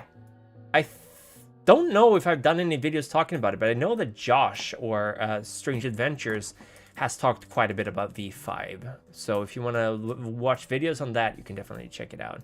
I haven't really done V5 content that much. I've done some reviews because I'm still like stuck in pre-V20 in terms of like what I'm doing, except with some exceptions, of course. But yeah, and the Salubri are kind of back, sort of. One major thing that has happened is that the Vienna Chantry, the main chantry of the Tremere, has fallen, and with it the inner circle. So Tremere, the pyramid, has been very, very shaken. It's not doing great, and the Tremere are severely weakened. And this is also a good excuse for, if you want to play a Tremere, to not be like part of the Camarilla as well. Yeah, the Salubri are back. The Tremere are kind of not in a good position. The Banu Hakim have joined the Camarilla. The followers of Set, now called the Ministry, have joined the Anarchs, kind of. They just weren't allowed to join the Camarilla. Probably because the Banu Hakim, or the Assamites as they were known, blew up the meeting that the followers of Set had with the Camarilla. The followers of Set are now called the Ministry, and they're less of a creepy cult and more like suppliers of perversions and illicit goods, which they always were. But they're a little bit more like all-round now. And the Gangrel and the Bruja have officially left the Camarilla, although the Gangrel, you know, they don't really care what their leadership does, so some of them might still be members. Jesus Christ, this guy's hair sways back and forth like crazy. I'm gonna see if I can do something about that. I don't know how long I'll be using this model, but I'm gonna lower the physics strength. Yeah. Okay, not so much hair sway now. It is interesting. Oh, it is interesting though. Jean Walkus is not in Buddha yet crossed the noob so very often. Yet you crossed the noob so very often. Or not. His tone is mild, but I can tell he's probing. His eyes have that keen glint. The Danube is a river separating Buddha and Pest. Budapest. It was a long time ago I read Transylvania by Night, but I do believe that Budapest plays a pretty crucial role in the Transylvania Chronicles. Not Transylvania by Night, the Transylvania Chronicles. I should know better than to try to keep secrets from a Nosferatu, but I managed it before. I am honest and tell him about William. Nosferatus loves secrets. If I give Tamaz a nice big one, it might help prove my usefulness. William has been nice to me, but he's an independent. I doubt he can protect me like Tamaz can. No, I go to Buddha because I have a friend there. He helped me out once when I was starving, and I visit him some nights. He's nice enough, but a little strange. We've talked for hours, but William sometimes seems so distant and uninvolved that I couldn't say how he feels about me. See, I'm gonna have to take a cough drop now because my throat is getting a little messy. It's messing with me. So I'm gonna have to take a fisherman's friend to keep talking. Let's say 5 hours for this stream. At the 5-hour mark, I might end the stream, which is in like 50 minutes, but I might still be going for a little bit more. We'll see. I slept really long tonight, but I'm still kind of tired. Let's see. We've talked for hours, but William something says, a friend, kindred, I presume.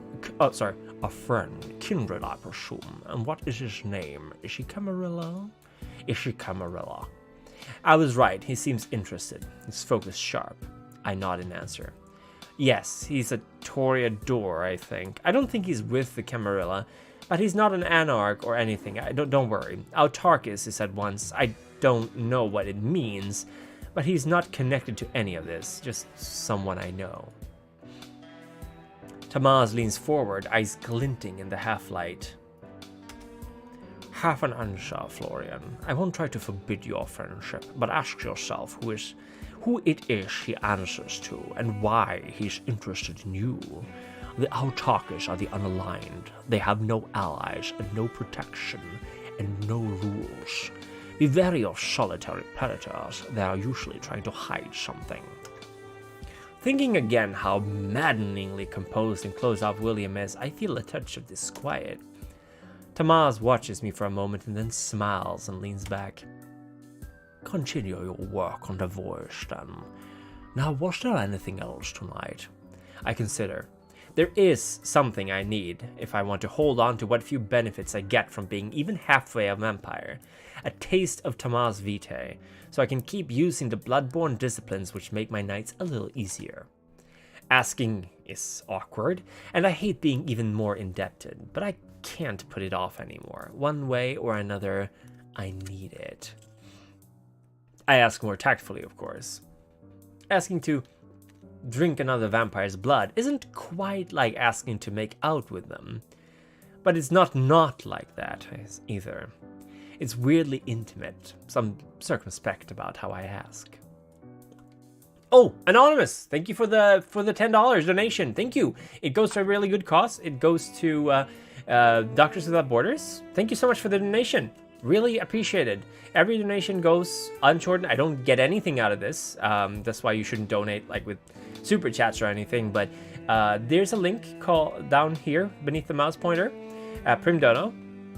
It will get you to Tiltify, which is a totally legit, which makes it sound less legit, but it's a totally legit website that kind of helps give money to your charities of choice. And my charity of choice is Doctors Without Borders. They have done a lot. I've been a supporter of them for the last 15, 16 years, I think. So anything that goes to them goes uncut, and there are also incentives. Like you can ask for fuck, murder, kill of vampire characters, for example, if you want me to give you my opinion. There's a couple of redeems, basically. If I switch to Twitch, I will not be able to watch because Twitch is not blind friendly. I've had a few issues. That's unfortunate. I will probably not switch to Twitch. I just like saying switch to Twitch, but I would probably not do that because YouTube is where my platform is. Watch this, Nos is the harpy, and now the moon will be set in stone, right? That would be horribly awkward. I'll never be as good as you at that disappearing trick, but being able to hide more effectively would be helpful for the voice job. It's been a while now since I've been able to make that work. Tomas chuckles warmly, surprising me. You need my vitae. I wondered how long it would take before you asked me again. Your restraint is admirable. It's easy to become addicted. Blood leeches are pitiable wretches, if dangerous ones. But moderation in all things, even in moderations. Yes, when you need it, just ask me. He rolls up his sleeve. Is the fall of London the only source material to find out what's happened in VTM in England? Yes. I think there might be some mention in the Camarilla book, but Fall of London is the source book for it. But basically, Operation Daybreak? I think? Daylight? Daybreak? Antivirus? Antibody? Something? They basically wiped out close to every kindred in the city. Especially Queen Anne. Anne is dead. Prince Anne is very, very dead. They cut off her head. She was also, by the way, addicted to diablerie, so, you know, good riddance. Chicago by Night new V5 is one of the best. It's the best settings book I would recommend. Mithras, that's interesting. That's really interesting because Mithras is mentioned in Beckett's Jihad Diary, and we know that Mithras is still alive. Technically, he's in the body of a Sabbat that embraced him, that diablerized him, and Mithras took over. There is an official action play video series of Fall of London that's linked in the website, but I may be mistaken. I'm sure that when Modifius had the IP, they might have done an actual play of it. I think that's happened. Modifius no longer have any rights to World of Darkness content, and I'm just going to go outright and say thank you. Thank you, World of Darkness, for that, because they did not do a good job with it. Fall of London is not a good book. It's not a good game. It's very fetch questy. The lore is kind of lackluster. Just generally not a good book. Chicago by Night V5 edition, really, really good. It also brings back my favorite character of Chicago, which is, of course, the Prince, Lodin. Lodin is still alive, of course, which I think would come to no one's surprise. He fell from top of a skyscraper on fire. Of course he'd survive. It's Lodin. It's fucking Lodin. Why would he not? And I like Lodin a lot. He's the one-eyed king. Now, I'm not going to spoil any more of that, but get the Chicago book. It's really well done. I think actually Onyx Path made it in that weird interim era in between, before Renegade got the... I literally don't know who's doing what anymore. I would love to write for World of Darkness. I actually sent in a submission to the Onyx Path at one point. I made a little excerpt of text sent in, but I don't think Onyx Path has anything to do with New World of Darkness or current World of Darkness anymore. So no idea where that went. Fetch me a cup from the sideboard, would you? I retrieved the cup and set it in front of him. I wonder why he doesn't ask me to drink right from his wrist. In fact, he's never asked me to, never tried to take advantage of my potential ignorance of blood bonds. Didn't Chicago fall to the Sabbat, or am I thinking of something else? Good question. I don't think they did. The only big Sabbat cities I know are Mexico City, Montreal, New York, which fell to the Camarilla, and Madrid, I think. I don't think Chicago fell to the Sabbat. They had a huge kerfuffle with the werewolves, though. That was in the Blood Red Moon. I think that was what it's called. But Chicago has always been like a bastion of Camarilla strength. Lodin is partially responsible for most of the, like, how the hierarchy works in the Camarilla. Like a lot of the job titles are from his court. Like Loden's super influential on the Camarilla. Yeah, New York. New York kind of went in between Sabbat and Camarilla, but I think in the novels it became a Camarilla city in the clan novels. Now, don't quote me on that because I never finished reading them because I'm not a huge fan. But I think it became a Camarilla city at that point. Tamaz bites open his own wrist and drips vitae, thick as syrup, into the cup. Oh, I am getting some tickling in my throat, so I might have to end the stream sooner than I thought. I can smell it, and my fangs ache in my jaw. He's right that I could get hooked all too easily. He hands me the cup, and I drink. Yeah, I'm getting some weird tickling at the back of my throat, which might be the nose spray I used, but I'm worried I might run out of steam. So I will probably play for another 15 minutes, and we'll see if it clears up or if it gets worse. I will be streaming again tomorrow, though. We'll be playing the 1,000-year-old vampire, 1,000-year vampire. We'll still be doing the charity, by the way. I'll keep that going until I go back to work, which is actually on Wednesday, by the way. So,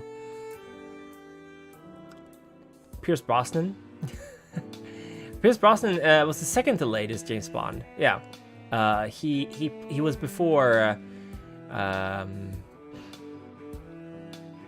He was before Daniel Craig. Pierce Brosnan.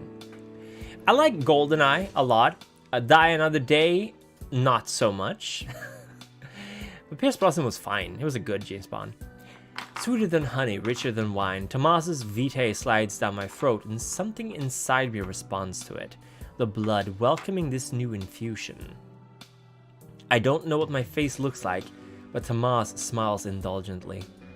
Make some hot tea. Also, I know you're on the other side of the world from me. What time is it where I'm at? It is currently 6 p.m. Huh. Wow. Time flies by when you're having fun. You know what? I could actually make some tea. That's true. I'll get some tea going. I'll take a little break. I will be back soon. I'll get some tea going. We'll see if the tea helps. If it doesn't, we'll just continue this tomorrow. But let me turn on the BGM. Some cool music.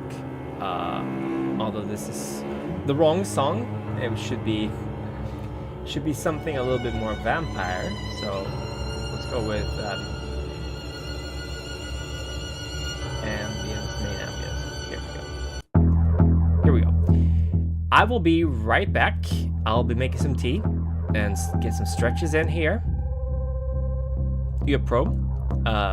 You approve. All right. It's 11 a.m. here in Wisconsin. Wisconsin, beautiful Wisconsin. I would love to go there one day. I still have a dream of like traveling through all the states of America.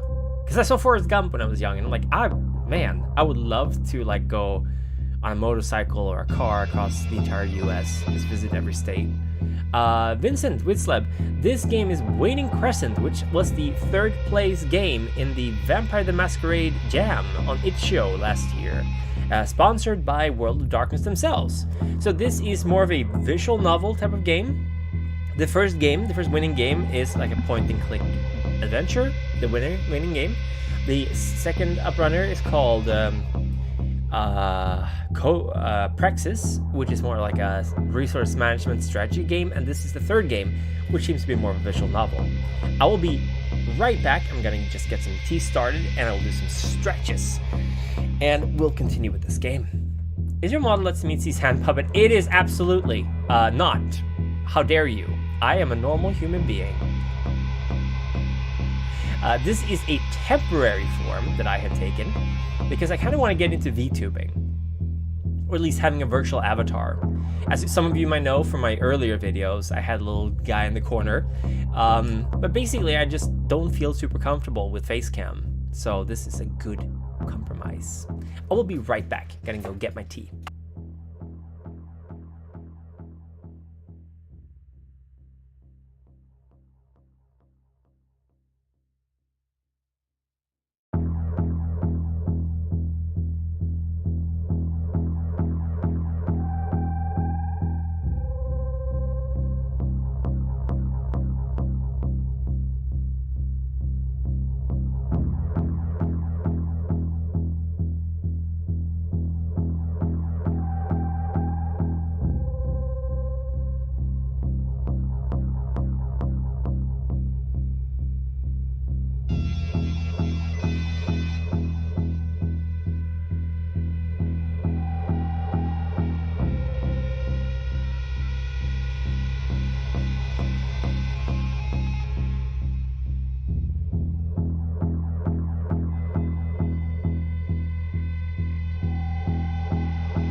And I'm back.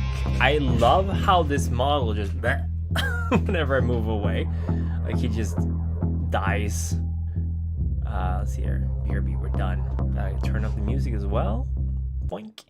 And we're gonna go back to the game. Thank you everyone for waiting. I have made myself some Earl Grey with honey. I will drink it as soon as it cools down a little bit because it's like 30 degrees outside Celsius. So it's a little warm for drinking tea, to be honest, but whatever helps me stream for a little bit longer. So let's see here. Do you need help feeding now to make use of that? I shake my head. No, I can handle it, thank you. When I leave Tomas's lair, I descend several sets of stairs and emerge into a humid tunnel. I exit through a public toilet in Keleti Station, where the green and red lines of the underground intersect. Oh, I love this! This is cool. Like, he had a really fancy haven, and he's just behind a public toilet. As to why I would cross the Danube again, well, Thin Blood learns early on that it's better not to lay all your faith at the feet of a single altar. When I met William the first time, I was following a lead all the way to Buddha's boring residential streets. For 2 days and 2 nights, I loitered there, and for 2 days and 2 nights came up empty-handed and hungry. So unfathomably hungry. He found me and led me to an easy, docile meal. I'm still waiting for the other shoe to drop for that kindness. Tonight I sit in William's living room, on a frankly unimpressive sofa covered by a quilt. The entirety of his apartment is forgettable except for the paintings that hang on every wall. He moves about, gathering pastel oils and setting them in a box, and I look at him. Always pallid, never bothering to flush his cheeks with blood, dark circles under his eyes which make him look very ill, sleep-deprived or heavily drugged. In other words, just shy of dead. I should be forthcoming with you. I startle at his sudden address. He's barely even looking my way. I keep silent and let him talk. Expectantly, I watch him arrange the oils in the box.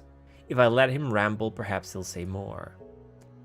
Though I was part of the Camarilla, my current situation as an independent has taught me much about navigating the waters between the Camarilla and the other factions. I believe you would know how this feels. So, let us say that I listened to what a Malkavian friend of mine has to say, enough hints to learn that a certain man called Lidej would really enjoy getting his hands on a thin blood called Florian. I've known this for a little while. Can you hear that when I'm doing that voice? Is it too quiet? As he speaks, a cold weight settles in my gut. I glance quickly towards the window, as if my anarch pursuers are right outside the thin curtains. I ask what he plans to do with this information. And what will you do with your knowledge of my secrets? He leans against a table, his hands on the edge. The same that I've done thus far. Nothing. Another blessing. All his blessings are providential, so either my luck must run out, or my trust. Nothing. I repeated it with the faintest note of skepticism. He catches it, and his returning smile is just as faint. Staying away from the Camarilla's power games and other trappings of bureaucracy, if I can avoid it, is good for the soul. The same goes for the various Anarch factions. In a different way, I have no interests in it. So you play fast and loose with the rules, he shrugs minutely. You can put it that way. Then again, so does Mr. Vech. I stare at him and almost human despite his looks, his size. If it's any consolation to you, that one was much harder to figure out. I wet my lips, take off my shoes, and tuck my feet under me as I lie against the sofa. In the silence, William tilts his head as if to reframe me. Going to his cupboard, he takes out cupboard. ESL. He takes out a pencil and one of his sketchbooks. The sofa whines under his weight as he sits at the other end facing me, wielding the pencil at an angle, his wrist held just so. This is the third time he has drawn me in black and white. I ask him about himself to even the score. Working with lead-edge anarchs and for Tamas afterwards, he has taught me the value of information. Maybe they will forever prevent me from playing their games at the same level they do, but trying doesn't hurt, and maybe I want to know William a little better. So is this a flashback within a flashback? Because I assume like a... So in the beginning we were at the court facing Prince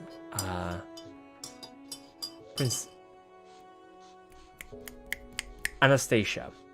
And then we had to choose one of them, and we choose the Nosferatu, and we remember the Nosferatu, at which point we went back to when he saved us, and then sometime later when we worked for the Nosferatu, and he found out that we hang with William, so now this is a flashback to meeting William inside of a flashback, or am I wrong?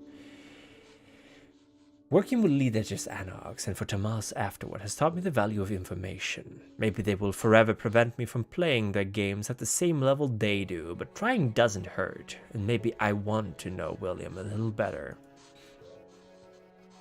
Also, is the stream still working, by the way? I should check that as well. The pencil scratches the paper rhythmically. I can imagine myself playing piano in this room as this man fills his pages with my face. His mold green eyes flicker up and down, searching and capturing my features to transfer them to his art. I am always filtered through a full-blood's gaze. In this case, at the very least, it's pleasant. You never told me whose domain this is. I only realize he has stopped breathing entirely when I see him deliberately inhale, presumably so he can speak. It belongs to a rather influential clanmate of mine. She's partly to be thanked for the fashionable renaissance of Batok Bella Boulevard in Ubjuda, and I believe I was trying to do the same here. Ubjuda.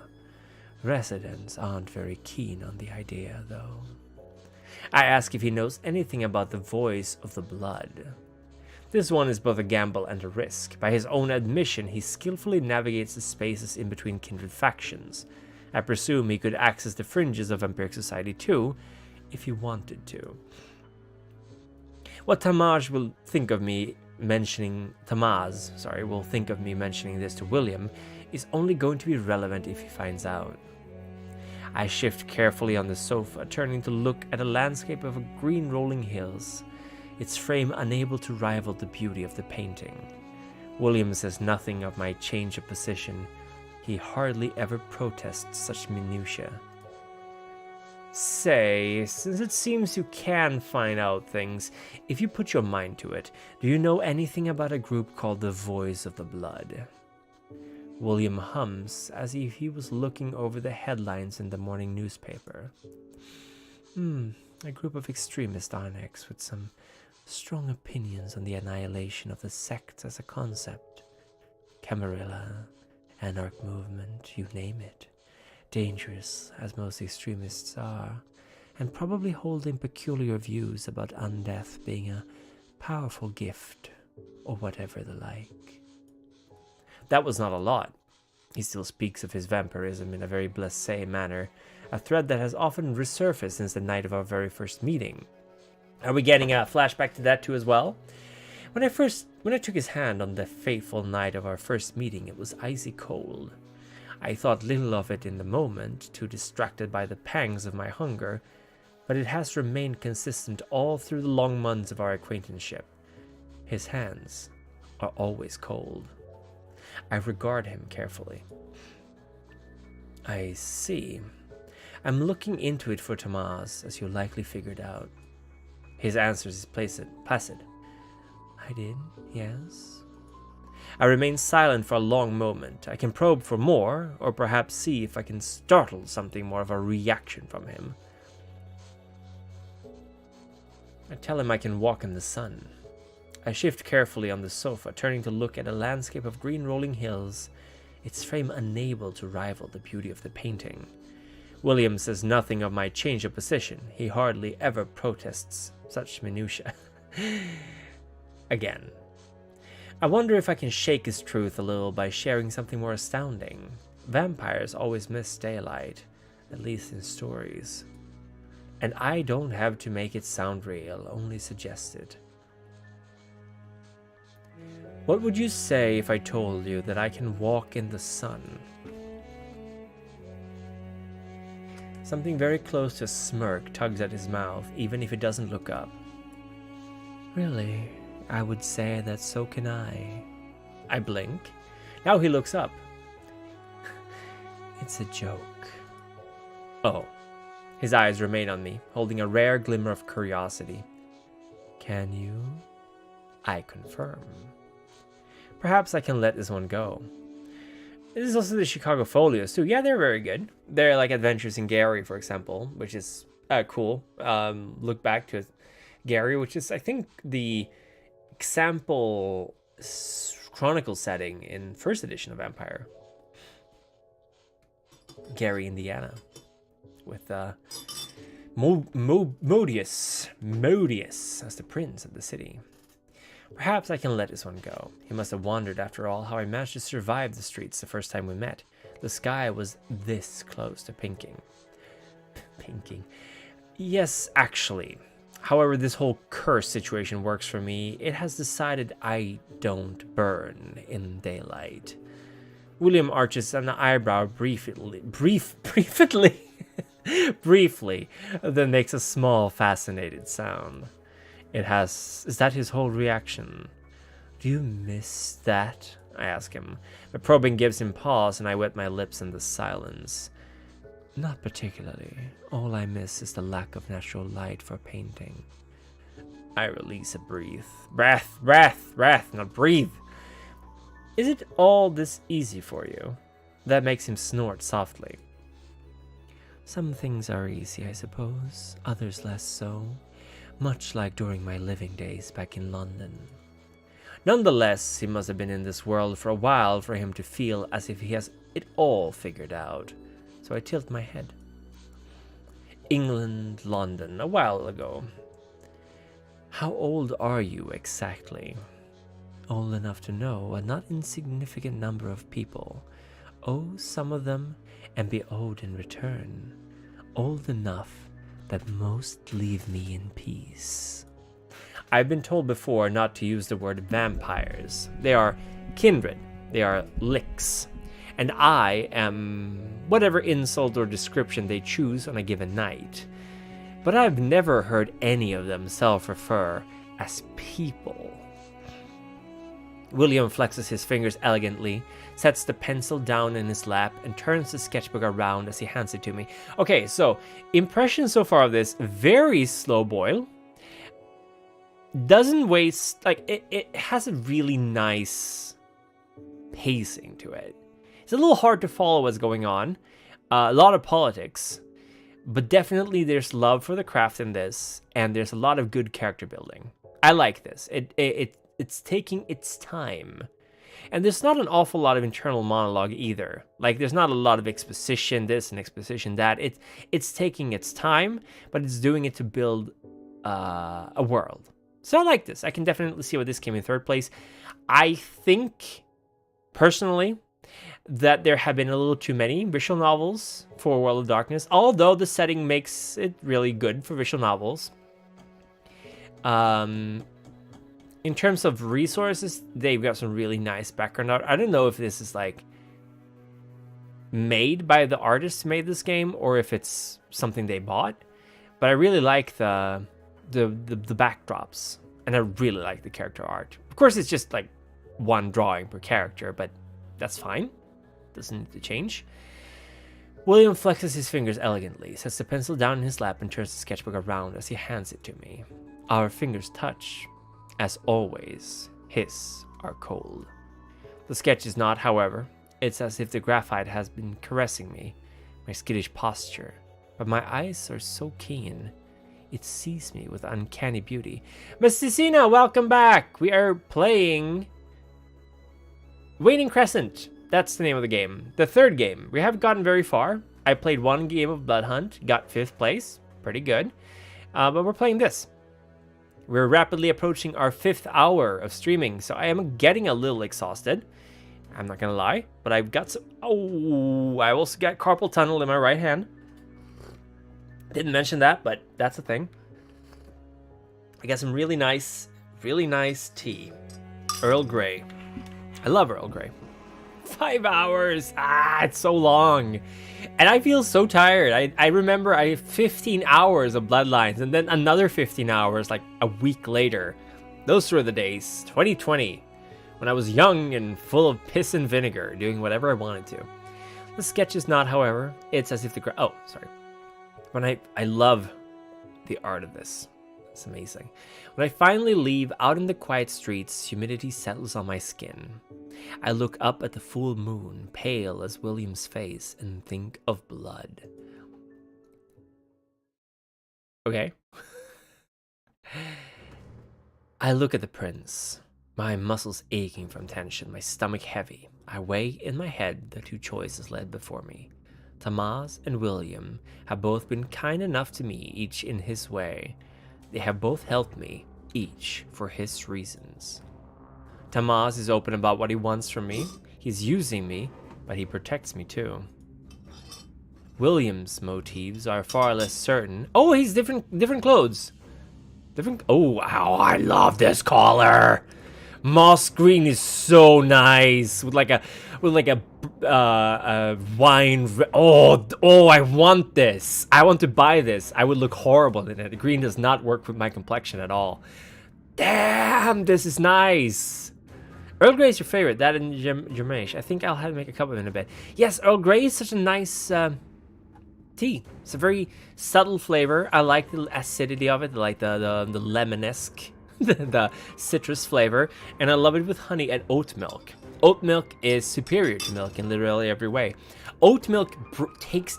Okay, coffee lovers, get yourself some oat milk specifically made for coffee, because it brings out all the roundness and smoothness of the flavor and takes away the bitterness completely. So if you're in for the bitterness of coffee, don't use oat milk, obviously.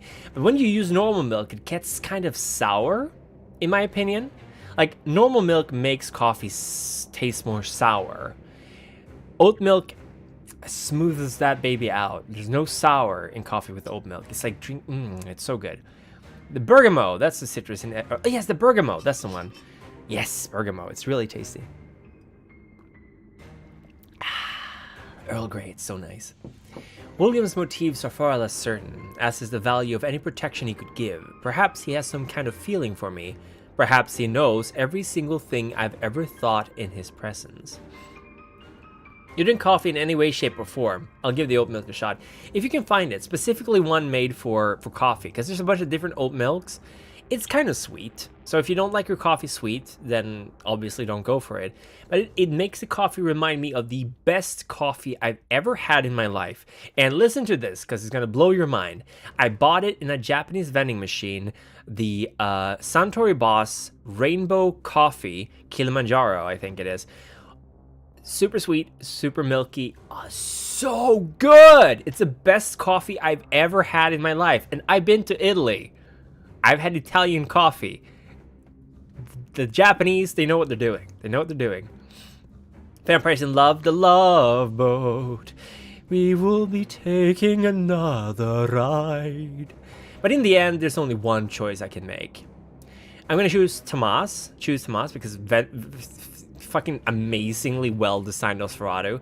I love this Nosferatu. Great design. Great design. I like William. I like his design as well, and I like his character, but Tamaz is the Sean Connery of Vampire the Masquerade.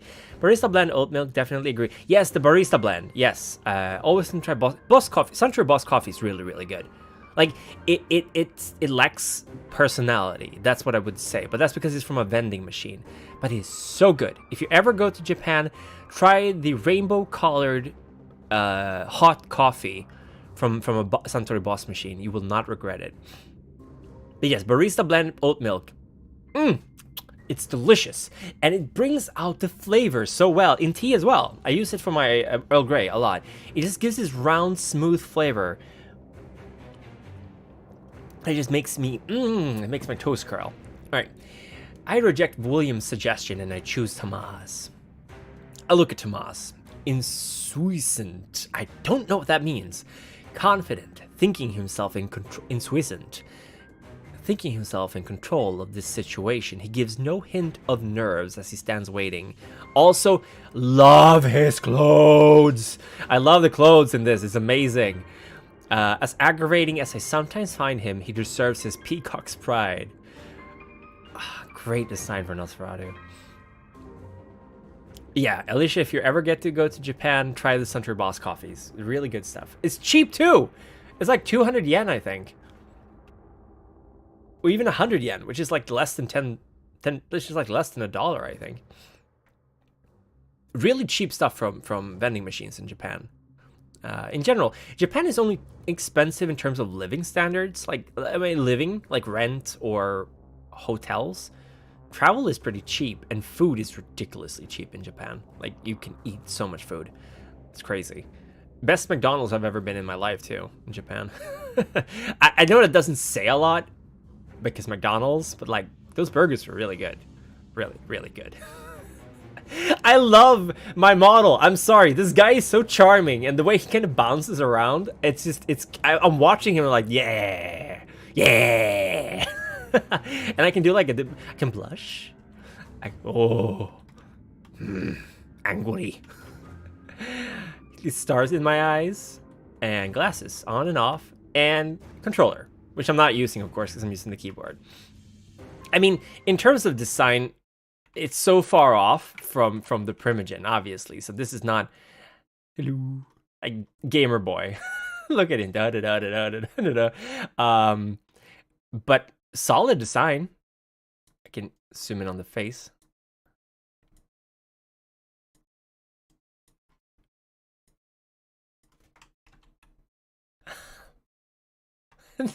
I like him. He's cool. Hello. But yeah, sorry for distracting. I never tried virtual like VTubing before. I'm a huge fan of Hololive. I haven't been able to watch them a lot, but I know that they played Hololive. EN played some. They played some Hunter, the Reckoning, I believe, on stream, which is pretty cool. I really hope they get to do more of that stuff. I mean, to be fair, I don't think actual plays are ever going to be like mainstream. The only like, okay, I'm gonna get on right. I'm gonna get on my soapbox here and just outright say it. I will say it. I'm not ashamed to say it. Don't do an actual play. Don't do an actual play unless you have famous people on it. Or if you're just having so much heckin' fun doing an actual play that it doesn't matter if people watch or not. And I know, like, personally, I'm very kind of number focused kind of guy, which you can tell if you look at my Wraith videos and notice why I'm not making Wraith videos anymore. I will do them at some point, obviously, but Vampire brings in the views. But basically, actual plays is very anime. Oh, you like this character, Alicia. I'm very happy you like this character. I like him too. He's like, I'm vibing with this guy. I'm vibing. On the earlier mention of Mahjong before a gambling-focused Toreador would be... A gambling-focused Toreador would be amazing. Mahjong, non-god, I agree with you. Mahjong playing Toreador would be really cool. Mahjong is really fun. It's a really fun game. Like, I love playing Mahjong. I'm terrible at it. But I think I play Mahjong solo a lot. But yeah, basically, Wolf Primogen would be a fun avatar as well. I miss him. I miss my Primogen model in general. I just don't put him in videos because it's like 2 hours of work for a little guy in the corner. And I don't think he ever really made a difference, honestly, for people. I think more people got annoyed by him than the opposite. And the most positive comment I've gotten is like, wow, you look just like your dude. I'm like, yeah, it's based off me. But I love Mahjong. I play Mahjong solo. I play it occasionally. I'm like, I was 3-star at a point in bronze, but then I went down to 2 stars again because I had a losing streak because Mahjong sucks. And then I started playing it again, and I'm doing better. But yeah, it's definitely a very punishing game. It's... Ugh. Using Auspex and Celerity to read minds and cheats. Like, I wish I was at the level of Mahjong where I could, like, predict the hands of other people. Because that feels like... I know I've picked up a few things. Like, never throw out a tile that no one else has thrown out later in the game. Like, early game, that's fine. It's very likely you will not give someone a winning hand. But halfway through the game, you really don't want to have tiles on your hand that aren't out there already, that you're not going to be using in your winning hand. You're better off just saving them and trying to build your hand around that instead. And also, like, you can kind of tell... depending on the person next to you, if they ever go for the, like, when you throw out, tiles, and it's always possible, like, it's hard to know if you're throwing out a tile for someone to get a pong, which is, I think, a 3 of a kind, or kong, 4 of a kind, or if it's for a chi, a ladder, 1, 2, 3, or 4, 5, 6, or 3, 4, 5, whatever. If you think the guy next to you has a chi going on, and he doesn't pick up your tiles, then he's doing something else. So you can kind of figure that out. But Mahjong is really complex.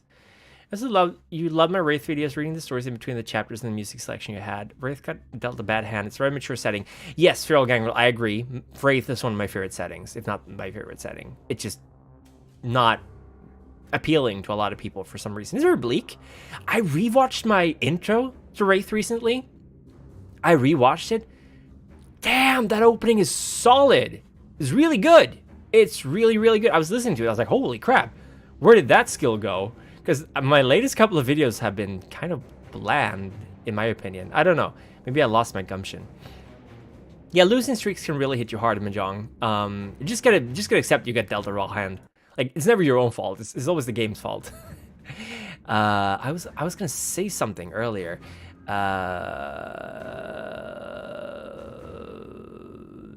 Never mind. I forgot what it was. But yeah, I like this avatar. Obviously, I'm gonna go for something a bit more Primogen if I get a virtual avatar. But I kind of want to stream regularly. I don't know. I don't know if there's like any... I don't know if like people are gonna tune into that. Like, you guys are obviously tuning into this, but I want to kind of make more content to maybe go down in time at work. So we'll see. It's always the game's fault, for sure. Yeah, absolutely. No. It's the game's fault. Look, I was going for all 4 wins and dragons, and I had 1 dragon and 1 win when I started, and I didn't get 4 wins and 4 dragons because the game didn't give them to me. That's terrible. Like, that's the game's fault, not mine. Not mine. William's voice breaks again into my thoughts, and I suppress a shiver. Florian. I remain silent and do not look at him. After a moment's pause, I hear his voice one final time. Fair enough, as you wish then. Just say nothing of me speaking to you this way tonight. I turn my gaze back to the prince. I choose life, your majesty, and the crescent moon. I will accept this man as my guardian and abide by the Camarilla's wishes and his. The careful humility of my tone makes me ashamed of myself. But this is pragmatism, Tomas's greatest lesson to me. I must survive, and sentiment is not what will keep me breathing. I chose Tomas and his protection month ago.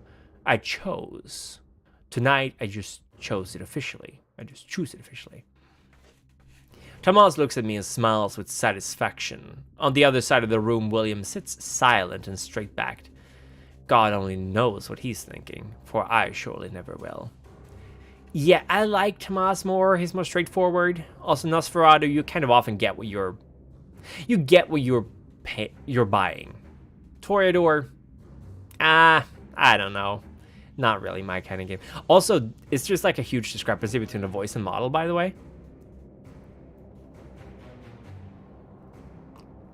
Definitely, I've been 1 tile away from triple Yakuman. Oh, far too many times to not see through their cheating. You know what the worst feeling in Mahjong is? It's like one tile away from something. It's when you're 1 tile away from something big, and then someone else throws out like a 1,000 point hand, and they win that round. Like, oh, I got 1,000 points. I'm like, I would have gotten 22,000 points. You, like, you have like Fordora or something, and you're like, yeah, I'm gonna get it, and then and then they get 1,000 points, and you're like, motherfucker, I had such a great hand. I hate this. Mahjong is pain. Mahjong is pain. Pain. Anyway, Princess Anastasia inclines her head to me slightly, then turns to Tamaz. Stupid Pinfu. Yeah, exactly. Fucking Pinfu. I don't know all the terminology, but they didn't draw anything for her. Very well then, Mr. Vech. The thin-blooded Florian Meyer is now yours. Follow Mr. Kovacs to the other room. A man with a trimmed beard and an air of satisfied dignity stands and smooths down his suit jacket. He gives Tamaz a nod. My pleasure, Your Majesty. Now come, we will all have this sorted in no time.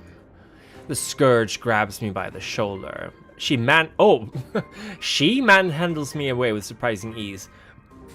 I assumed it was a he from the profile. At least there isn't an audience here. The Scourge is at my back. I can imagine her claws on my throat all too easily. I do not resist, nor try to run. I already rejected their so-called clemency, so I do not think my death would be quite as quick now.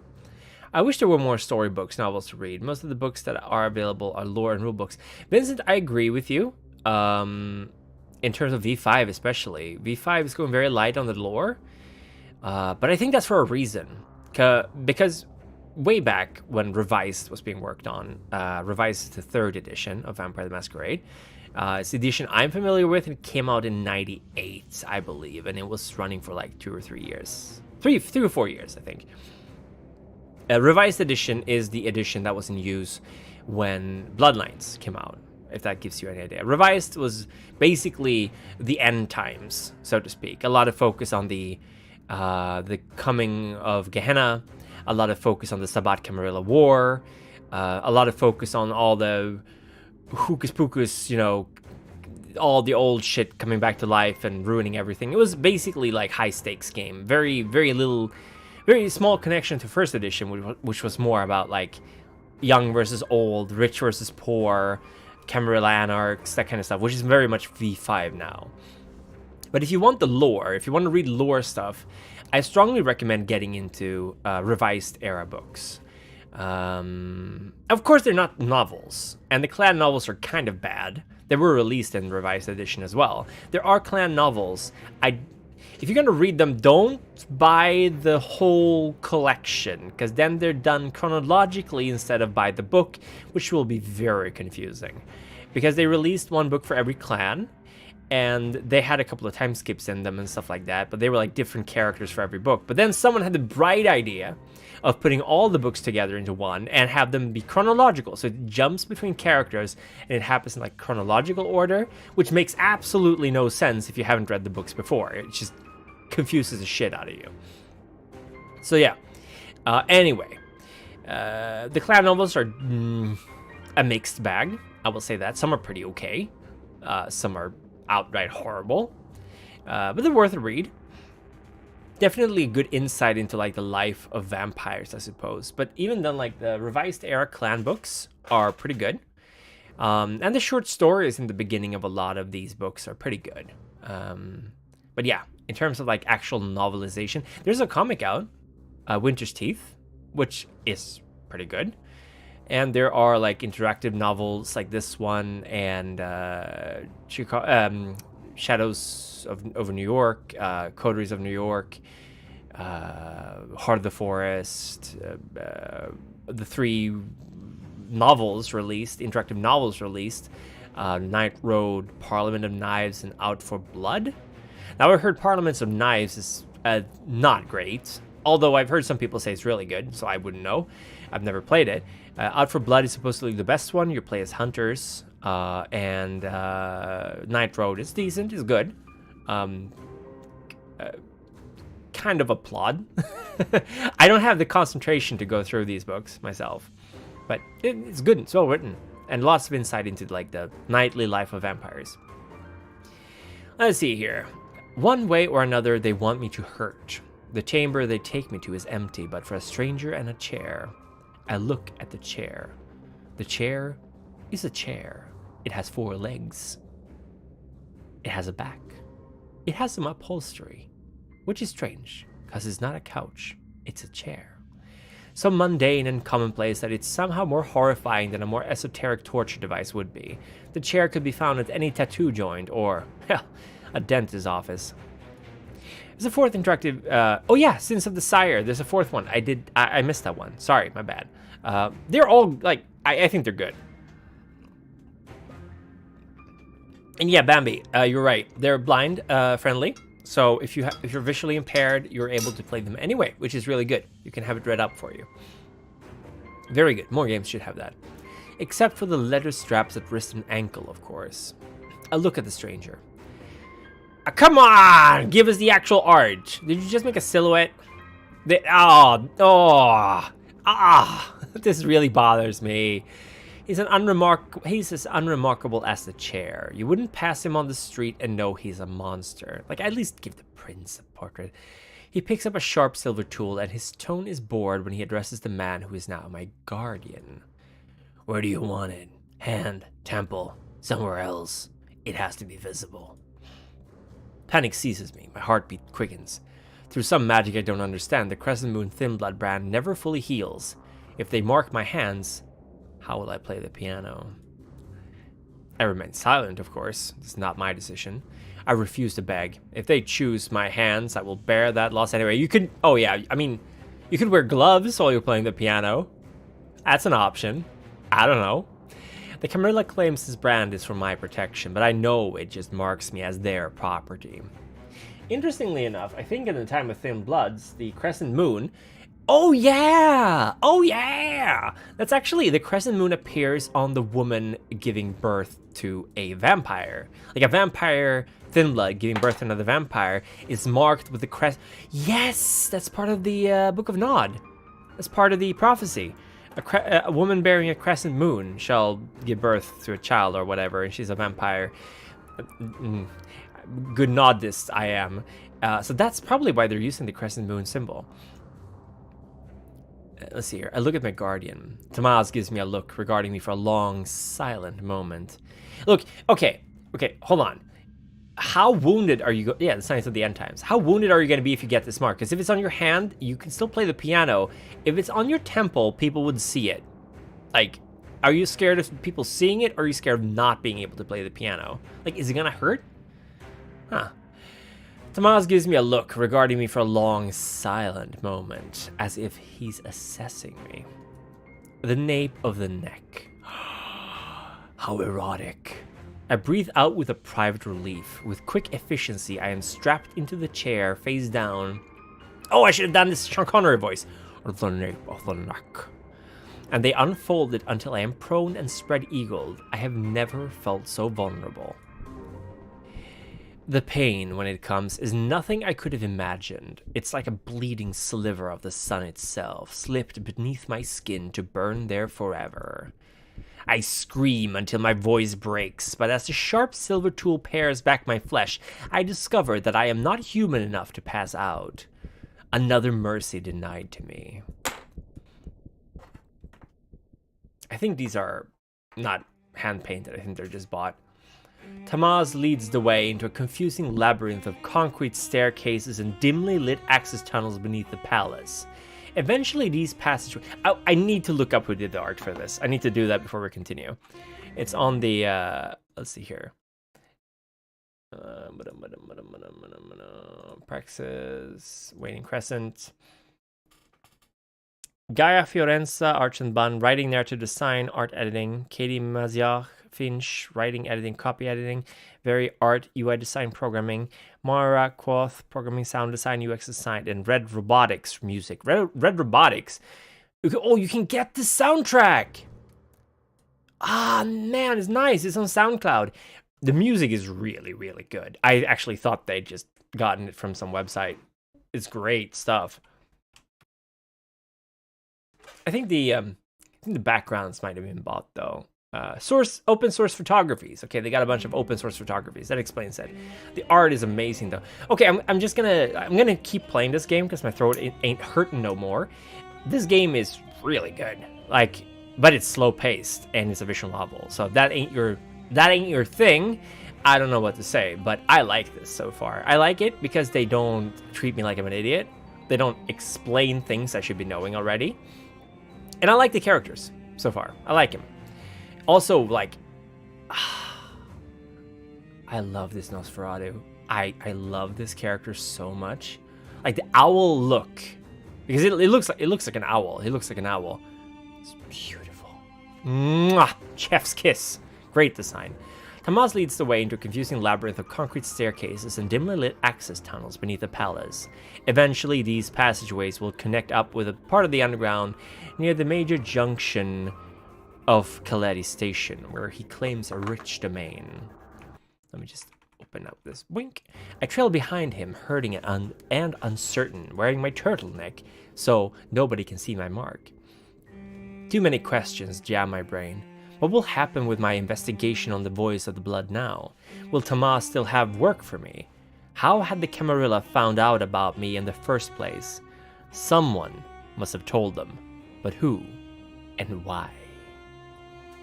Was it Tomas? What must William be thinking? He'd only tried to be a friend and I'd rejected him. I've lost that friendship, I suppose.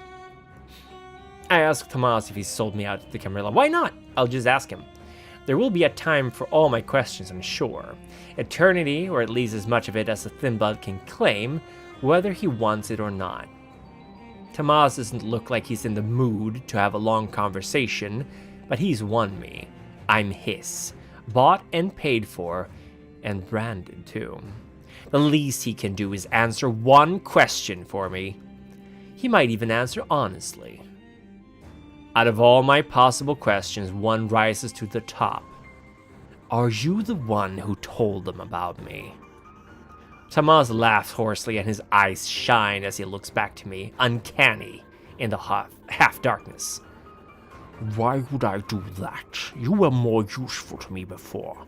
You're lucky I stood up tonight to take responsibility for you. At all.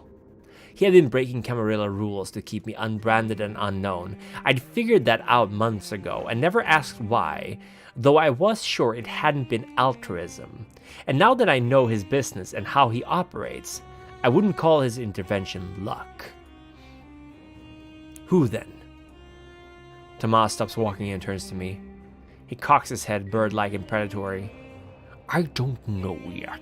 A bit moved now, but when I find out, I'll tell you if you really want to know. If it wasn't Tomas, that doesn't leave many options. Who knew about me after all? The anarchs I sold out might have been settling the score by selling me in return. Or William. Maybe he even thought he'd be keeping me safe. Or maybe he was using me for some purpose of his own. I think about it and shake my head. No, I don't want that confirmed. The Nosferatu watches me a moment, then turns away, shoulders hunched under his jacket like mantled wings. No matter, you learned a lesson tonight and can still be useful. The tunnels are cold and dank, though frequently used. Droplets of humidity run down the walls, following the dark stripes of old paths of mildew, and our steps follow the traces of many other pair of shoes. The waning crescent moon, carved into my skin, throbs and aches. I suppose it always will. There's a whole other world hidden beneath the city, one I never even suspected might exist before becoming half a monster and being dragged into the darkness. I'm only half part of this world too, but there's no longer any way to escape it. I've made my choice, and now I have to live with them. End. Ooh, that's where it ends? Man, I want to keep playing this. Ah! Great stuff. I love it. Wow. Wow. Really wow. Waning Crescent. Credits. Guy Fiorenza and Archon Ban. Writing, narrative design, and art editing. Great job. Finch and Katie Maziarts. Writing, editing, copy editing. Very art, UI design, programming. Great work. Mora, Quoth. Red Robotics. Other credits. Creepy atmosphere by Blocky. Art and sound assets are used under an open access or CC attribute. 3 strikes with room reverb uploaded by Audionic on all under CCO, Universal, the crowd light whisper uploaded, pencil uploaded, long chuckle, whispering sounds. Art assets are taken from pexels.com and unsplash.com under their free license. Photoshop brushes by brusheezy.com. We also thank rawpixel.com, the Smithsonian Institute, and the Metropolitan Museum of Art for the painting that appear in the game, as well as the V5 Art Pack 1 from the Storytell's Vault for 2 backgrounds. They are all in public domain. Thank you to Paradox Games and the World of Darkness team for allowing us to bring our vision into their excellent world. Short, very short, but with a lot of potential. Great character building. I would love to see the other characters have portraits. Especially since there's like only one. Well, I mean, for William, there's like 2, I think.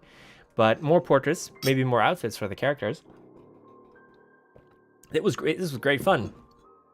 Legitimately great fun. I know there is like one more game I really wanted to try out in the jam. And I'm just going to find it. And it seemed like kind of weird and fun. It's a lot of visual novels. But this one was like really weird. The Prince of Nothing, a visual novel horror comedy game. Bill Volk, Charles Fry.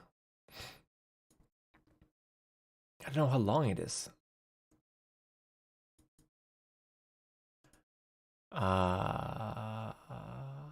Okay, yeah.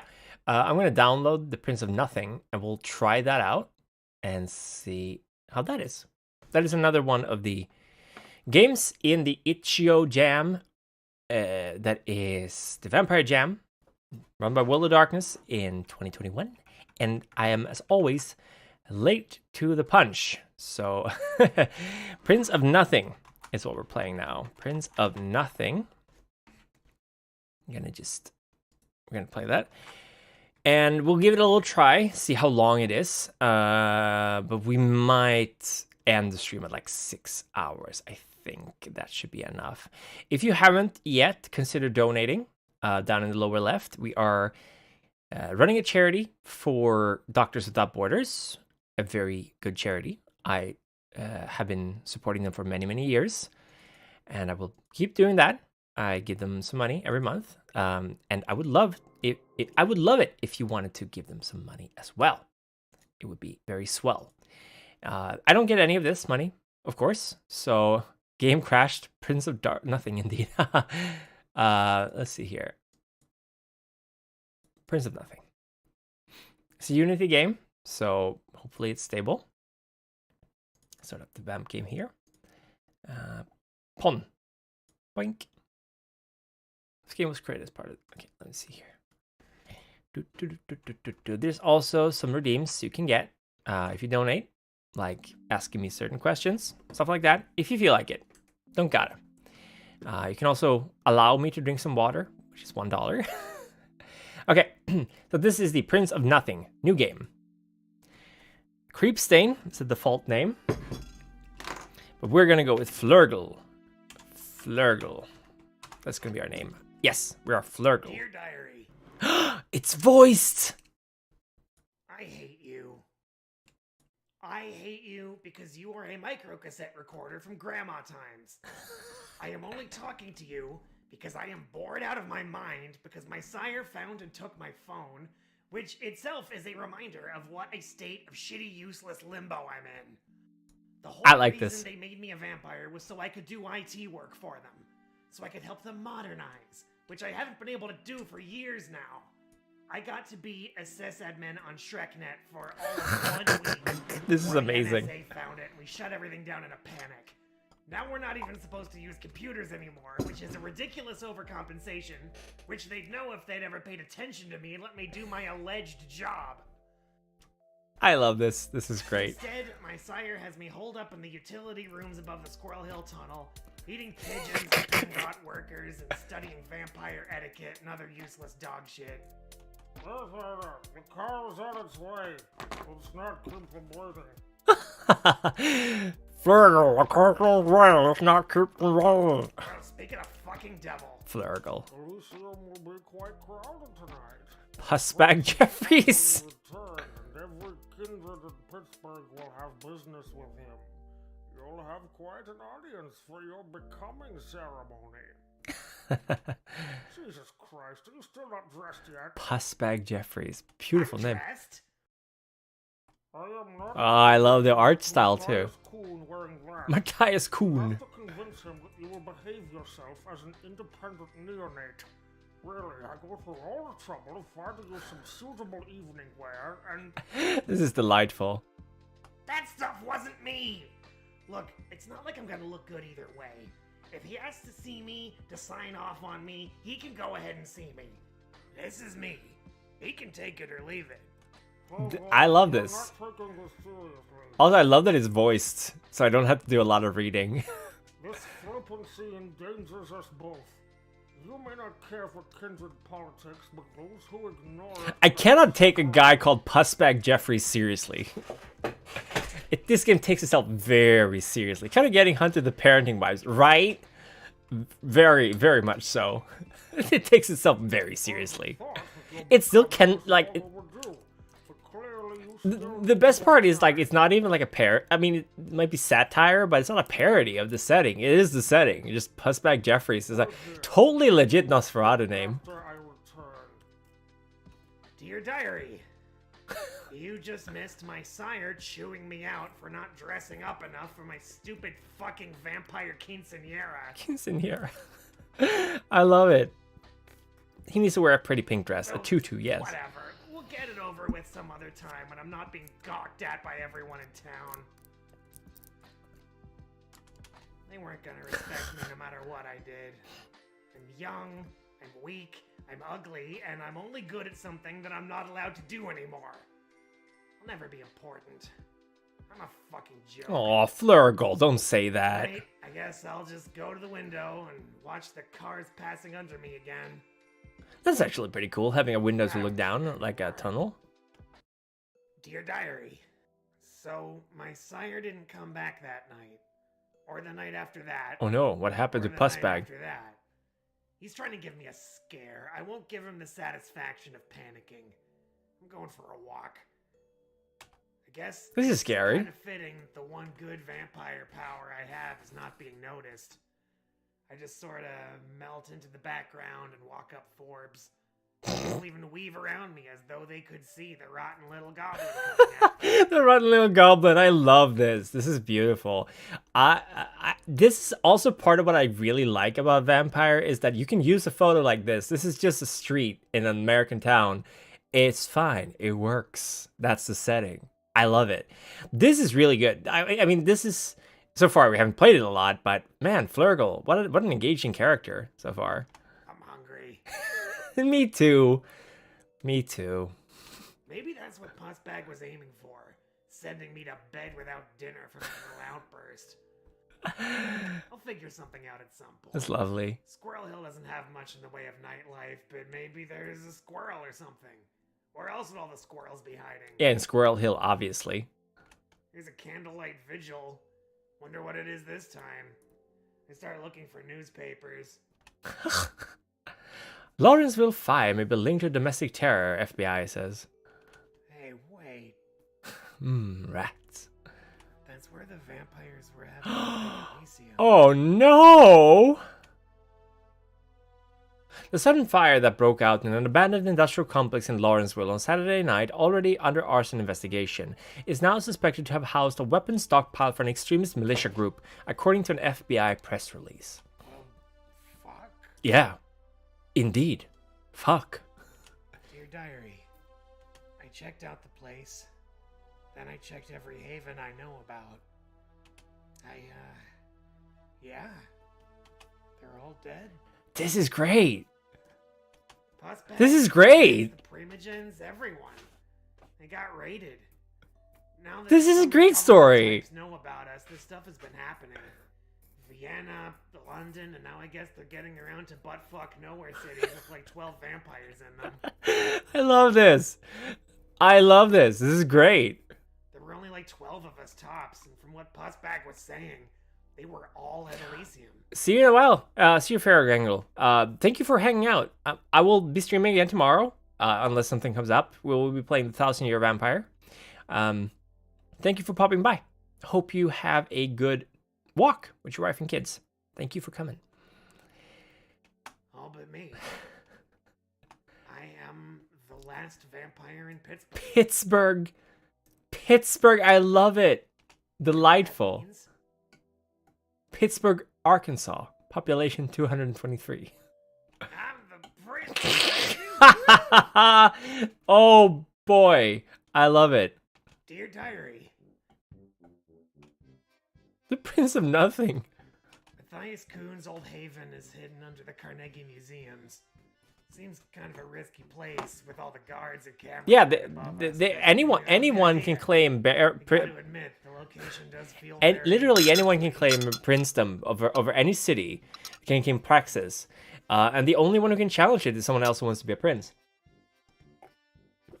or the Sabbat takes over, or the Anarchs take over.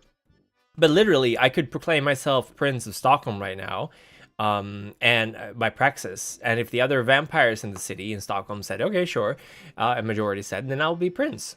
But anyone can challenge me to it. So that's, if you claim Praxis in a city full of vampires, obviously you need to have the strength to back it up. But there are no rules that says that you're not allowed to. It is literally whoever has the gumption to be Prince, they be Prince. So, this is where I'll be holding court. There's not much here in the way of luxuries. The old fart barely spent any time here. But Prince of Antarctica, right? Yeah, you totally could. Although I'm sure there's vampires in Antarctica. Hey, I wonder if the guards are in on it. It was one of the penguins of Sabbat. Yeah, maybe. The old prince was a Ventru, I think. Had all the classy powers. You could have put a whammy on them or just paid them so much they didn't care. Two things I am not in any position to do right now. So I don't know. Should I pop out and say hi? No, better not. This could go wrong in so many different ways. Let's just leave them be. After all, they're already working for me, kind of. They're protecting this place from anyone less competent than me. I bet some people like that exist. Oh, I love this. I'll make this place work. I'm not gonna try to run this town from a shitty utility room over a tunnel. When I do eventually find other vampires, I know I'll have to convince them that I'm really in charge. And it'll help if I'm sitting on the old throne and, doing all that princely shit, keeping the city in good condition. Oh, delightful. What a great game to end the stream on, I think. I've got that one down. When I used to ask Dr. Gray if she thought I was sane, she said that it wasn't helpful to think of mental health as a binary, which I think actually means I was doing awesome, but she wasn't allowed to admit it. This is beautiful. I love it. Thank you. Thank you. Who made this? I need to check this out. Prince of Nothing. Written and writer and illustrator Bill Volk. Lead programmer Charles Fry. Bill Volk. Some of the voices. Yeah, this is good stuff. Bill Volk. Great work, Bill Volk. And company. So what now? Yeah, don't think of mental health as a binary, which is code for you're doing amazing, sweetie. So what now? Oh boy, barely fit that text in there. I could search for vampires online, not that they're supposed to be there, but hey, it'd be easy. I could search my old college campus for easy prey and obvious predators. I could search for something useful among the nightlife and old money downtown. I bet that stuffy old turd Matthias Kuhn had contacts in the theater district. Yeah, let's go with the downtown.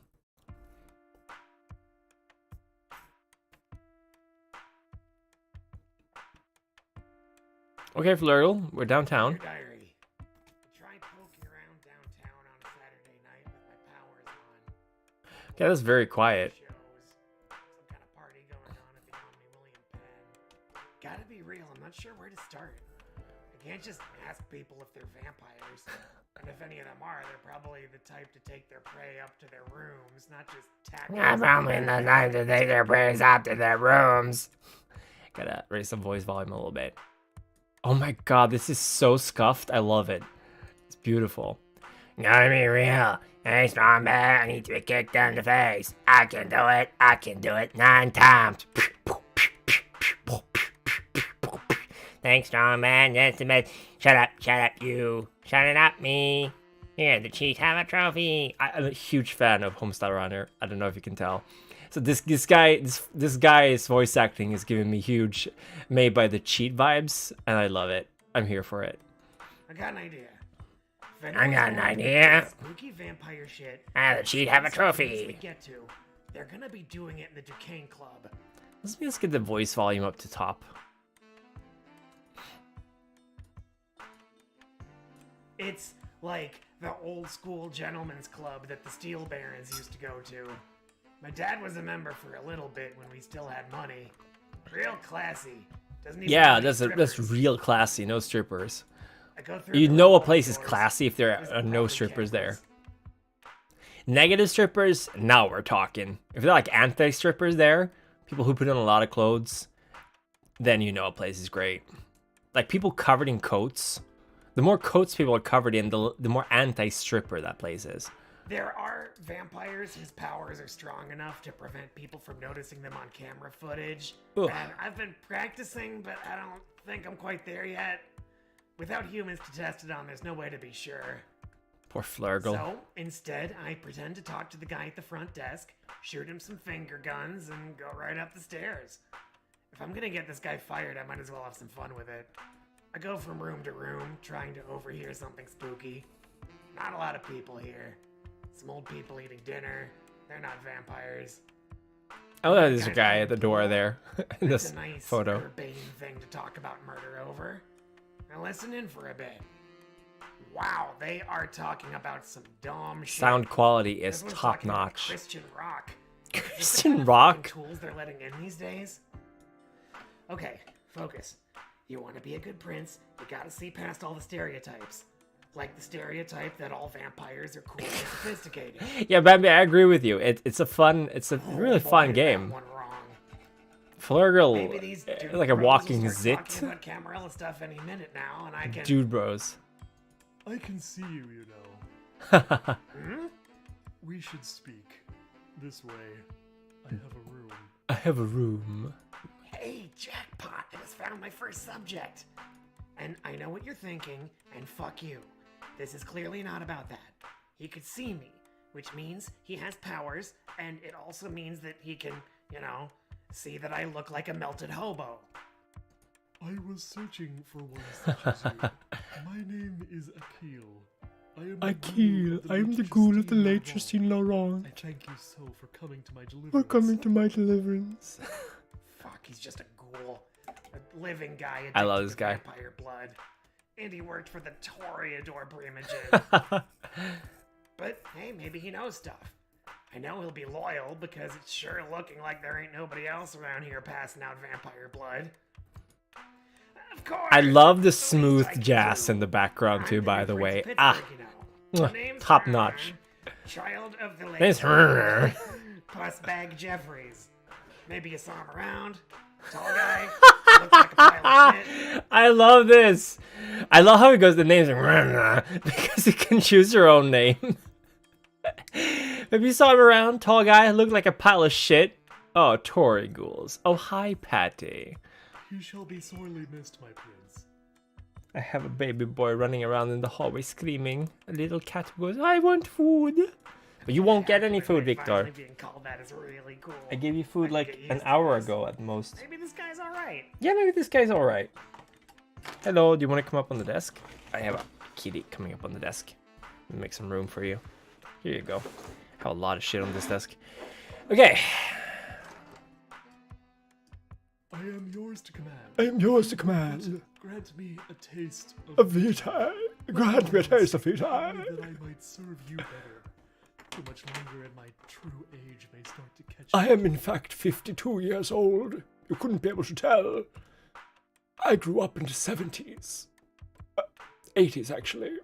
Probably. 52, 80s, definitely. I was like born in the 70s, right? 50. Yeah, 52. You were born in 1970. Huh. God, where has the time gone? All right, just a little. Sure, hold on. I Boo-boo. just gotta saw my arm open a little with my keys.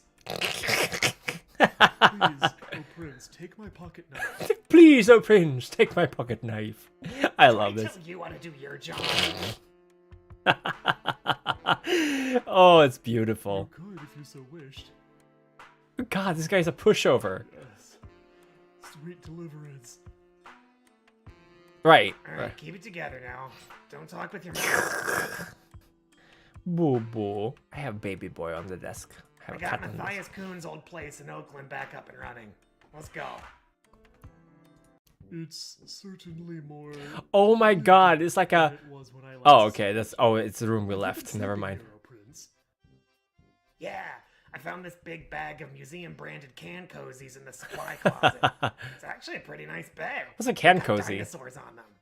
Oh my God! Like the thing you put your can in, like a cloth bag for cans. Jesus Christ! Would my prince care for any Oh, oh no! Sorry. Hold on. My cat just sat on the keyboard. I meant no offense, my prince. Though their instincts have changed, many kindred find it comforting, humanizing even, to hearken back to a time. What is he talking when the about? exaltation of life took a kindlier shape, a sharing rather than a taking. I'm gonna ask again. What? You did make love before your embrace? Is he coming on to me? Wait, are you talking about sex? Yeah, I was I was having all the sex. All of it. Every single sex, I had That's it. what they used to call me. Old sex haver. That's why they used to call I me. shall change the subject. At least let me fashion you a change of clothes. Bobolo. My cat is so cute. I'm sorry, my cat is too cute. I'm distracted from stream. Oh, he wants pets. What's wrong with my clothes? My prince, before I ask this, I need you to know that this does not come from a place of judgment. But is that the outfit you died in? I love this. Is it that obvious? Look, I have a hard time finding things that fit me. New clothes are itchy. Fuck you. Fuck you! Fuck you! These are nice! Fuck The you! claim to Praxis over Pittsburgh is still a tenuous one. Every Pittsburgh, small the step armpit towards of America. The prince must do his part, yes? Let me help you. Something small Isn't that like will their... save your What's the unlikely Pittsburgh one. city motto? Wow. We stink. Okay, Achille. Something simple, please. This is great. I love this. Flurgle? Does getting someone's measurements usually take this long? My apologies, O Prince. The measuring tape is adhering Oh, to your yes, I'm petting the kitty. Remember, keep it simple. Wow. my vision given form. I love remains it. fit I for love it. true Mwah. prince. Wonderful. Hey, I never actually told you what my gender was, did I? And I did not ask. Fashion is fashion, and high fashion commands respect. Yeah. Do you like it? Christ. Don't look bite at me, him, he's cat. so proud of it. Oh, now he's licking me. He's asking for forgiveness.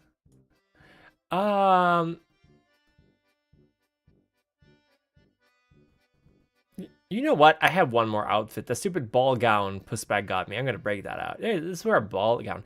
Hey, this is cool. The game doesn't presume. Could be a guy. Could be a girl. Or Nosferatu. There Could we be. go. Could be non-binary. Nice middle ground. A nice Still middle kind of ground. hate it, but it'll do. I love it. It's wonderful. It looks so good on you, Flurgle. You say that your sire chose that for you. Yeah. Yeah. And did he know what your gender was? He was never that good a listener. To be fair, his ears were pretty deep in his Well, I head. mean, Flaps. he had like a giant pus bag for a face. So what now?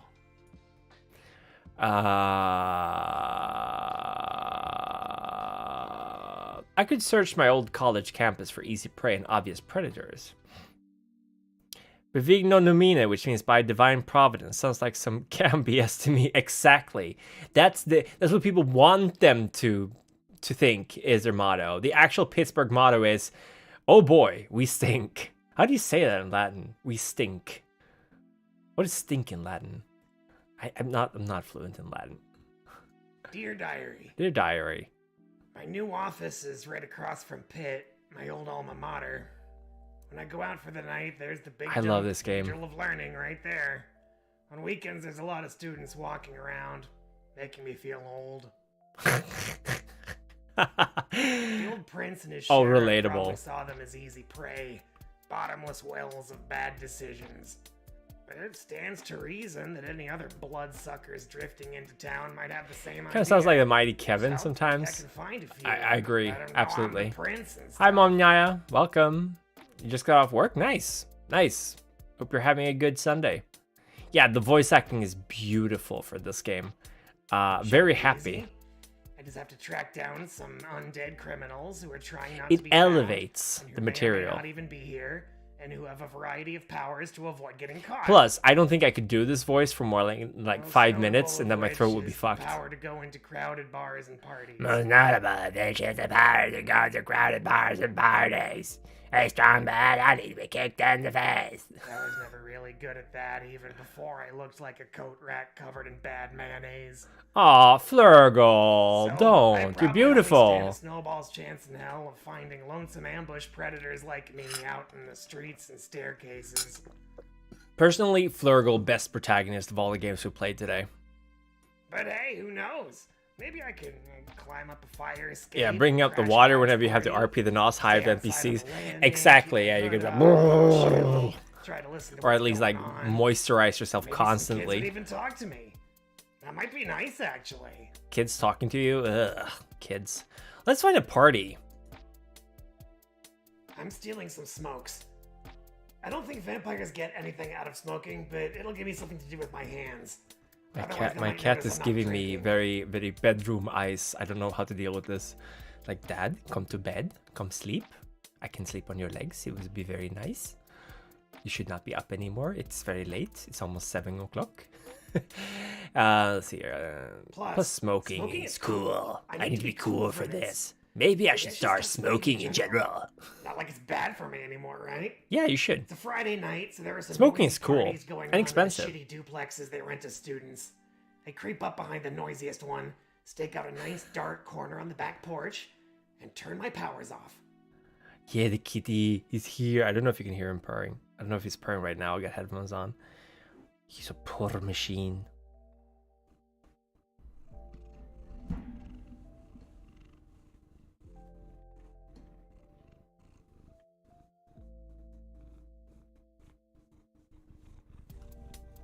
He's rubbing against the microphone. He loves you. I love my kitty. I love you, Bobo. Even when you're a little shit. Even when you do bad things, I love you. That is what it is to be a parent. Yeah, Bambi, I agree. I'm getting a kick out of this game. It's like World of Darkness can't be made fun of. Like, it's not being made fun of, it's just being funny. Like, that's a good part about World of Darkness. That's why a lot of people like Bloodlines, because Bloodlines isn't scared of like having stuff happen in it that's not super serious all the time. So you gotta have some of that stuff to like bring some levity to an otherwise really dark and depressing world. There's plenty of room for it. Which is why I think like you can't never really capture the 90s feeling anymore. Because if you do stuff that's very like referential in 2022, it will not have the same kind of impact as it would be in the 90s, because humor has changed quite a lot. These days, like if you want to be modern, you'd have like Poggers references and goated with the sauce showing up in a vampire game, and I don't know if I want Prince LaCroix to be like, ah yes, fledgling, you truly are it's a white boy, hopped up white boy, no, jacked up white boy, goated with the sauce. And the security guard, oh my god, I don't remember his name.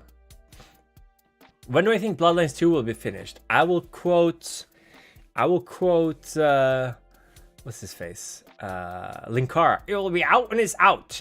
I have no fucking idea when that game is coming out. It's still in development, according to Paradox.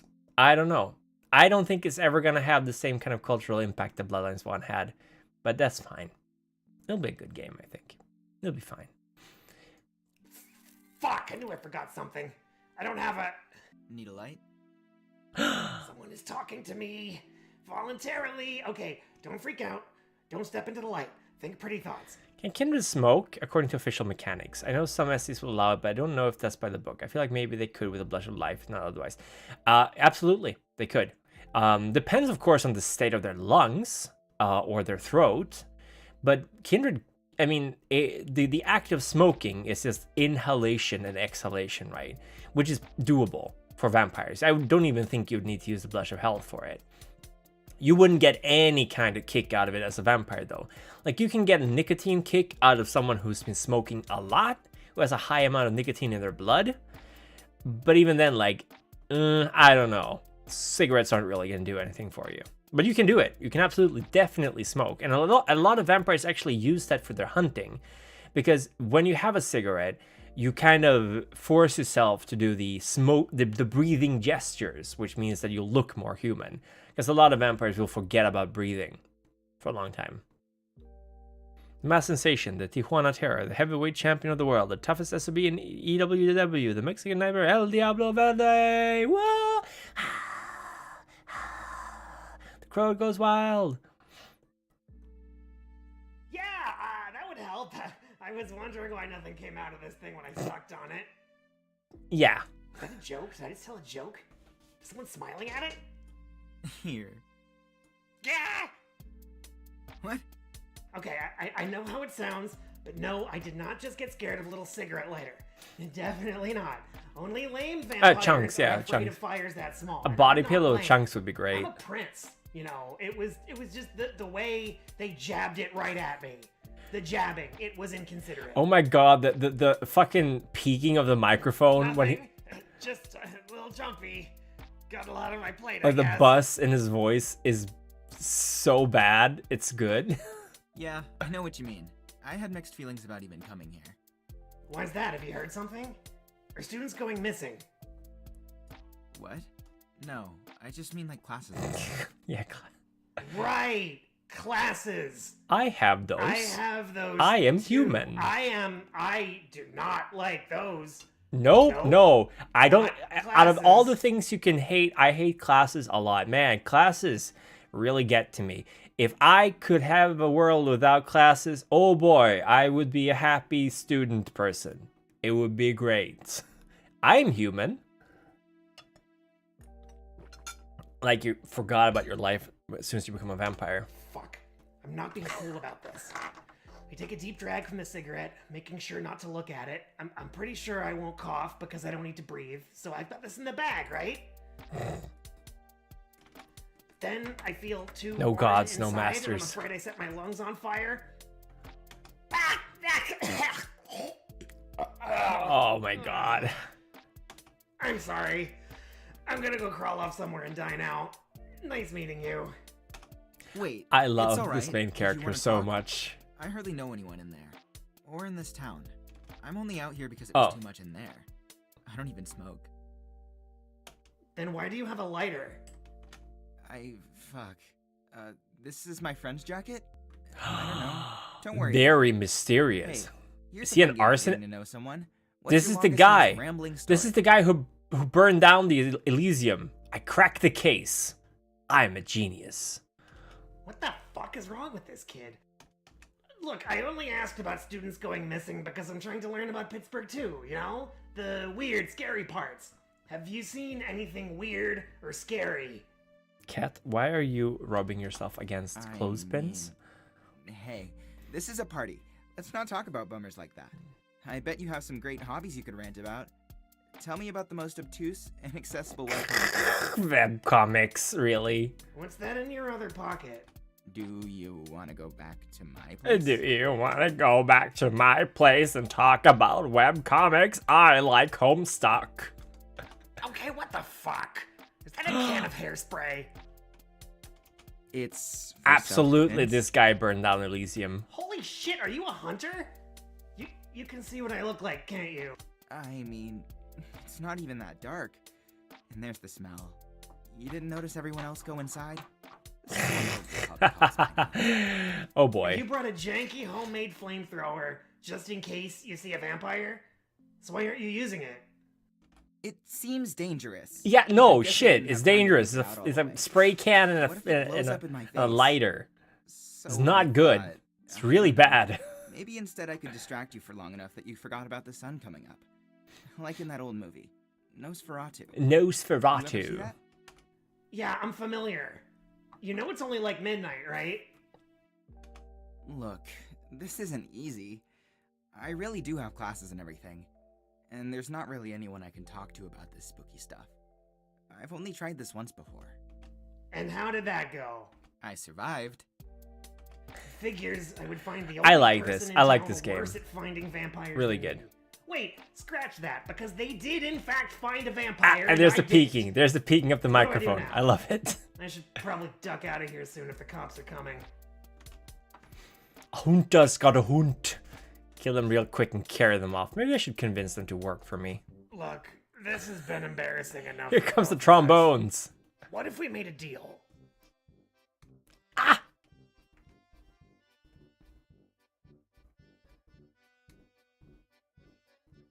This music is horrible. I'm not going to make a deal with a monster to save my ass. Or if I do, it's gotta be with someone more threatening than you. No, think about it.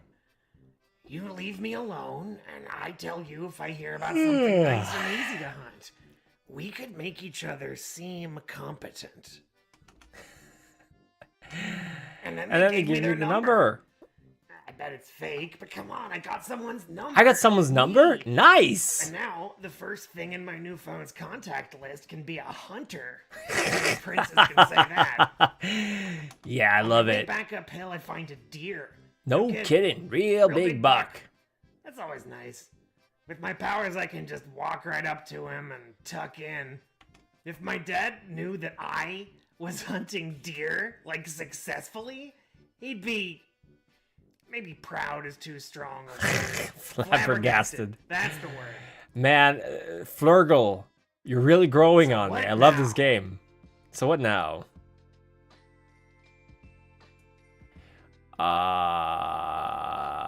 A crow I was about to eat said, "South side, you're late. I guess I should see if he's right." Maybe I should go find a new therapist. Yeah, that sounds like a good idea.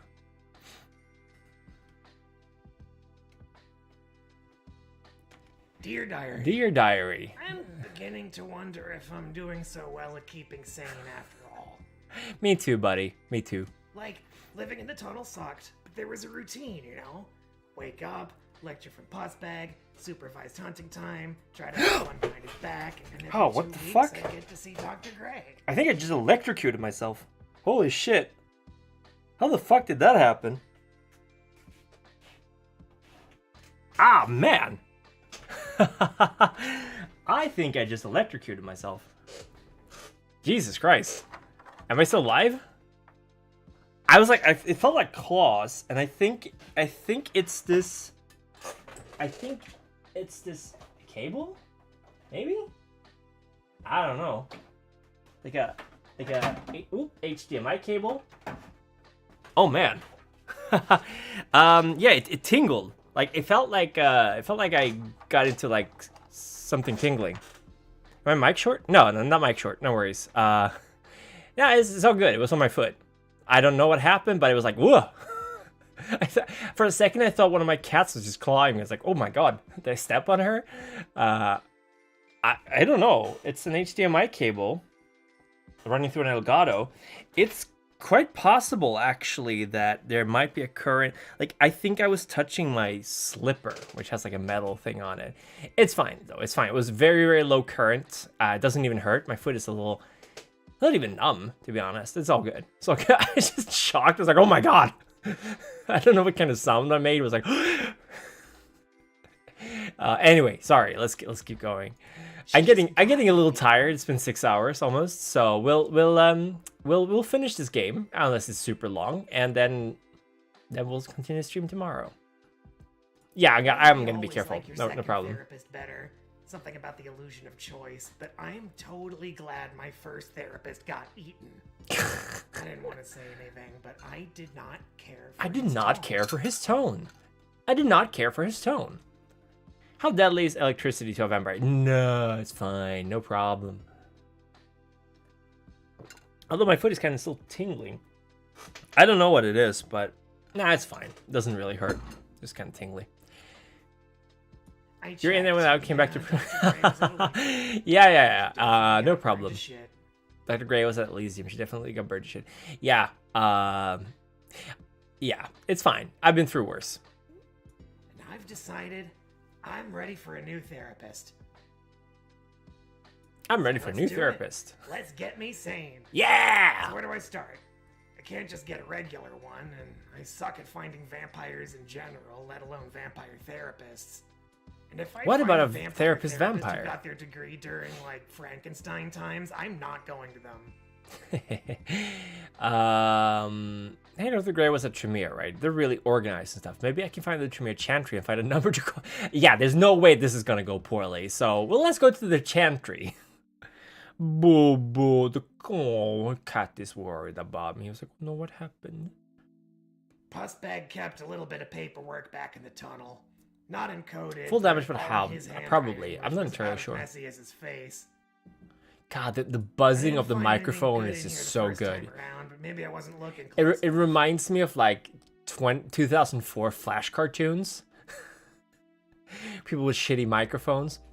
You remember the old microphone stand? It was like this very thin stick that you could like pull out of its stand. It was like this long microphone that was like shaped like a straw. I had that when I was young. Very, very bad microphone. I had it for a long time. I think I had it until I was like 20 or something. And then I got a headset. 05 Newgrounds. Yeah, the old stuff. Man, that was a long time ago. It definitely adds to the aesthetic with the art style. Absolutely. I'm gonna outright say it's a fucking crime that this game did not end up in the top 3. Bingo. The secret location of the Tremere Chantry. And that is The Dr. secret Gray's location of the place. Tremere's Chantry, yeah, the Guess she was paperwork. the Primogen, huh? If only by virtue of being the only Tremere in town. Oh, that's sad.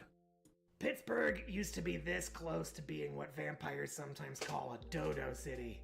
After that dodo in Alice in Wonderland who said that everybody deserves prizes. A dodo city is a city with so few vampires in it that everyone gets a title. Uh-huh. Prince, sheriff, a few Primogen, all lording over each other. That is great. I have never heard that. I think they made that up for this game, but I'm here for it. A Dodo Town, Dodo City. I will absolutely remember that term. Because Dodo cities are so funny when, like I said, every vampire in the city gets a title because there's only so few of them. And don't want to wait centuries for a promotion.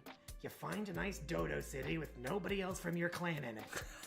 In Pittsburgh. The only downside is, like, is it really worth moving to Topeka or whatever just to be a Primogen? I love it. This is great.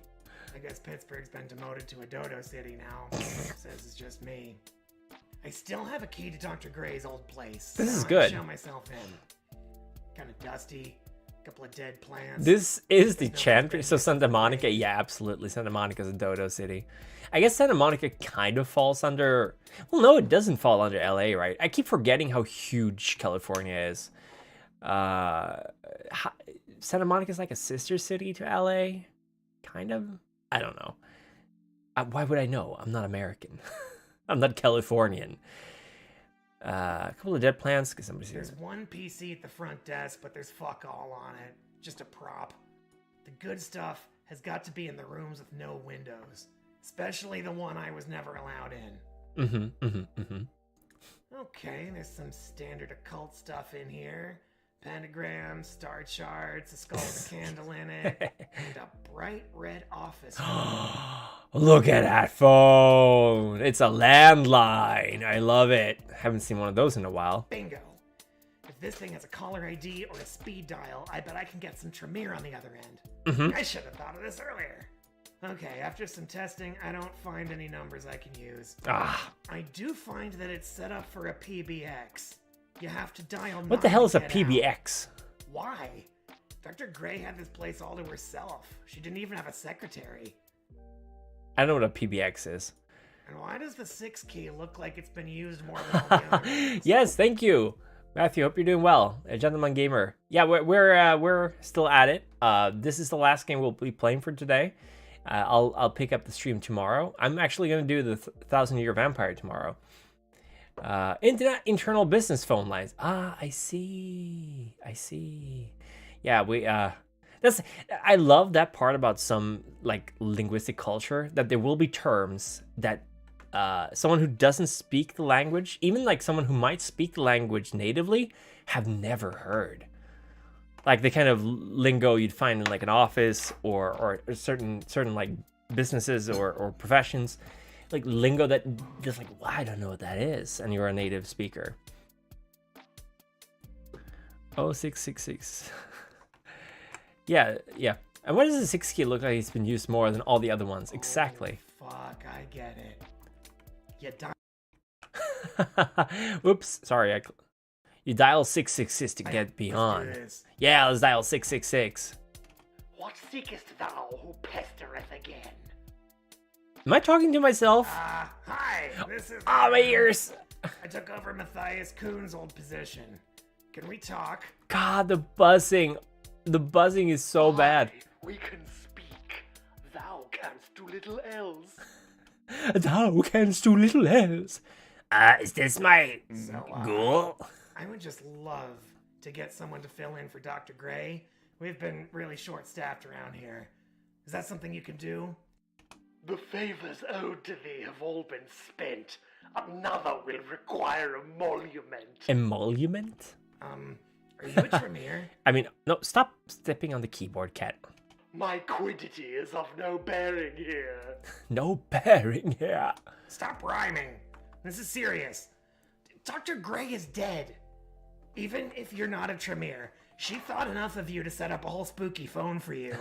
Does that mean anything to you? No. Thou seekest Counsel, one to heal thy mind, who'll not betray the secrets of thy kind, who'll numb the curse of Cain that hold back spot, a simple thing, and yet thou asketh not. And yet thou And the truth goeth from adventure time.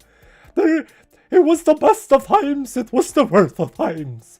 I finally found that voice again. I was able to do a pretty good impression, but then I kind of forgot how to do it. You had to be very... It was the best of times, it was the worst of times. Oof. That really does a number on your throat, though. Fine, just get me a new therapist, please. If that's all you're gonna do for me, fine. Set one up. I'm a prince, so you can just put it on my tab.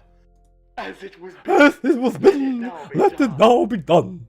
Dear Diary, I hate so, Tremere. the spooky phone did in fact hook me up with a therapist. We chat online. I don't know, I guess he's I love it. Just worked out. clinical. It just worked out. Hi there. So why do I feel even more stressed out than before? Oh, it's a Malkavian. Maybe it's because sometimes he does still slip up and start rhyming. It was So the what best of now? time. You wouldn't hit a guy with glasses, would you? Oh my god. I hate and I love these text boxes so much because it's like, just make the font smaller. It's okay. We don't need it to exactly fit in the square. Aesthetically, this is like a 90s visual novel game. The news says some tourists went missing on Mount Washington. I guess my princely duty to get the bottom of that. A crow I was about to eat said, "South side, you're late. I guess I should see if he's right." Finn McCools. Dear Diary, I took Took the bus to the south side because a bird told me I had to go. I'll stop doing that voice. I'm not insane. This shit does happen. I can think of like at least 4 different ways someone could have made that happen. I'm just very I'm a gently vampire. I'm like moving my 2 head back and orders of forth, and this guy's just like magnitude jiggle, weirder jiggle, than a jiggle, talking jiggle, bird. jiggle, jiggle, jiggle, jiggle, jiggle, jiggle, jiggle, jiggle. I think this is like the international sign of happiness amongst VTubers, so I don't know. So maybe the real insane thing is that I believe in myself. Time to meet my weird appointment. Time to see a bird about a bird. Time to see a bird about a bird. It's not bad. I need to It's kick the in the south side. face. It's still pretty early, so Carson Street is full of drunk yinzers. I could get a bite while I'm here. What the hell's a yinzer? Having to have my powers on so much is making me fucking hungry. Maybe later. Don't get distracted. I'm the prince, and I have a mysterious, vaguely defined job to do. Hey, vampire! I know you're here. I know you're Smell here. like cat shit covered in Hunt's ketchup. Why not? Nice to see you too. Good evening. I'm Prince of Pittsburgh. I take it the invitation. I is love yours. it. I'm. This game is so charming. I'm Mitch. Yins ain't holding up your end of the deal. Yins want a war, Nat. Nope. Definitely not a war or Nat. Nat. Hey, listen, I'm real sorry about the delay. We just had a bit of a shakeup. Camarilla takes its deals very seriously, though. Just gonna catch up and get right back on schedule. Ketchup? Who the fuck is this guy? And what the fuck deal did Matthias Kuhn have with them? Whew. I don't think he's a vampire. Is he a werewolf? Fuck, I thought they stayed out in Pennsyltucky. Pennsyltucky. Pennsyltucky? That can't be a real place. Pennsyltucky. Oh my god! Oh, it's a, okay. It's a slang Parmesan.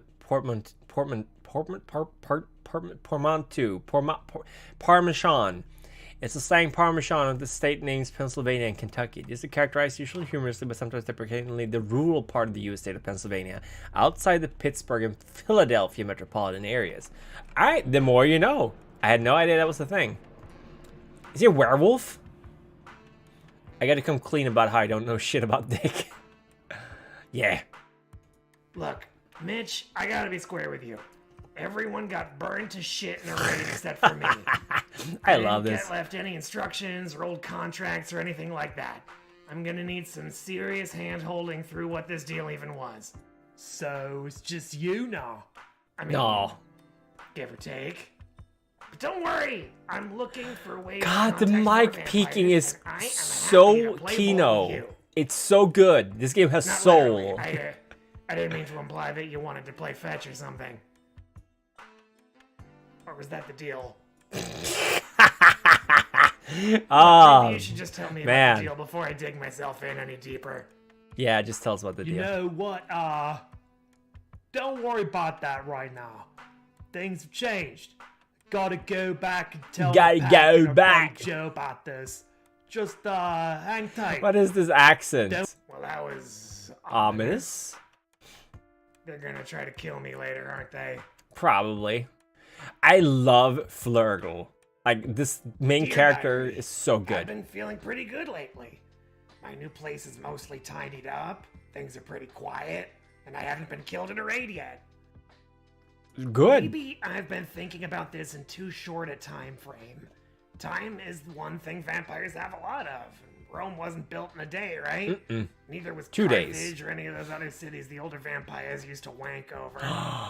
That's Slow an and ugly steady. name. Ugly word. That's how I'll rebuild. Yeah. It's gonna be great. It's gotta be great. It's gonna be great. Shit, fuck. Akil, send them away. Or let him in. I don't know. Akil, fix it.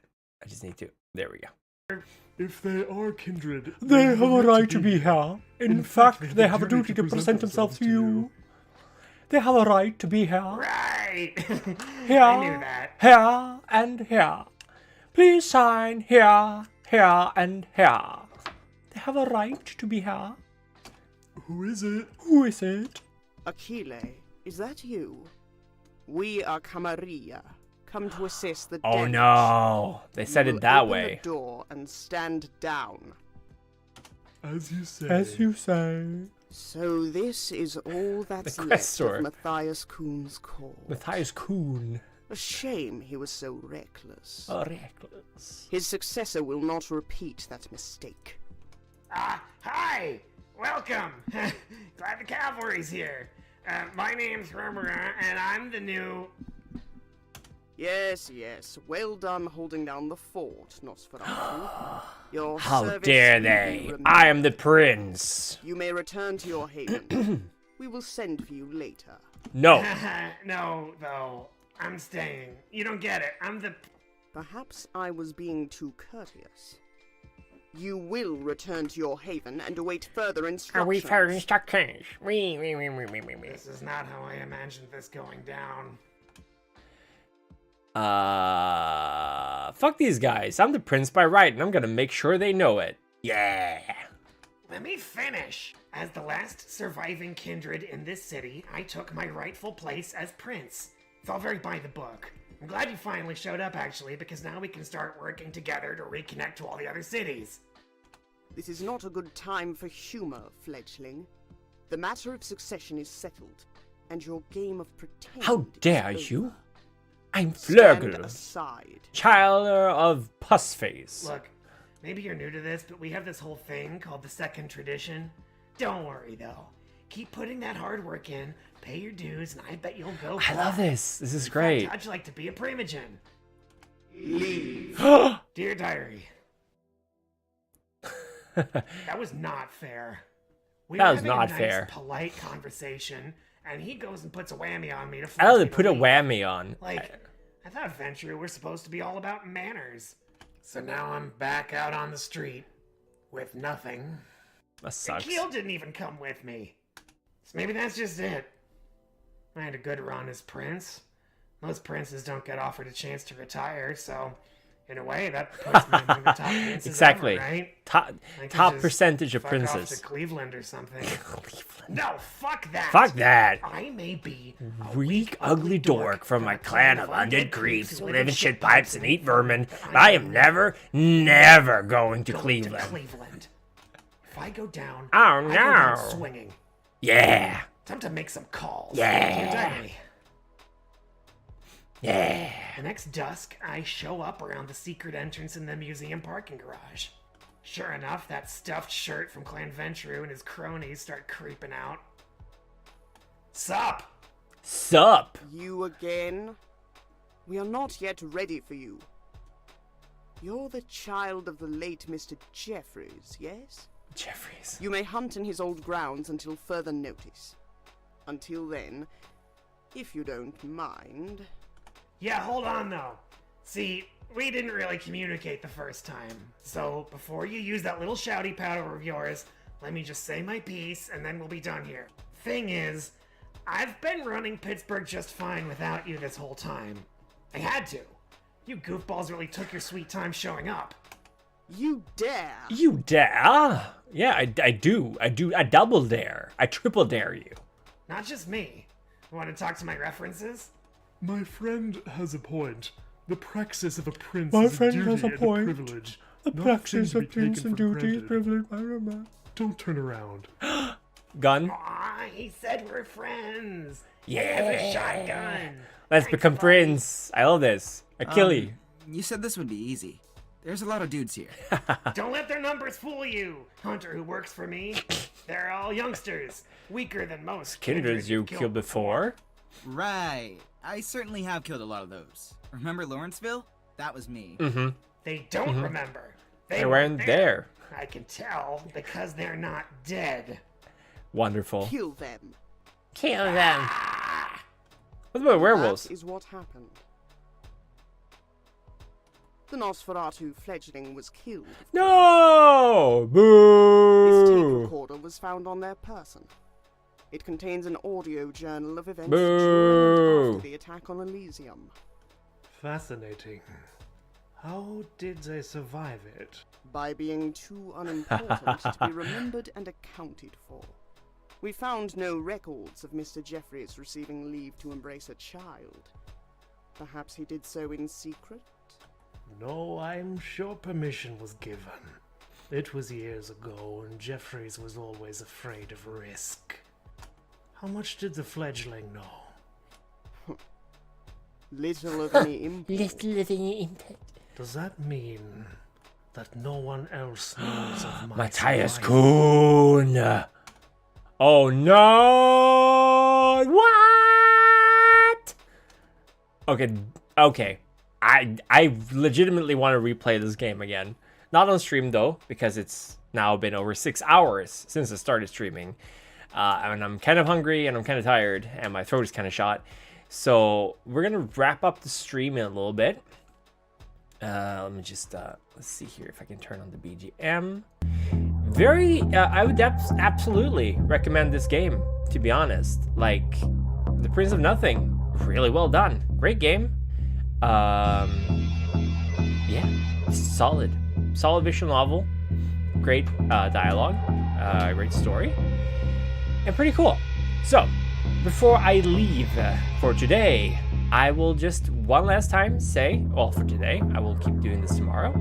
One last time today, if you want to help Doctors Without Borders, you can go to either tinyurl.com/primdodo or tinyurl.com/prim3year and check out my donation, my drive, my fundraiser for Doctors Without Borders. I support them every year.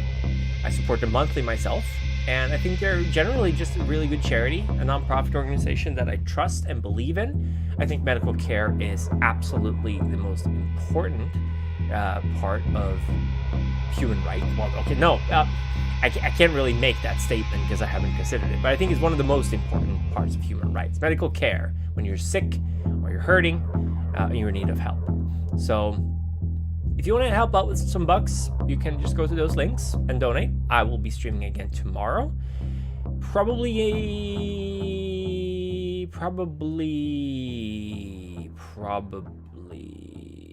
close to the evening, I think, because I have laundry. Yes, the very important laundry tomorrow. So I'll need to do that.